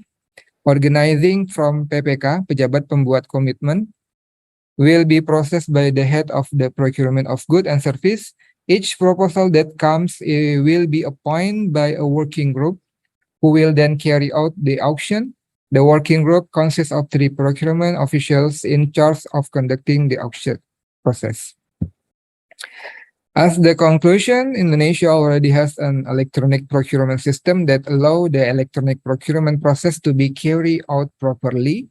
The implementation of electronic procurement is in this disadvantaged area can also be carried out to meet the need of each regional apparatus to carry out work and development program in the region. Also, common disturbance in the implementation of electronic system is a local government, especially in the treaty area, are related to internet network problems and application servers that are down. The internet network is a major problem in the implementation of e-procurement. And this result in the proposed procurement process not being entered on time, not on schedule, I mean, and procurement participant cannot participate in the auction due to problem with server that are experiencing failure to operate. They say cannot be accessed. That's all from my presentation. Thank you very much. Assalamualaikum warahmatullahi wabarakatuh. Waalaikumsalam warahmatullahi wabarakatuh. Terima kasih, Mr. Imam. You still, I think you are still mute. Still mute? No? No? Viva, you hear me? Oh yeah, finish. Okay. You hear Yeah, me, Imam? Okay, thank you for your nice presentation. So from the audience, Recording in of progress. solution that fixed energy deficit without incurring huge infrastructure investment that have delayed the development of the energy industry. And this is how crowdfunding investment in renewable energy. Tokenizing provides an incredibly way to crowdfund investment in renewable energy projects. If you need $5 million to execute a renewable energy project, you might find it easier to find 10,000 people to invest $500 each. Then it is convince 5 investors to give you $1 million each. For one, many people who are interested in clean energy do not necessarily have the deep pockets necessary to fund green energy projects. Blockchain for crowdfunding could allow them to raise smaller amounts directly to the project without necessarily going through intermediate. And this is the challenge of adopting blockchain for renewable energy for this research. There is 4 challenges. The first is knowledge gaps. Second, lack of skilled blockchain developer with interest in the energy space. Third, unclear regulatory environment. Fourth, there are not many proven use case blockchain outside cryptocurrency. And the conclusion for this research is the original debate of digital disruption birthed the Internet of Information. We are witnessing second wave for blockchain technology as the Internet of Value gain mass market adoption. Renewable energy companies that are proactively exploring how to leverage blockchain technology to improve their competitive advantage will most likely be better off than companies that are ignoring this disruptive force. So the last word I want to say, start disrupting today. So thank you for your attention. Wassalamualaikum warahmatullahi wabarakatuh. Waalaikumsalam warahmatullahi wabarakatuh. Thank you, Aprilia Sari. Recording stopped. We're going to the next paper with the ID of 240. The title is The Effect of Event Marketing Promotion on E-Commerce Recording in progress. Awareness in Indonesia, written by Muhammad Aras and Neti Apriani Laila. Is there the author or recording? Yes, 240. Mr. Muhammad Aras or Neti Apriani Laila? Yes, hello. Yes. Yeah. Are you going to present the paper?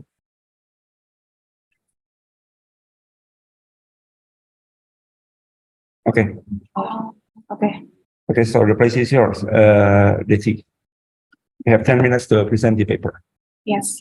Welcome audience. Let us introduce ourselves. My name is Ditya Priyani as graduate student, Magister of Communication Department from Bina Nusantara University, and Mr. Muhammad Aras as a senior lecturer, Magister of Communication Department from Bina Nusantara University. Today we will discuss of our article, namely the effect of event marketing promotion e-commerce brand awareness in Indonesia. Okay, entering the global era of adulthood, especially in the development of information and communication technology, causes change in our culture and daily habits. The existence of technology at this time is very helpful for profits in the economy of trader because it has many benefits. Technology currently plays an important role in the dissemination of information and will continue to grow with the internet. The existence of e-commerce itself on the internet can be recognized through the existence of supporting facilities for advertising, sellers, and the best service for all these customers by using online store in the form of web that operates 24 hours a day. Meanwhile, according to the Indonesian E-commerce Association published by the Indonesian E-commerce E-commerce Association for IDEA, the penetration of Indonesian e-commerce process is 30% for exceeding other neighboring countries in the Southeast Asia, such as the Philippines 11%, Thailand 24%, Vietnam 6%, Malaysia 30%, and Singapore 51%. In the face of increasing fresh online sales business competition, Lazada must be able to create strong brand awareness in the minds of consumer, so that in the end they are moved to buy products online at Lazada. Brand awareness or consumer awareness of the Lazada brand as an online store can be shaped by various factors. Even is a factor that is considered capable of significantly shaping brand awareness. Even marketing is an activity carried out by an organization that aims to promote the interests of the organization and its brand through an event. Lazada is holding an online shopping festival. On of the mega discount promo event called 11/11 became a moment of online revelation. Especially, this event is presented by Lazada for consumers to provide a more interactive online shopping experience for Indonesia consumer. With the implementation of 11/11, Lazada target to break the sales record to 5 times the growth achieved in September last year. Research question and purpose. The research question of the study the effect of e-marketing on brand awareness of Lazada e-commerce in Indonesia. And research purpose, this study aimed to determine the effect of e-marketing or X on brand awareness or Y of Lazada e-commerce in Indonesia.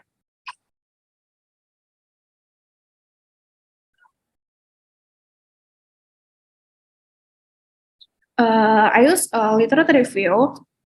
I use the communication campaign of theory intended to produce a specific result in relatively large number of individuals. And I use new media. According to some, new media is often contrast with traditional media, which are considered obsolete. And digitalization and convergence, which means a cross between old media and new media. And even marketing is activity that has been planned and organized by a company with the intention of introducing the company brand, which has 3 critical elements, namely entertainment, excitement, and efforts that make even marketing strategy successful. According to brand awareness is defined as the recognition or memory of brand. For a research method, I use the quantitative approach. This study used a survey method to Indonesian people who use e-commerce Lazada or can be interpreted as registered as user according to iPrice as one the e-commerce maps Indonesia. The total Lazada e-commerce users in Indonesia are 264 million people as on May 550. In the sample, the determined mention using the Taro Yamane sampling formula has precision level 5% and 95% confidence level. The sample to be taken are 400 samples users in Indonesian as a research subject. Framework, the effective marketing, including involvement, interaction, immersion, innovation, integrity on brand awareness e-commerce in Indonesia. The result validity test. These results are based on the table validity test that the correlation of each item to the total score of each segment for the variable x and y entirely produced are count and are table worth 0098. So the calculate are value is greater than the tables are value. All of the research variable question items are found. And reliability test based on the result of the reliability test, the result of the reliability test show that all variables have fairly large alpha coefficient, which is above x660.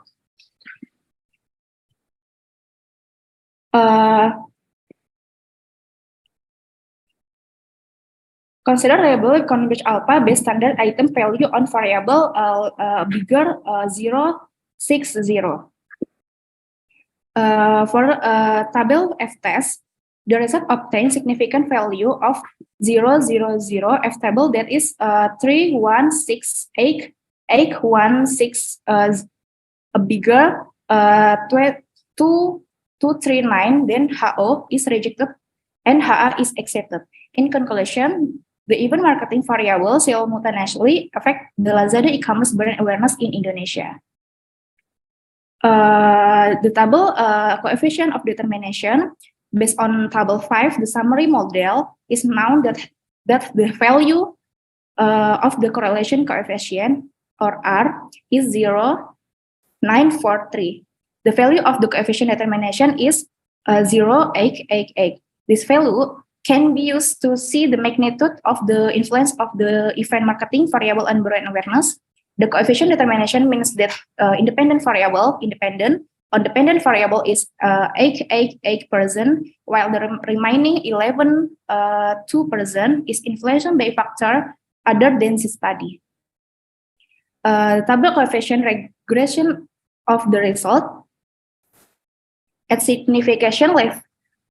At a signification level with the Gauss freedom that obtain the table 1649 x1 regression coefficient value 56292, a bigger T table 1649 indicates that there is positive effects on ever marketing on brand awareness. From the partial test result is conclude that HA is accepted and HO is rejected. For discussion, the study examines the effect of event marketing on Lazada e-commerce brand awareness in Indonesia based on the result of the research that has been stated in the previous discussion that every company wants its product to be known by consumer, even making their products to top of mind in the minds of consumer. The data found that event marketing was the most contributing factor in this study. In addition, event marketing has a significant positive effect on brand awareness, including involvement, interaction, immersion, intensity, individuality, or having personality, innovation, and integrity. Even are seen as true and bring tangible benefits and meaningful value to consumer. Brought to you by e-commerce Lazada for consumer to provide a more interactive online shopping experience for consumer in Indonesia. For conclusion, from this result, it is evident that event marketing has an effect on Lazada e-commerce brand awareness in Indonesia, and from campaign theory indeed use communication strategy and theories to influence a broad audience in several ways with the aim of persuading consumer to buy the product as is an commercial marketing campaign or influencing an attitude, increasing knowledge, raising awareness, or changing behavior, as is more common in promotional campaigns. And what has been done by Lazada, Lazada helped double that flash sale event to promote to wide audience in order to create awareness of the Lazada brand. Recommendation for Lazada e-commerce companies to improve campaigns and strengthen content on social media. This is important so that consumers continue to choose Lazada and retain their customers. Because social media can still be proven digital platform for marketing promotion. However, it is necessary to have a unique content that shows the wish of consumer. Thank you for attention. Okay, thank you, Leti, for the presentation. Is there any question for Leti regarding her presentation, her paper?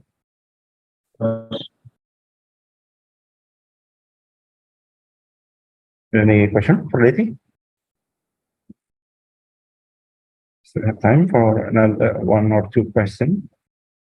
Sorry. Okay, I think there's no question for Leti. So thank you, Leti, for the presentation. Recording stopped. Next, we are going to the next paper with the ID of recording in progress 186 with the comes from the Recording in concept of progress. commercialization, which is one of the part of neoliberalism, and which gives me an idea that whether intentionally or unintentionally, most of the stakeholders are basically using digital technologies to promote the neoliberal concepts. It's not only the university stakeholder, but even though the policymaker, because of the slightly gap of understanding in terms of neoliberal concept. And last on the not the least, I would like to come to my final point that the digital learning concept, which is running on the higher education sector, are very much highly impacted by the neoliberalism fundamental goals, which is see higher education in terms of commercialization, and Indonesian higher education is not untouched with that. At last, I would like to thank you very much for Raja University, especially Alphabet Incubator. Without their support, I might not able to complete this research. And these are some references. I would like to open the platform. If anyone has any question, I'm happy to answer. Thank you, Mr. Lahul. It's a nice presentation. Thank you, sir. Participant, anyone want to ask or discuss with Mr. Lahul? If not, maybe I want to discuss about this topic, Mr. Rahul. Actually, you're from India, is that right? Right, sir. Mr. Rahul. Okay. Your research is about the digital. I think it's about the e-learning or blended learning, yeah, Mr. Rahul? Right, sir. In Indonesia, yeah? Right, sir. What do you think about the culture Indonesian when we implemented this model like blended learning, Mr. Rahul? Maybe can you elaborate a little bit? Absolutely, sir. Please don't take this research as just for a research paper. Take this concept very, very precisely, because that is going to be the future of developing countries. So most of the developing countries, not only Indonesia, Vietnam, or India, we have opted this blended learning format. Just take it from the developed country, because some research from the developed country is saying that blended learning is good, flexible learning is good, digital technology is basically a future. So without doing a proper study and without understanding our education sector, we opt that thing, sir. Like Indonesia has a three dharma concept, right? In that, the community development and all these concepts are there. Can anyone tell me that how this digital or blended learning going to make the community development when the students are not ready to come to university to do traditional study? And there is no way you can move traditional study with the digital technology. There is one concept called peer-to-peer learning. When you sit with your friends in the classroom, you have a different form of learning instead of taking online or recording lecture. So we as a developing country, we don't need to blindly follow what comes from the developed country. We need to first see what is our vision in terms of higher education, what is our aim, what is our, especially in the higher education sector, what kind of young generation we have and what we want to make them. Are we trying to make them a supplier or a raw material for developed country, or are we looking our young generation a future leader for our own country? So if our idea is to make our young generation for future leader for our own country, then I think blindly following this concept would be is going to be a very, very disastrous impact on most of the developing countries. So that's, of course, is my opinion, sir, because my research into that. But so far in the 3 years when I did my PhD research on this topic, I found that it's absolutely not make sense to blindly follow. It makes sense. We customize, we understand the requirement, and maybe most of the university still it's good to go a traditional way, which we used before COVID or any times. Okay, Mr. Rahul. So the key point is we have to customize when we use those technologies. Is all right, Mr. Rahul? Okay, thank you, Mr. Rahul. Your nice presentation and nice question, and it's good for us. Okay, next we move to the Recording next presenter. The ID paper is 151. Recording in progress. Mr. Gali again. Yes, sir. Oh yeah, Mr. Khalid again. Okay. Okay, your pen is loving you with you. Okay, now you can present this your research in the second paper, yeah? Okay, go ahead. Okay, thank you, Mr. Hello everyone, thank you for letting me presentation my ICCIT. Okay, before I start this presentation, I will introduce myself again. I am Galib. Recording in Of the phase progress. method. The synthesis of scope definition in this research is the creation of a phase framework that supports the phase method. To explain detail are the weakness of the current system compared to the system created or designed or the purpose. The information system for monitoring the production of steel and electricity towers for the extra high voltage power line towers was created on a website based basis with the aim the monitoring of production can be done anywhere online and in real time. In conclusion, based on the result of the research that has been created, it can be concluded the ongoing process for monitoring steel production at PT Cita Banjar Abadi is currently still using a manual system, so that production monitoring is not as expected and there are many obstacles. This solution was solved by making an information system for monitoring the production of iron and steel electric tower for the extra high voltage power line towers with the aim of improving the work performance of manager when monitoring the production. Future work for current research develop and upgrade the production monitoring information system that has been created so that it can still be used and useful for PT Cita Banjar Abadi Indonesia. Thank you very much. And I have a quote, don't understand miracles only happen to those who never give up. By Ethan Hawke. Thank you so much. Thank you very much, Mr. Dimat, for presenting your research. Okay. I invite the audience. If you have any questions or comments, you can open the mic or you can chat using the chat column.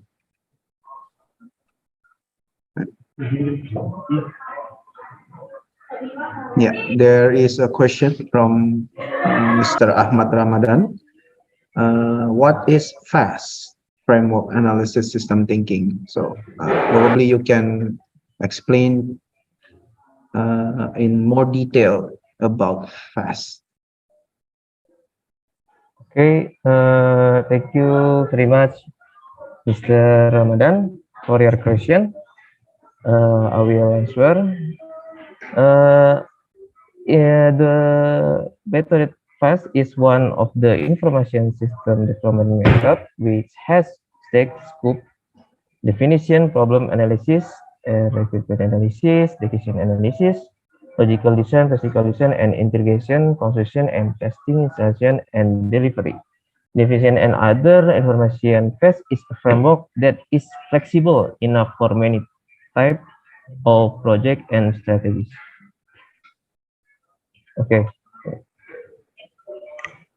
Okay, so I hope it answers your questions, Mr. Ahmad. I think I have one questions or clarification. So it seems that you haven't developed the system yet. Is that correct? Or have you developed the system? What's that? Sorry?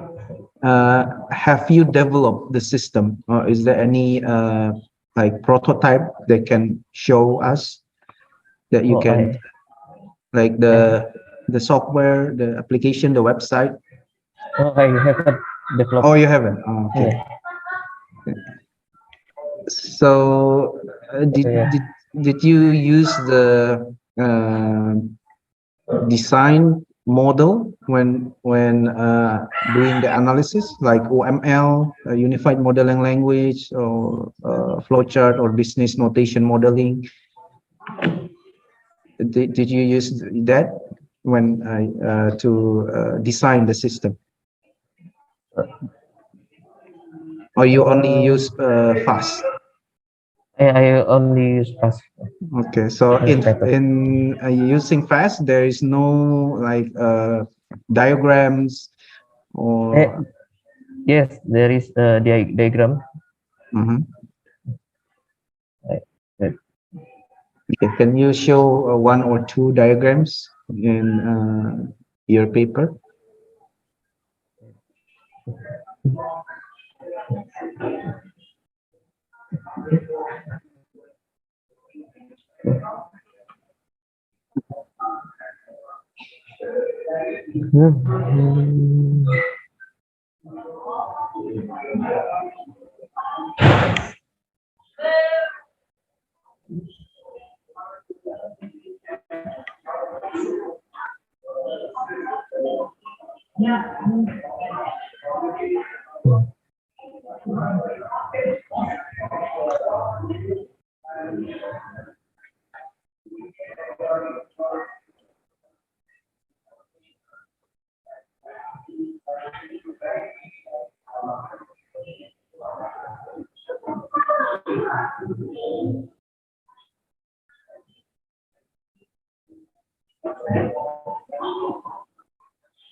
Oh, okay. You have the Okay, requirement. Oh, yeah, this one.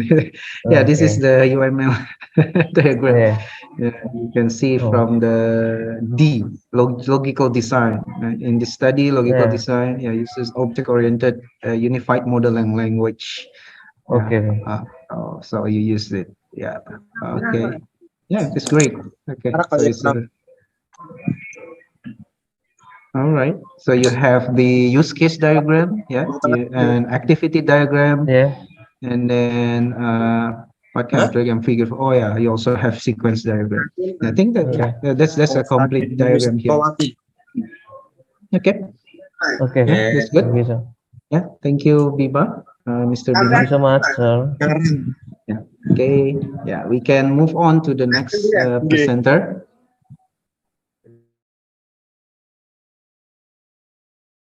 Recording in progress. According to you, when you use the blockchain technologies, it's very important, or just for just know for the others, or maybe can improve your article, your manuscript. Sorry, sir. Hello. Sorry, Okay. I can. Yeah.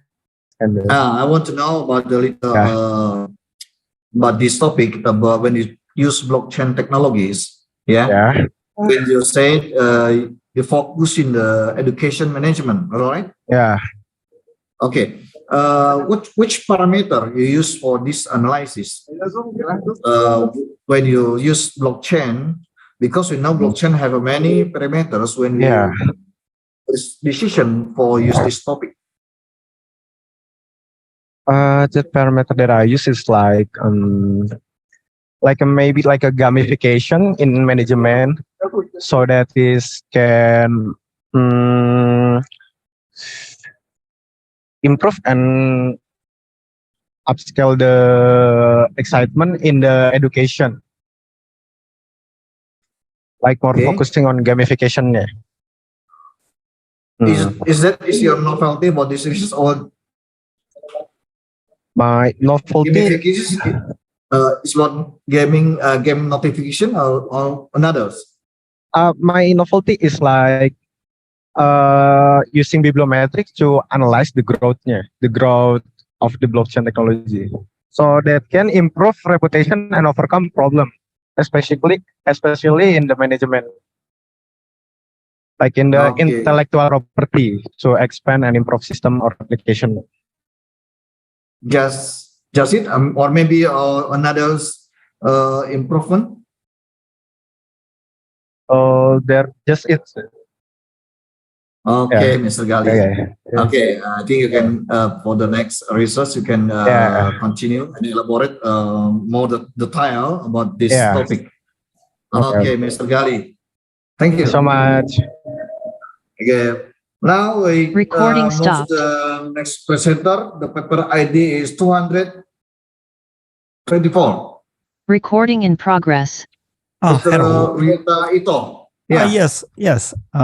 Yeah, okay. You can present your paper, Mr. Ryota Ito. Yes. And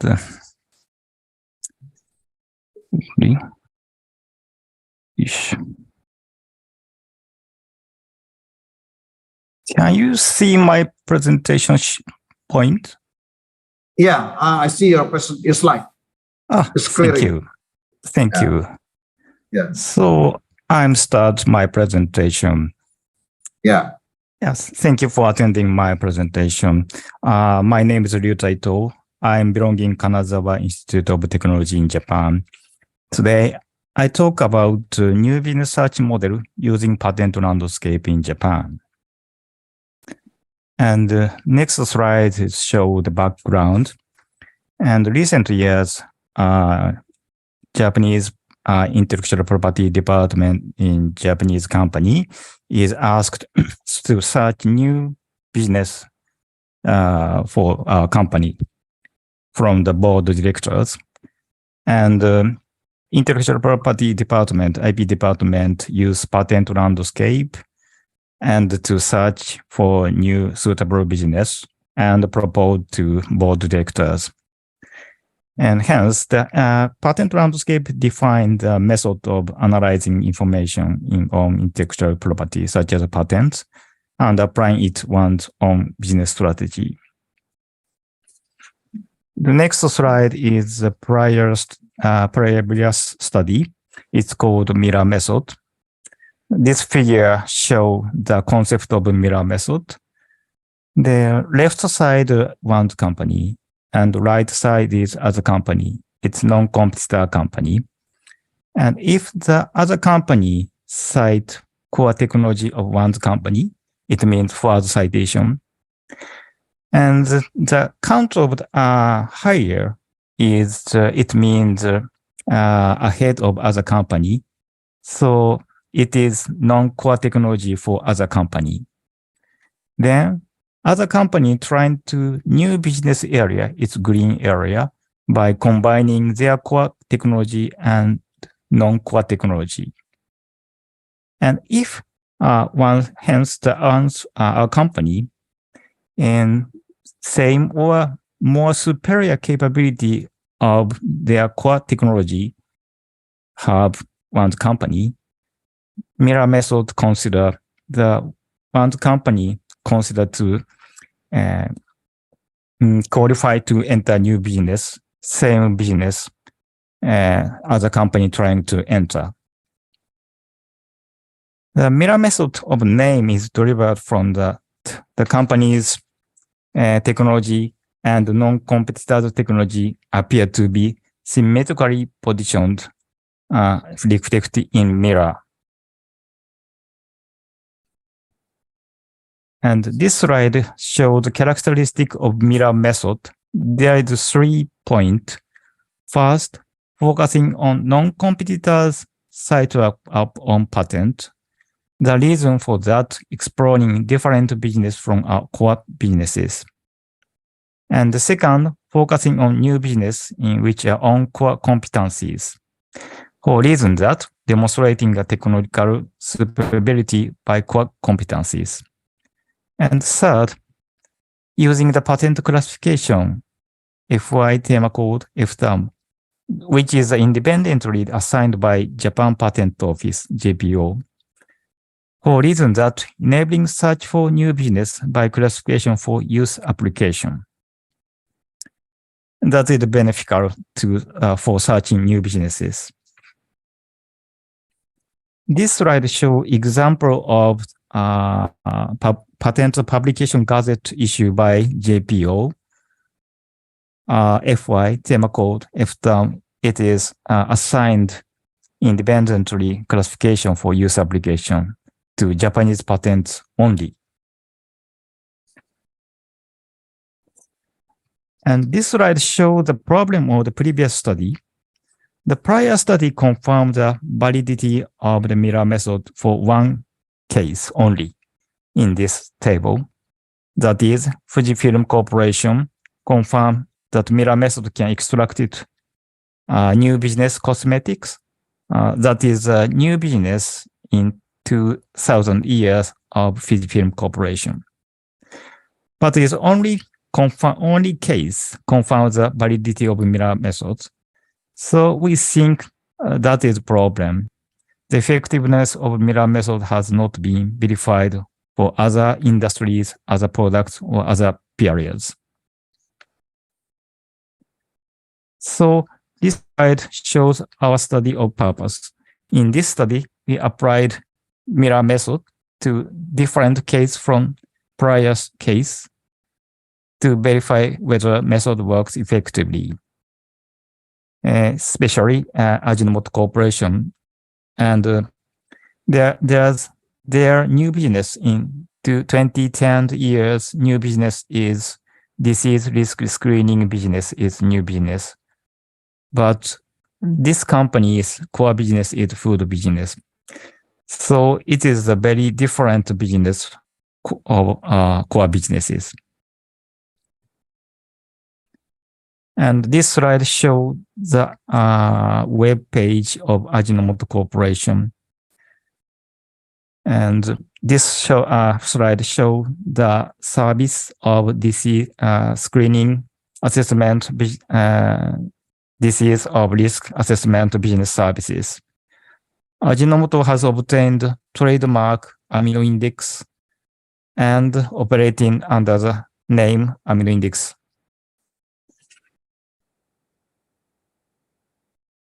And this slide shows how to test validity of mirror method. First, we selected the business A. This is amino index business of Ajinomoto. And next, we extracted new business candidate B by faithfully implementing the mirror method described in prior study.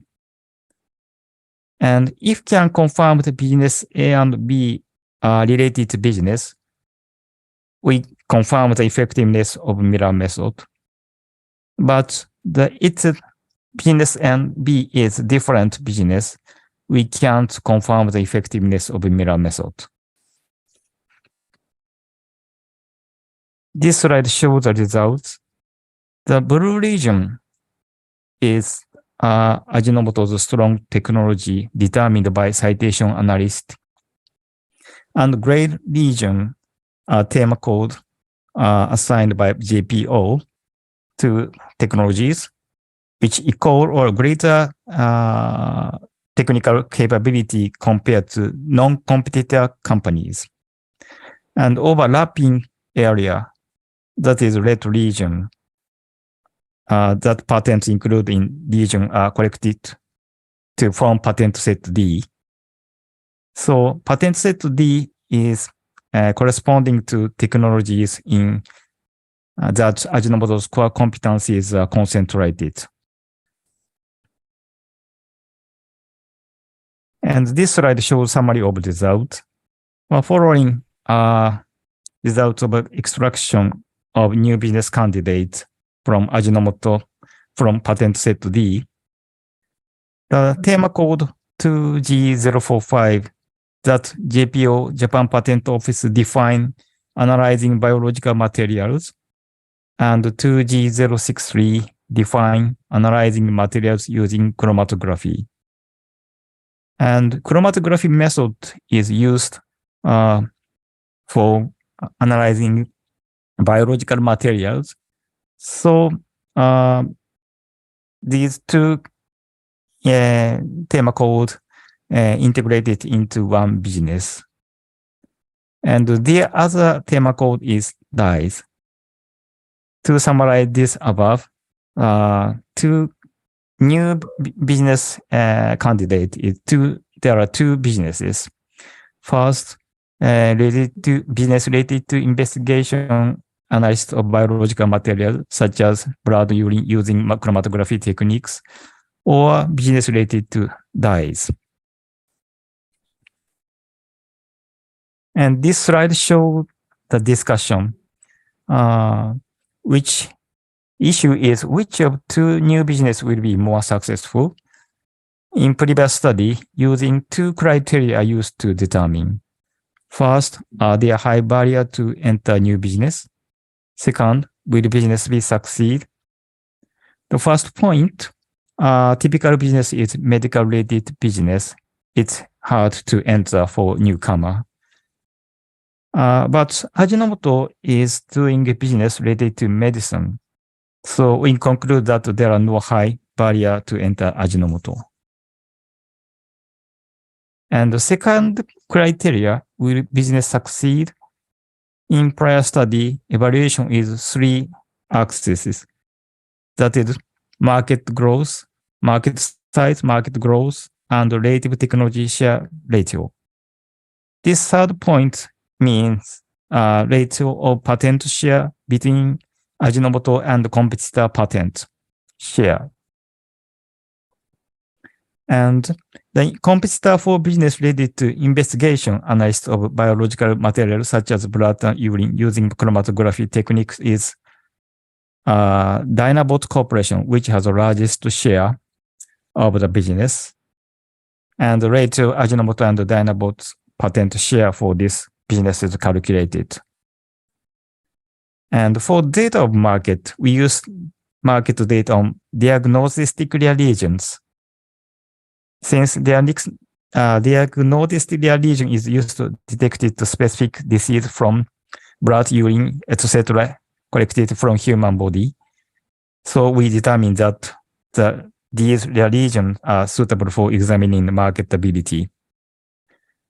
And on the other hand, the business related to dye, we selected Mitsubishi Chemical Corporation, which has the largest business share. So the calculated the patent relative technology share ratio between Ajinomoto and Mitsubishi Chemical Corporation. And the left side graph shows the results. And the size of circle indicates the market size. And the CAGR on the vertical axis indicated market growth. And the horizontal axis indicates relative technology share ratio. The market size are almost the same, but market growth and relative technology share point ratio are different. Diagnostic reagent is higher than dyes. So we have determined that most suitable business for Ajinomoto is business ratio, a business related to investigation biological materials such as blood and urine using the chromatography techniques is the most suitable business for Ajinomoto. And last one is conclusion. We applied the mirror method to new business of Ajinomoto. It's the different case from the previous study and confirmed that it works effectively. But the mirror method uses a patent classification independently assigned by JPO. So the mirror method may not function effectively when applied to Japanese patent of foreign companies that have filed relatively few applications in Japan. This point needs to be verified in the future. Thank you for your attention. Okay, thank you, Mr. Rita. Thank you. Okay. Well, participant, all of you want to discuss with Mr. Rita Ito?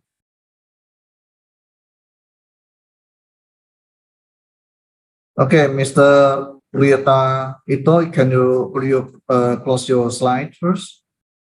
What slide? Your slide. Can you close it? Sorry. Okay. I have one question or one discuss with Mr. Ito. Yes. You can hear my voice, Mr. Ito? Yes, I can hear your voice. Yeah, okay. Your research model only for Ajinomoto or can use for another industry or product? Yes, Ajinomoto we chose the Ajinomoto case. Yeah, I mean, could we use this result for the others industry or the others product except Ajinomoto? Yes, Ajinomoto is new business. This is risk screening business. So its core business is very different from core businesses. So it is suitable for test to verify effectiveness of mirror method.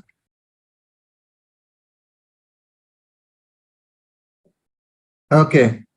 Mr. Ito? Yes. Yeah. Could you tell us the knowledge contribution about this case about the Ajinomoto corporations?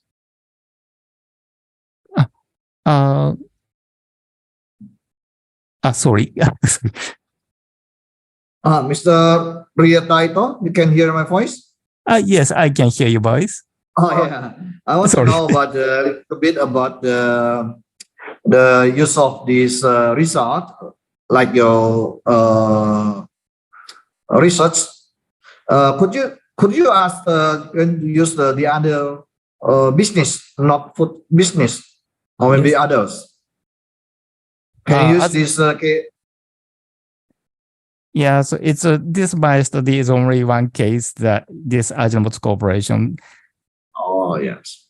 Oh yeah. But Only we one have case, to, yeah? yes, we have the more other cases tested must be tested. Yeah, must be tested and generalized about this research. I think, Mr. Ito. Yeah, that's correct. Yeah. Okay, thank you, Mr. Ito. Thank you very much. Thank you. Okay. Recording now stopped.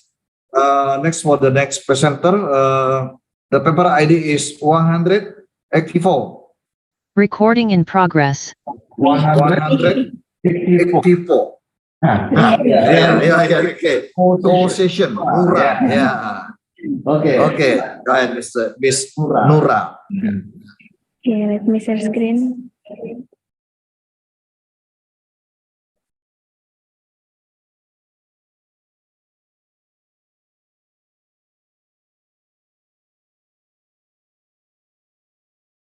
Yeah.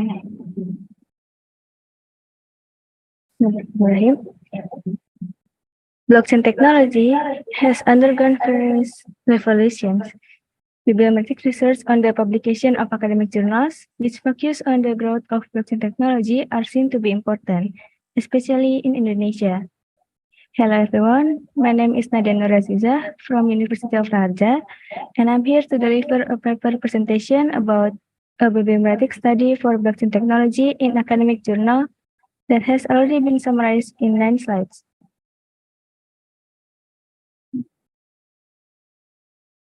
Before starting the presentation, I would like to introduce 7 authors on this research. The first author is Mrs. Suryadi Purnama from Esa Unggul University. The second author is Mr. Dailami Ahmad from RTC. The third author is Mrs. Nina Lutfiani from University of Raja. The fourth author is Arif Danmawan from University of Raja. The fifth author is Mrs. Mardiana from Universitas Tarumanegara. The sixth author is Cecebat Angrenitera from University of Raja. And the seventh author is Nadia Nuraziza from University of Raja.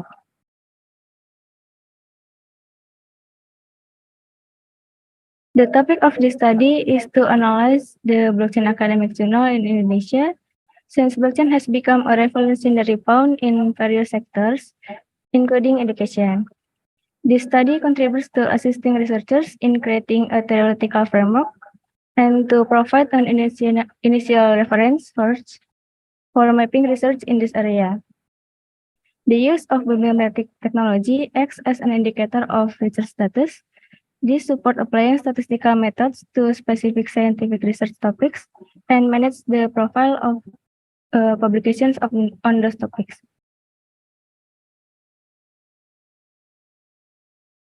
The rapid development of blockchain in all sectors, such as decentralization, anonymity, and adaptability, with applications range from cryptocurrencies, financial services, risk management, and Internet of Things, to public and social services, supports further studies on the bibliometric of academic journal publications on blockchain technology.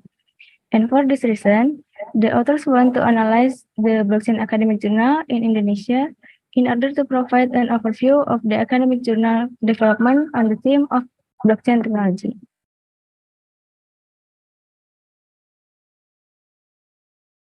The method used in this study is bibliographic analysis, which can help researchers to research with bibliography by analyzing excerpts from articles published in Indonesia during the 2019 until 2021 period.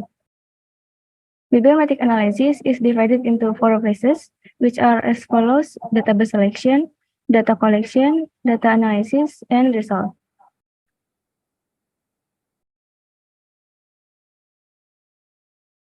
All research publications related to the implementation and future trends of blockchain technology in the Scopus database are analyzed using several bibliometric indicators: authors, number of citation, journal source, publisher, institution, country, year of publication, category, and author keywords were analyzed.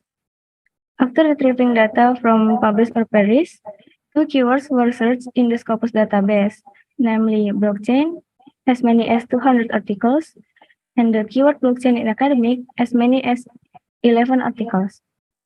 It can be said that blockchain research is more dominant in research on blockchain technology, applications, and the internet. Also, data is collected in published or perished, with the keywords being searched in the Scopus database, namely bibliometric as many as 516 articles, and the keyword bibliometric in academic journal as many as 200 articles. It can be said that bibliometric research is more dominant in research on bibliometric analysis, web, and also bibliometric studies.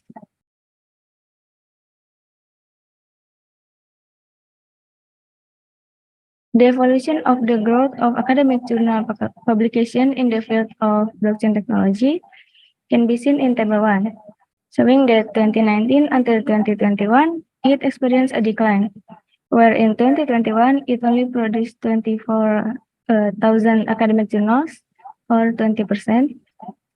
And this proves that the study of blockchain is still a trend, even though it continues to decline on a percentage scale per year.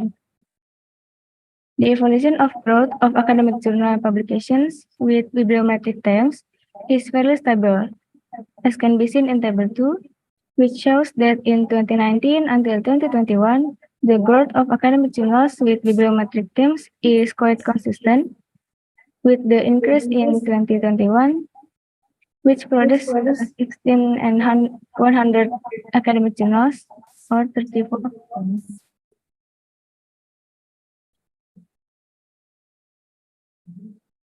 Based on the result and discussion, it can be concluded that the growth development of the topic field blockchain technology in 2019 until 2021 continues to decline. Out of the topic of academic journals with the theme of blockchain technology still has a large percentage in educational literacy. Mapping can refer to the conclusion that on research on blockchain technology and bibliometrics, it is still a research variable widely used in academic journals. So for future research, the author suggests the need for detailed specification regarding the growth of scholarly journal, so that more research results are more accurate and comprehensive. That's all for me. Thank you very much. Okay, thank you, Ms. Nura. Well, all presenters, any of you want to discuss with Ms. Nura? I think I have one question for Ms. Nura. Yeah. Okay, Ms. Nura, could you tell me what is important we have to use blockchain technologies for nowadays?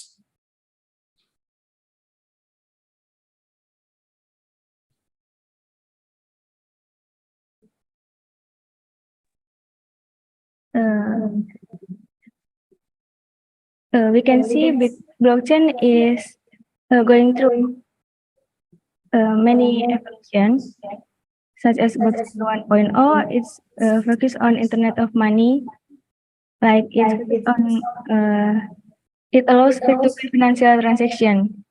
And blockchain 2.0, it's going to it's more deep about smart contracts. And blockchain 3.0, it's the development of blockchain 2.0, like it improves the scalability and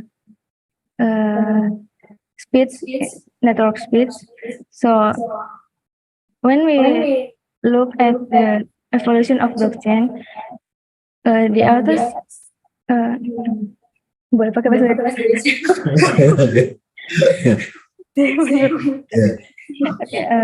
Kami melihat kayak ada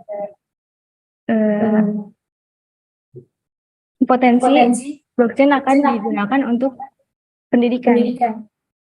Jadi di sini kami berkontribusi untuk menyediakan referensi-referensi untuk riset depannya blockchain yang berhubungan dengan pendidikan. Okay, Miss Nura. Well, Mr. Ali, want to discuss this topic with Miss Nura? Mr. Ali?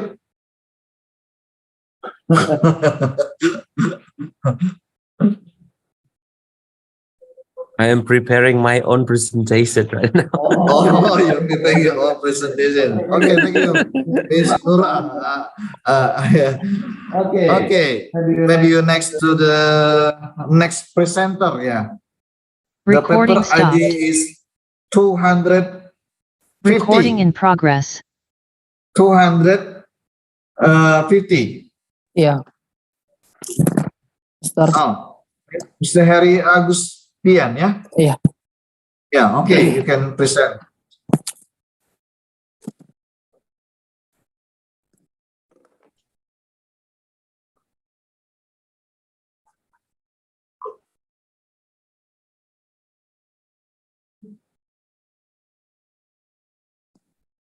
Yeah.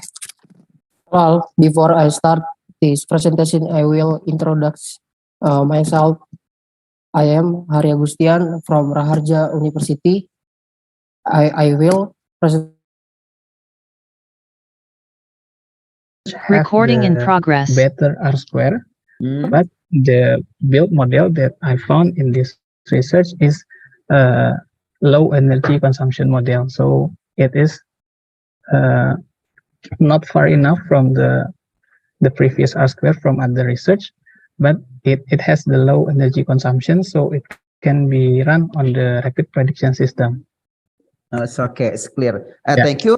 Thank you for your very good explain about it, Mr. Yuda. So everybody in here, let's make a very, very big applause to Mr. Yuda. Thank you, Mr. Yuda, for your great presentation today. Yeah, okay, everybody in here. Recording stopped. The next speaker is, wait a minute. Recording in progress. Wait a minute. Who is Miss Nesty? Help me, please. Wait. Your voice is mute. The mute here. Next paper ID is 188, and that's me, Dr. Henry. Okay. Okay, please make a presentation in the short time. It is your time. Okay, thank you, Mr. Henry. I want to share screen. Oh, wait. Oh my. You have 10 minutes, you know. Okay, I know.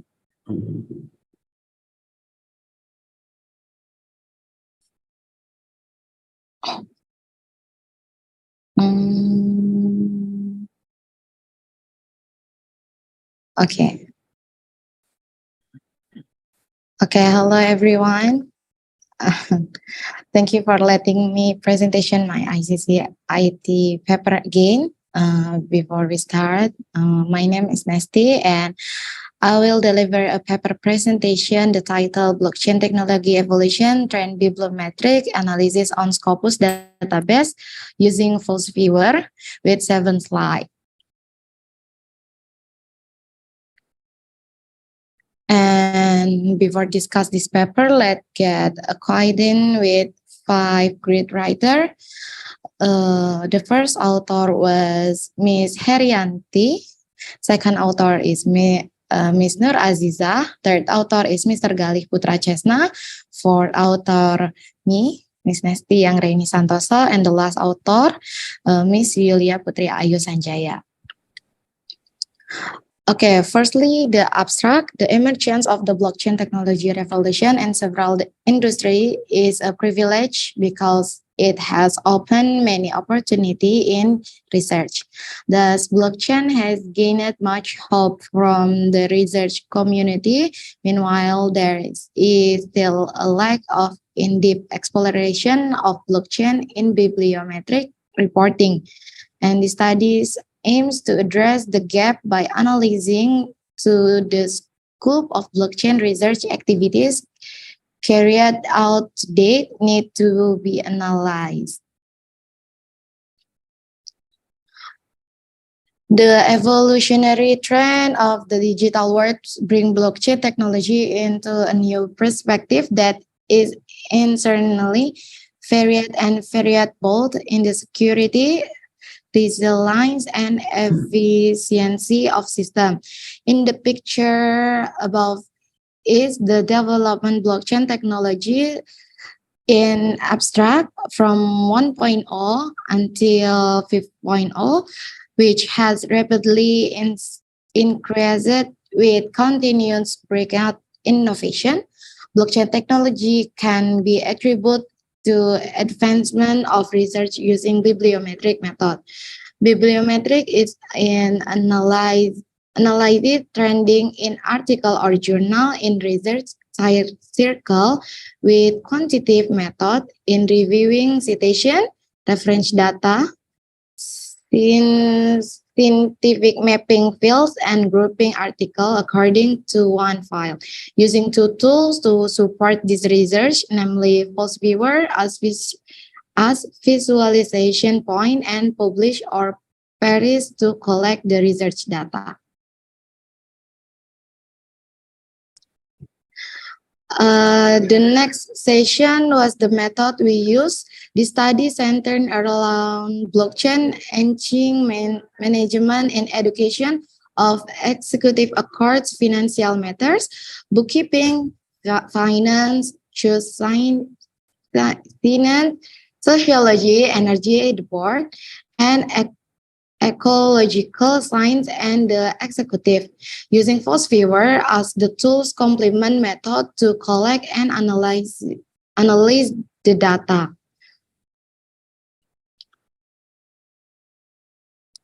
Result and discussion from... Speed up, please. 3 minutes, the last. Okay.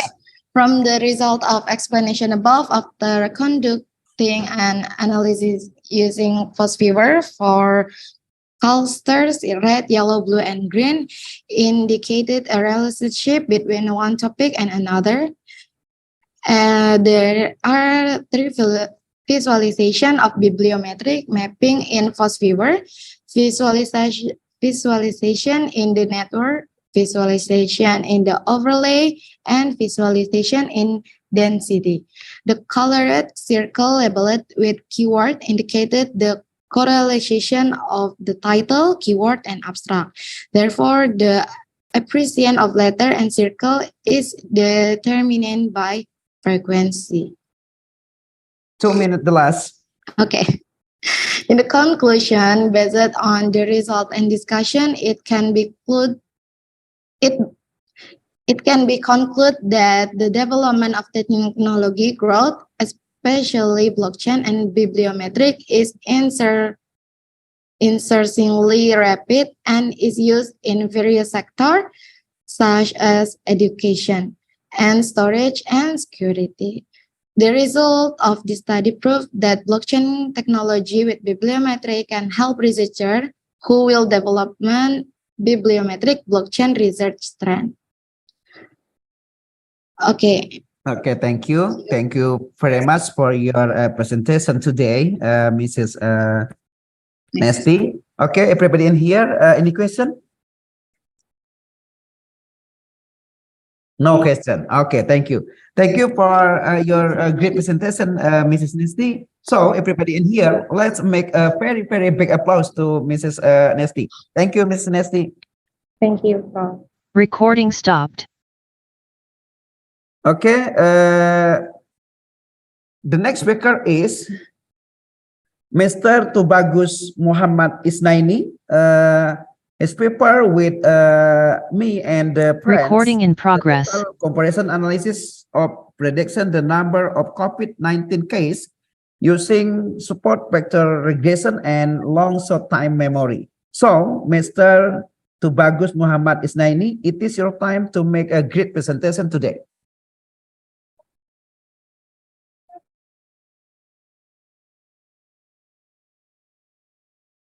Recording in For progress. your presentation. This is very interesting topic, I think.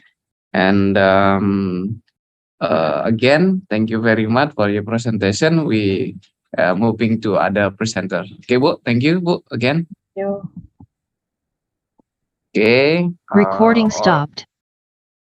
All the participants. We moving to other presenters. 62 ya. Oh, sorry. 126 Vivid ya. The last one ya. The last one. Vivid Alvia. Because this is the video. Just wait a minute.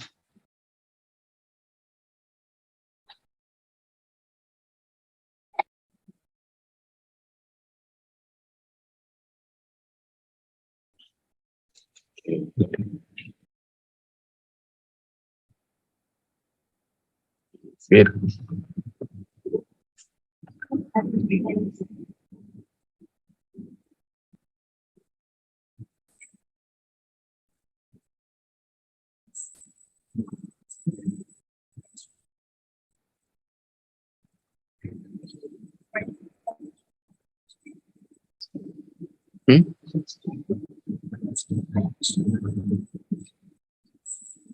Recording in progress.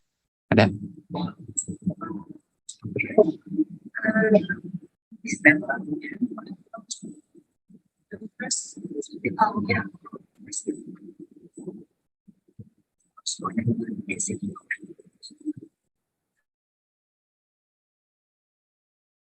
Such as Recording in hospitality, progress. geomonuments, playground, theaters, monument, etc.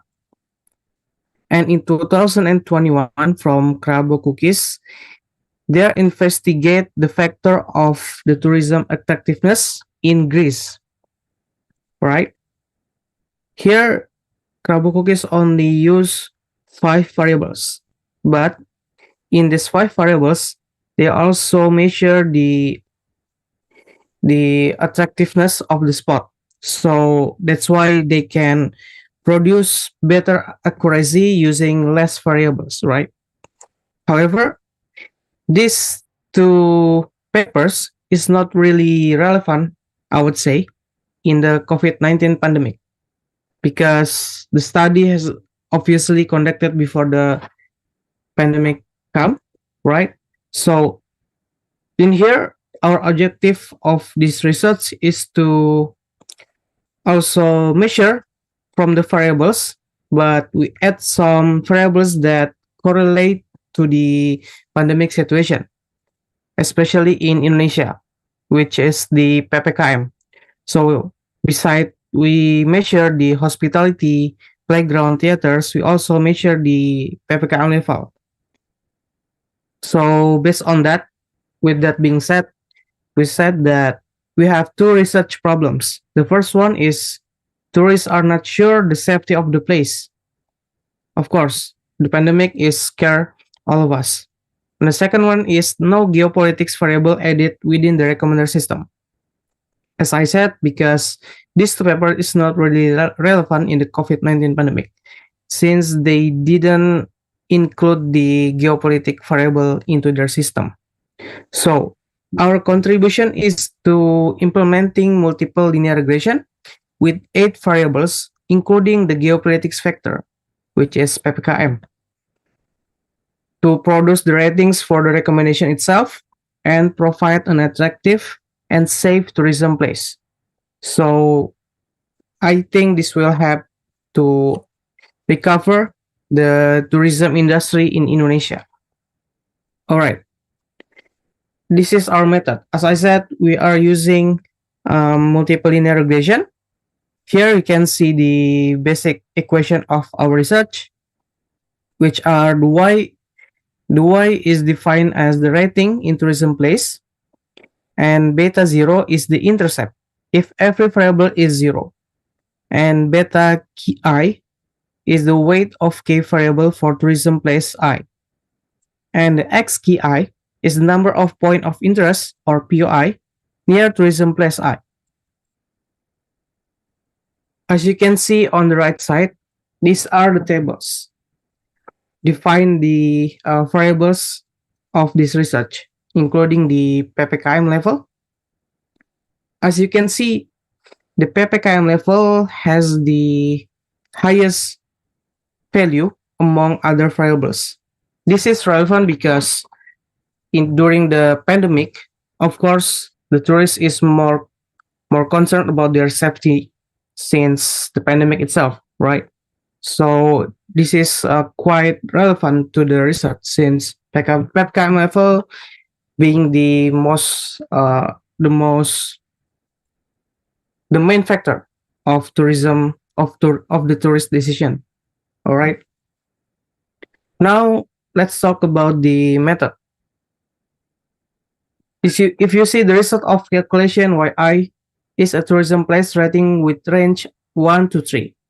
So the label is, we have three labels, range 1, 2, and 3. And the intercept value is 1. So if any variable score is equal to 0, then the tourism place will get a rating score of 1. And the third one is PPKM level variable is getting higher value than other, which is 0.5, as I said before. This way to support recommendation comprehensive with interesting and safe tourism attractions to visit. Yeah. And the fourth one is the PPKM level is divided into 4 categories, range from 1 to 4. It's based on our government rules, right? And the lower level means low restriction of people activity and vice versa. And the last one is, since the lower ratings mean the tourism place is not recommended to visit, this research set a high score for the low level of PPKM and set a low score for a high level of PPKM. As you can see in the table 2 is detailed score for every PPKM level. Now, let's talk about the results of this research. In here, you see the maps. You only have 1 minute left. 1 minute. All right. All right. This is the map of Indonesia, but our research is focused only in Jakarta and Bali, right? We apply the model into the ArcGIS application. And if you see, we have sample of 4 tourism places, which are Rumah Gendang, Teluk Kenali, Monumen Perjuangan, and Museum Beacon Blauwut. And also we include the PPKM level. If you see, if the PPKM level is lower, then the rating tends to be higher. If the PPKM level is higher, then the rating itself is lower. It makes sense because the higher PPKM level means the safety maybe is not really guaranteed for the tourists. Yeah, I think that's all from the presentation, and I can conclude that the MLP, our linear regression, is successfully generated ratings for the tourism place.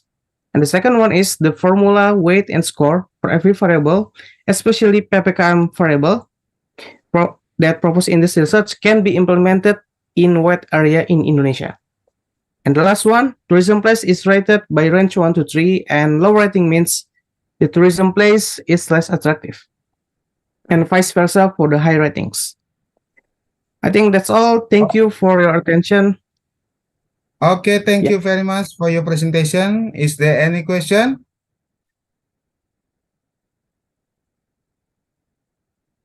No question? Okay, thank you very much. Yeah, because all manuscripts have been presented. Yeah, and I just want to say thank you for everybody, especially for the committee. Recording stopped. Yeah, who already successfully conduct the conference conference presentation. Yeah. Once again, thank you, and hopefully we can see in the future, in the other conference maybe. Yeah. Thank you very much. And I will return to Miss Tarisha for the next classes. Thank you.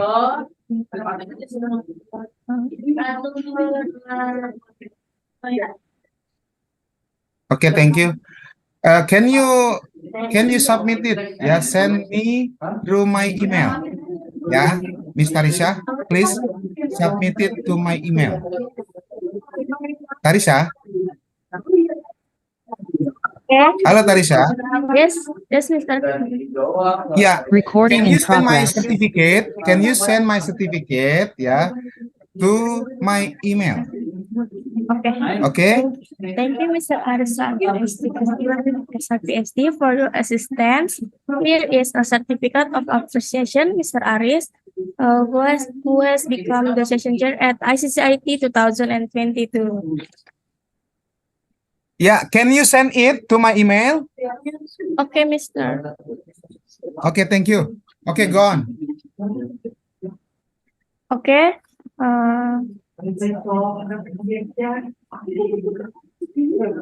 To all participants, we are at the end of this oral session. It's very nice to see all of you, and we hope you have been enjoying yourself at the conference until the end.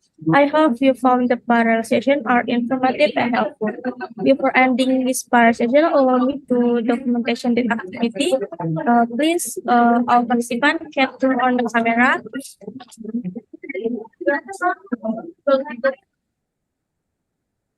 Okay, 1, 2, 3, cheese. Once again, 1, 2, 3, cheese.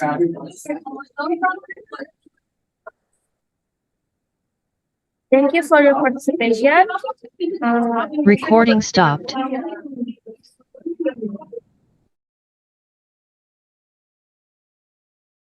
Recording in progress. And reduce the heat in the chicken coop so that the chickens can survive well. However, the use of blowers is still not enough to reduce chicken mortality. Moreover, it is necessary to use CCTV camera with artificial intelligence technology to monitor the behavior of chickens due to toxic gases.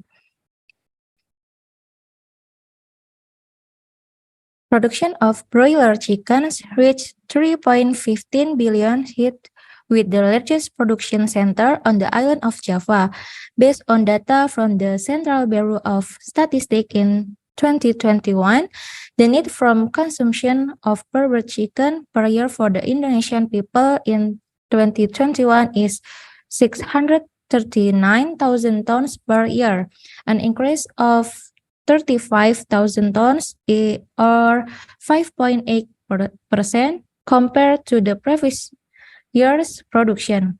However, there are several factors that cause chicken death which can become an obstacle in chicken production, such as inadequate or poor housing condition, lack of air circulation, facial matter which produce ammonia gas and is quite dangerous for the respiration of livestock chickens, so that it can cause death.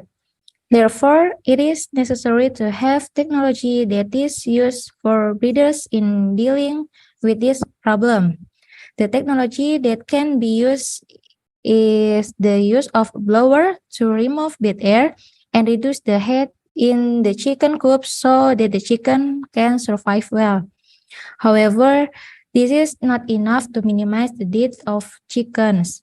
The research in this paper tries to use artificial intelligence with a CCTV camera so that it can detect chicken mortality early.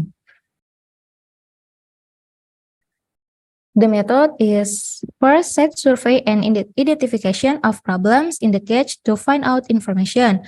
Next, especially relate to chicken behavior that is considered abnormal.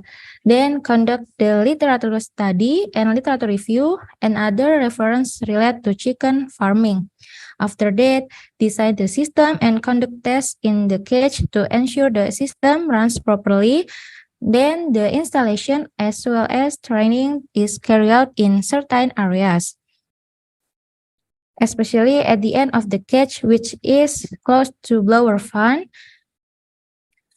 And the result of discussion, phase start from system design and process flow and input starting from the CCTV camera, then reading the position of the chicken upside down or supine, then input into a computer device and early warning system, then the information will be received by the cage officer. The following is a prototype of cage.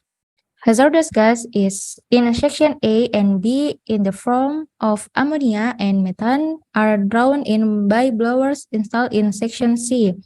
Mass gas accumulation is in area B, which is the point of gas patch from various corners of the cage.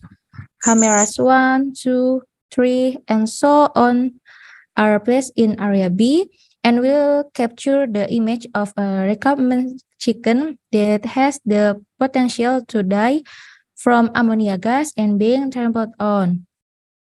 And then the result of the camera image in area C within 4 until 5 minutes will give a warning if there is an image of a chicken in an inverted condition and needs to be addressed immediately. And for the CCTV result, from the area C will appear in the form of grids that provide information to the chicken for the precise location of the chickens that need to be handled quickly before they die. And the conclusion of this paper is using CCTV PTZ models equipment with artificial intelligence and other information technology equipment is very helpful in monitoring the condition of behavior of chickens in real time. In addition to use a blower fan that continues to operate 24 hours until the chickens are harvested.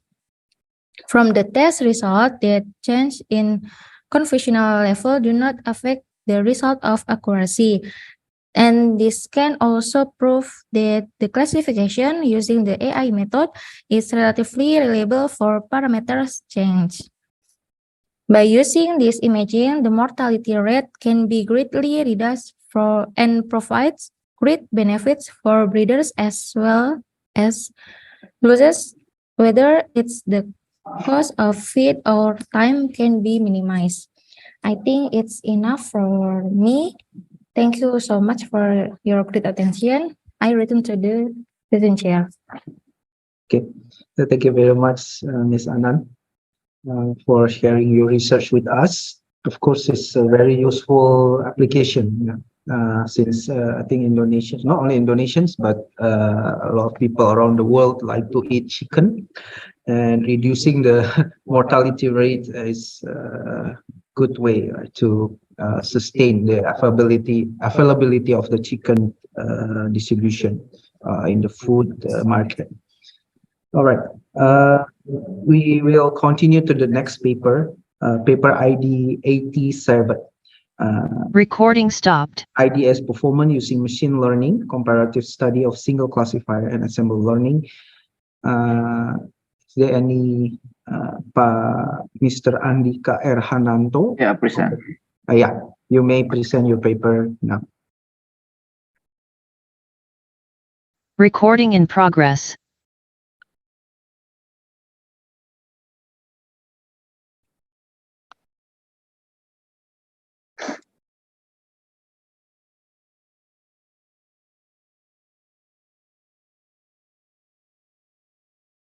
Good evening, everyone. My name is Andika Ravihananto. I'm here to present my article with the title of Improved Intrusion Detection System, or IDS, Performance Using Machine Learning, a comparative study of single classifier and ensemble learning. Our article are authored by two authors. The first one is Professor Dr. Bapak Takwa Hariguna, and the second author is me, Andika Ravihananto. Both of us are from Universitas Amikom Purwokerto, Indonesia. Unlike conventional firewalls, intrusion detection system or IDS are acknowledged as very significant and leading strategy for detecting hazardous behavior on computer networks, and they are rapidly replacing them.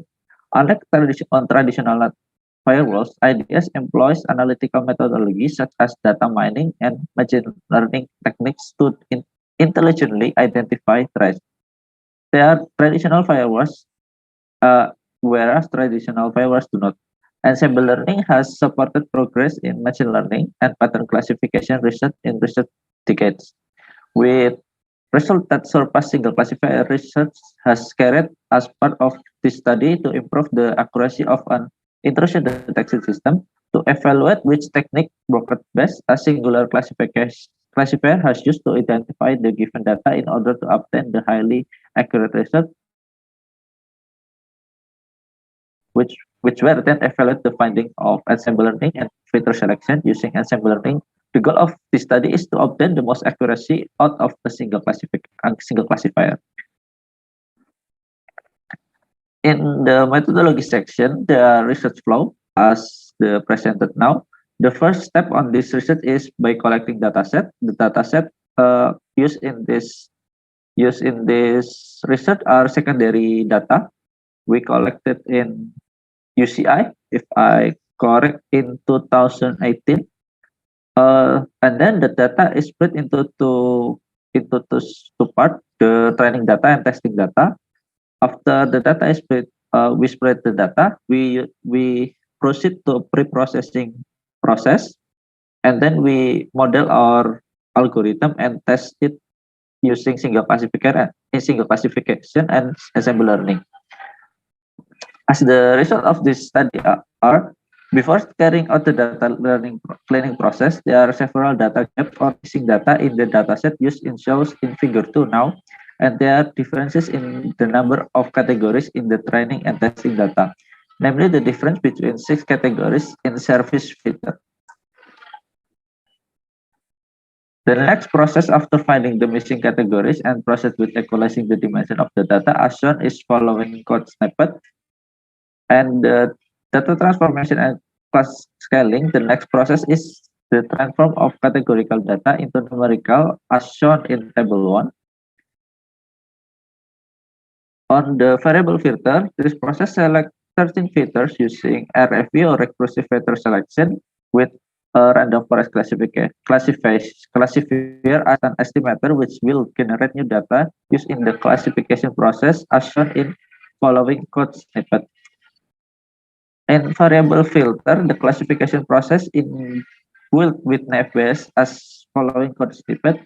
In the ensemble learning, the classification process with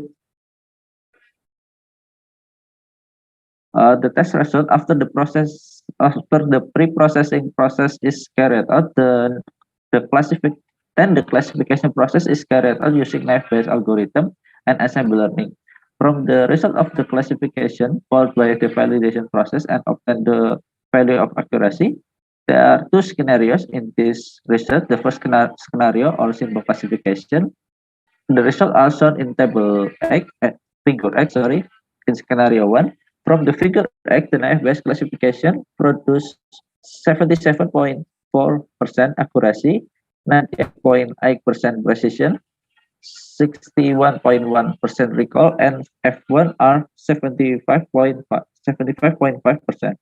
As for the ensemble learning, the accuracy value is much better than naive-Bayes, namely 96.8% of accuracy. The precision is 98%, the recall is 96.1%, and the F1 is 97.2%. Table shows a comparison of the processing time for the two classification. In table 2, it is shown that ensemble learning has a longer pre-processing time than the naive Bayes, namely 13,421 seconds and 1,252 seconds for the naive Bayes. This is based on ensemble learning using two classifiers, namely the SVM, kernel, RBF algorithm, and random forest. So it takes more time to carry out the classification process. And the second scenario, or classification plus filter selection, as the figure on figure 9 of the scenario 2 result are shown now. The figure X, the classification, the naive Bayes classifier produce 83.5% accuracy, 93% precision, 76.8% recall, 84.1% F1. Meanwhile, the ensemble learning produced a much better accuracy value than naive Bayes, namely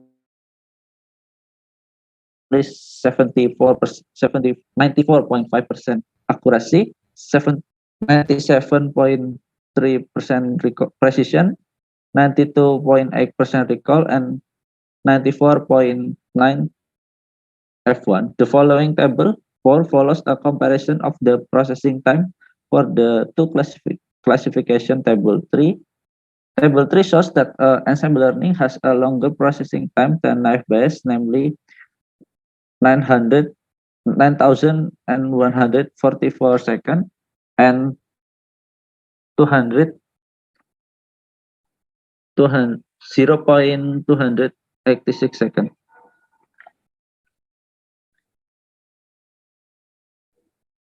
The comparison of the result with several similar studies are shown in table 4 right now.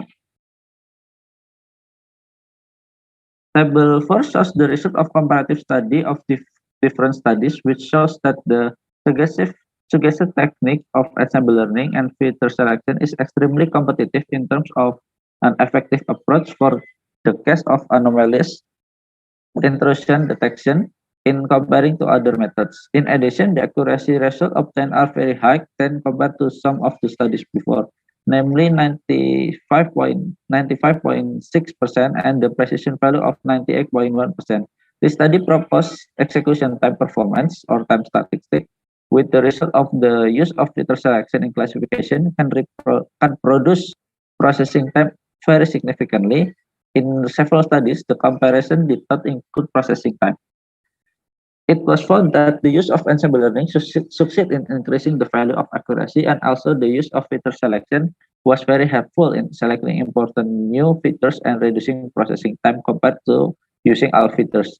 The disadvantage of implementing IDS using ensemble learning is that it takes a long time to process, so that it really hampers the real-time anomaly detection process.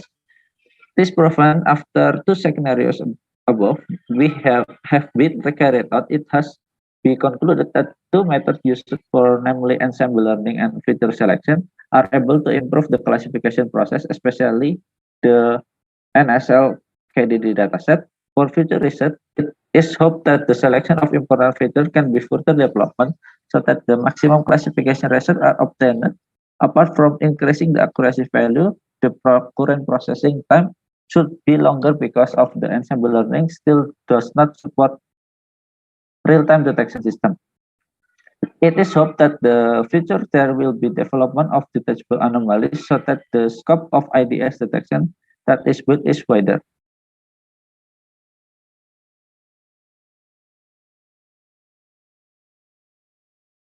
Okay, finish? Yes, it finishes. Right. Yeah, thank you very much, Mr. Andika, for presenting your research paper. I think it's a very technical paper, yeah, related to IDS, and you use the comparison between the ensemble learning and also the naive Bayes, and we can see clearly that the result showed the naive Bayes, right, has better performance compared to the other method. Okay, we have to hurry because we are the only one left. The last one, paper I-84, iLearning Education 2.0, based MOOC platform as collaborative learning smart technology. I believe it will be presented by Mr. Sabda. Yes, sir. Okay, yeah, you can present right now. Okay. Okay. Wait.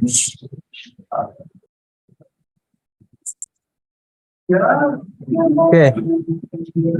So this is paper ID 84 entitled iLearning Education 2.0 based MOC platform as collaborative learning smart technology. The author of this paper is Mr. Padali, Mr. Eko Siriro, Mr. Zainal Arifin Nasibuan, Mr. Sabda Recording Maulana, stopped. and Mr. Recording in Adam progress. Faturrahman. Media education, learning 2.0, support web-based adaptive collaborative learning that can be used to support online or distance learning activities. This paper aims how to emergence of innovation can change the educational process by utilizing the learning management system or LMS. Students can be motivated to work and assignment flexibility without being limited by space and time. The goal is to optimize the way and time of learning to improve academic achievement, therefore to product highly effective learning innovation through IDU 2.0 and open source based learning management system technology has now been utilized. Using agile development method allows software development in a short time. IDU 2.0 can be solution to the innovation needed to support distance learning more effectively and efficiently. Innovation assume a big part in numerous part of daily existence and is significant. So instruction is the same. Innovation is quite clear, altering how understudy learn and how instruct constantly their lessons. With this, college are expected to develop in completing scholarly exercise. Around the world, the interest in post-optional schooling is expanding with the historic limited of existing study halls in educational foundation and the significant expense of building new office. E-learning is an attractive other option with an end goal to stay cutthroat and keep up with the span and expansion of progressive education organizations that are as yet carrying out conventional frameworks. They have now extended their contribute to incorporate a learning course to development number of advancing education establishments that are now going virtual and paperless. IDU 2.0 by utilizing the idea e-learning permits learning whatever point and any place this offers as feature of understudy day-to-day routines. This means whipping out the requirement for understudy to have the option to go college or restriction on specific class plan in the problem that are currently being faced regarding distance learning. IDU 2.0 provides a new learning system which is an innovation to create learning that no longer use paper as medium and is not limited by space and time, thus making students more practical, efficient, and flexible. So learning activities in IDU 2.0 allow students to explore their creativity in learning. Therefore, the role of a learning model that can be accessed easily online is critical in providing a solution and is a reasonably good tool improving system that are yet not optimal. Okay, so this is the literature review, a collection of previous research related the literature review regarding the concept between discussion and technology developed. I do to in the postgraduate program is necessary to conduct literature study as one of the research method application. From Mr. Jibulut, they say among them are identifying gaps and methods that have been carried out concerning preferred research and getting now other people who specialize and have this same research are in this field. And there is said from Birawat and also from Unsung Raharja and ASBs and Dr. Hardini and Mr. Anwar. They have explained the e-learning education with new e-learning system. So the method used of this research is agile method. Is effective for almost all learning system.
Masuk. Coba kasih tahu. Seharusnya siapa sih sebenarnya? Ya, anak-anak ini lah. Suruh gabung semua, kirimin semua ke MC.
Kota Tangerang dan Provinsi.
Okay,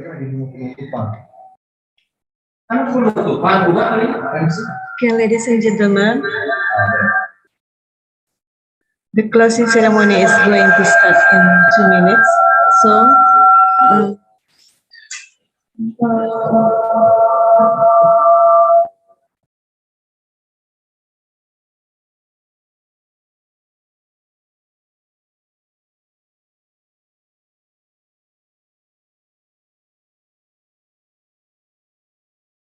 for the operation, please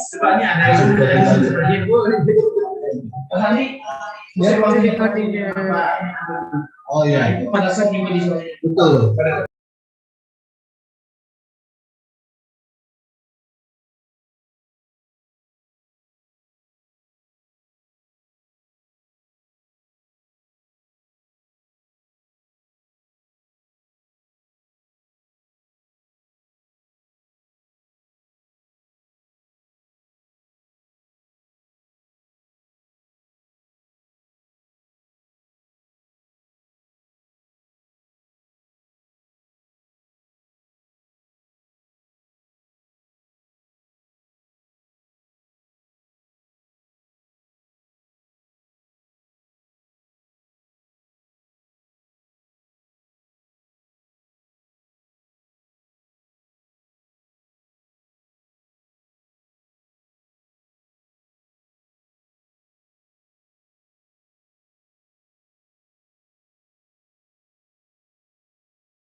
Satu aja, Pak.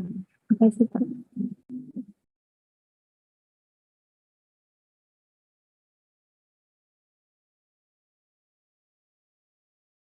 ladies and gentlemen, aku belum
Ladies and gentlemen,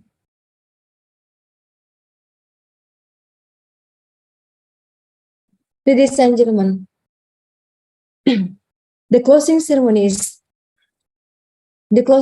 begin. The closing ceremony is begin.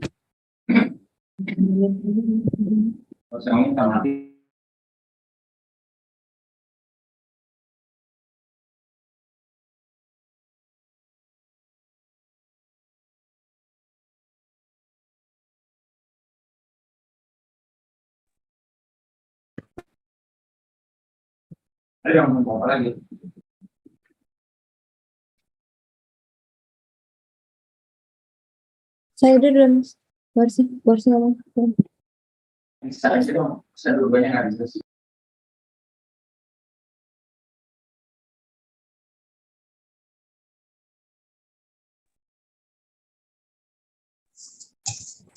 Good afternoon, guys. Baik. Excellencies, distinguished guests, participants, ladies and gentlemen. Assalamualaikum warahmatullahi wabarakatuh. Recording in Peace be progress. upon you. Welcome once again to the International Creative Communication and Innovative Technology ICCIT 2022. It's very nice to see you, all of you once again, and we hope you have been enjoying yourself at this conference so far. We are so honored to have with us here this afternoon. Excellencies, distinguished guests, participants, ladies and gentlemen, we have had productive and inspiring time together, and this event but come to the very end. I hope you have found the presentation on this conference are informative and helpful. Now we will announce awards for the best author for this conference. The special prize is a voucher of free submit paper in the next conference.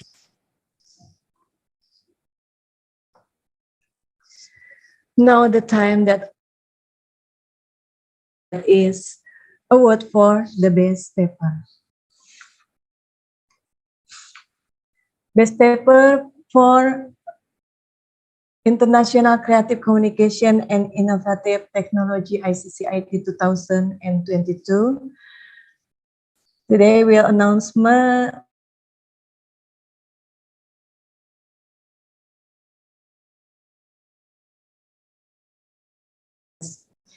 currently I will announce for the best paper is Mr. G. Chen Pan and Mr. Susanto Raharja, and kindly will be delivered by Ms. Rector of Raharja University, Associate Professor Dr. P. Abasinaria MSI. Please, Mr. Rector. Thank you, Mr. G. Chen and Susanto Raharja.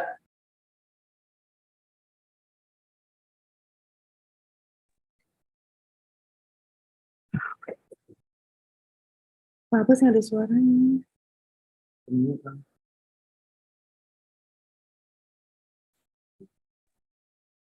Any Mr. G. Chen here?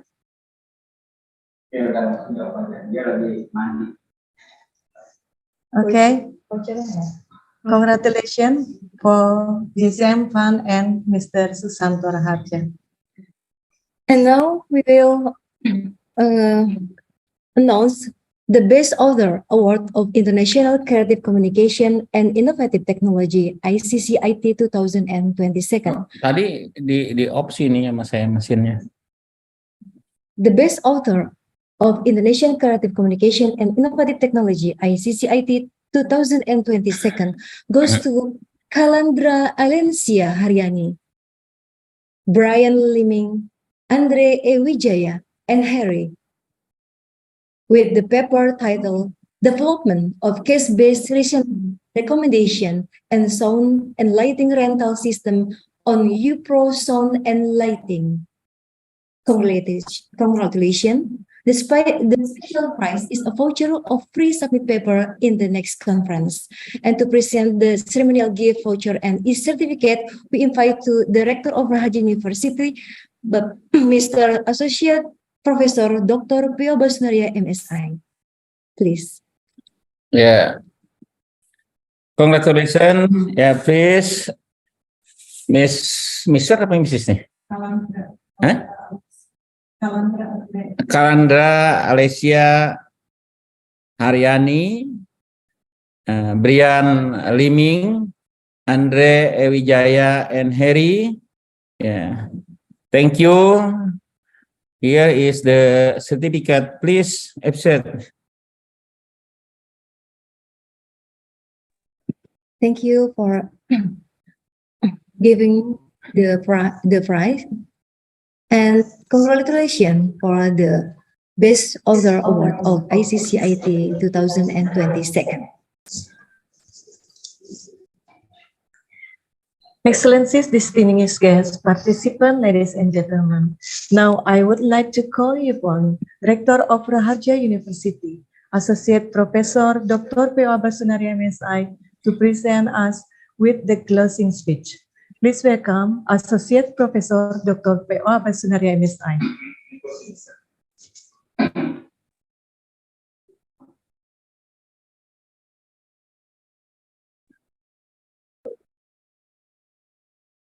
Assalamualaikum warahmatullahi wabarakatuh. Good afternoon. Om Swastiastu, Namo Buddhaya, Salam Kebajikan. The honorable keynote speakers, committees, and outstanding participants of the IEEE Conference of Creative Communication and Innovative Technology 2022. Happy audience and participant. The University of Raharja is very proud to be the host of this year's international conference. Thank you for the participant of 296 participants from 13 countries, with the presenters of the paper reference, namely 101 article. Thank you for dropping the message that hybrid implementation is not hidden. It is like the commitment that author the state of the art research at this conference. Dear guests, on behalf of Raharja University, I express my deepest gratitude to the participant for their participation in developing knowledge. Finally, I express my sincere thank you and appreciation for all the hard work of dedication given by the technical program committee, reviewer, and keynote speakers. I want to thank the member of the steering committee, the chairman of the conference, the organizing committee, the IEEE Indonesian section, the IEEE student brand Raharja, and all the financial support from the conference sponsor, the have made IEEE 2022 and 22 a success. Thank you. Yeah. That's what I want to convey and by give. Thank you. Allah SWT. Wassalamualaikum warahmatullahi wabarakatuh. Yeah. See you at ICCI 2023 in Bali. Thank you. Yeah. Yeah. Thank you, Mr. Rector. Excellencies, distinguished guests, participants, ladies and gentlemen. Now we are in the end of this event. Before leaving from you all, I would leave you with a quote by Stewart Brand, an author and innovative thinker, who once said, "We can see the past, but not influence it. We can influence the future, but not see it. Let us all be guided by all the things we have learned and heard throughout the conference and be able to see and influence our future." Thank you for your attention. Please forgive us if in handling this event there are any mistakes. For the let's say Alamin. Till we meet again, perhaps in the next conference. May all of you have a safe and healthy. The last, Billahi taufiq wal hidayah. Wassalamualaikum warahmatullahi wabarakatuh. See you to the next conference, guys. Good afternoon. Ya, sudah. Begitu. Kacau.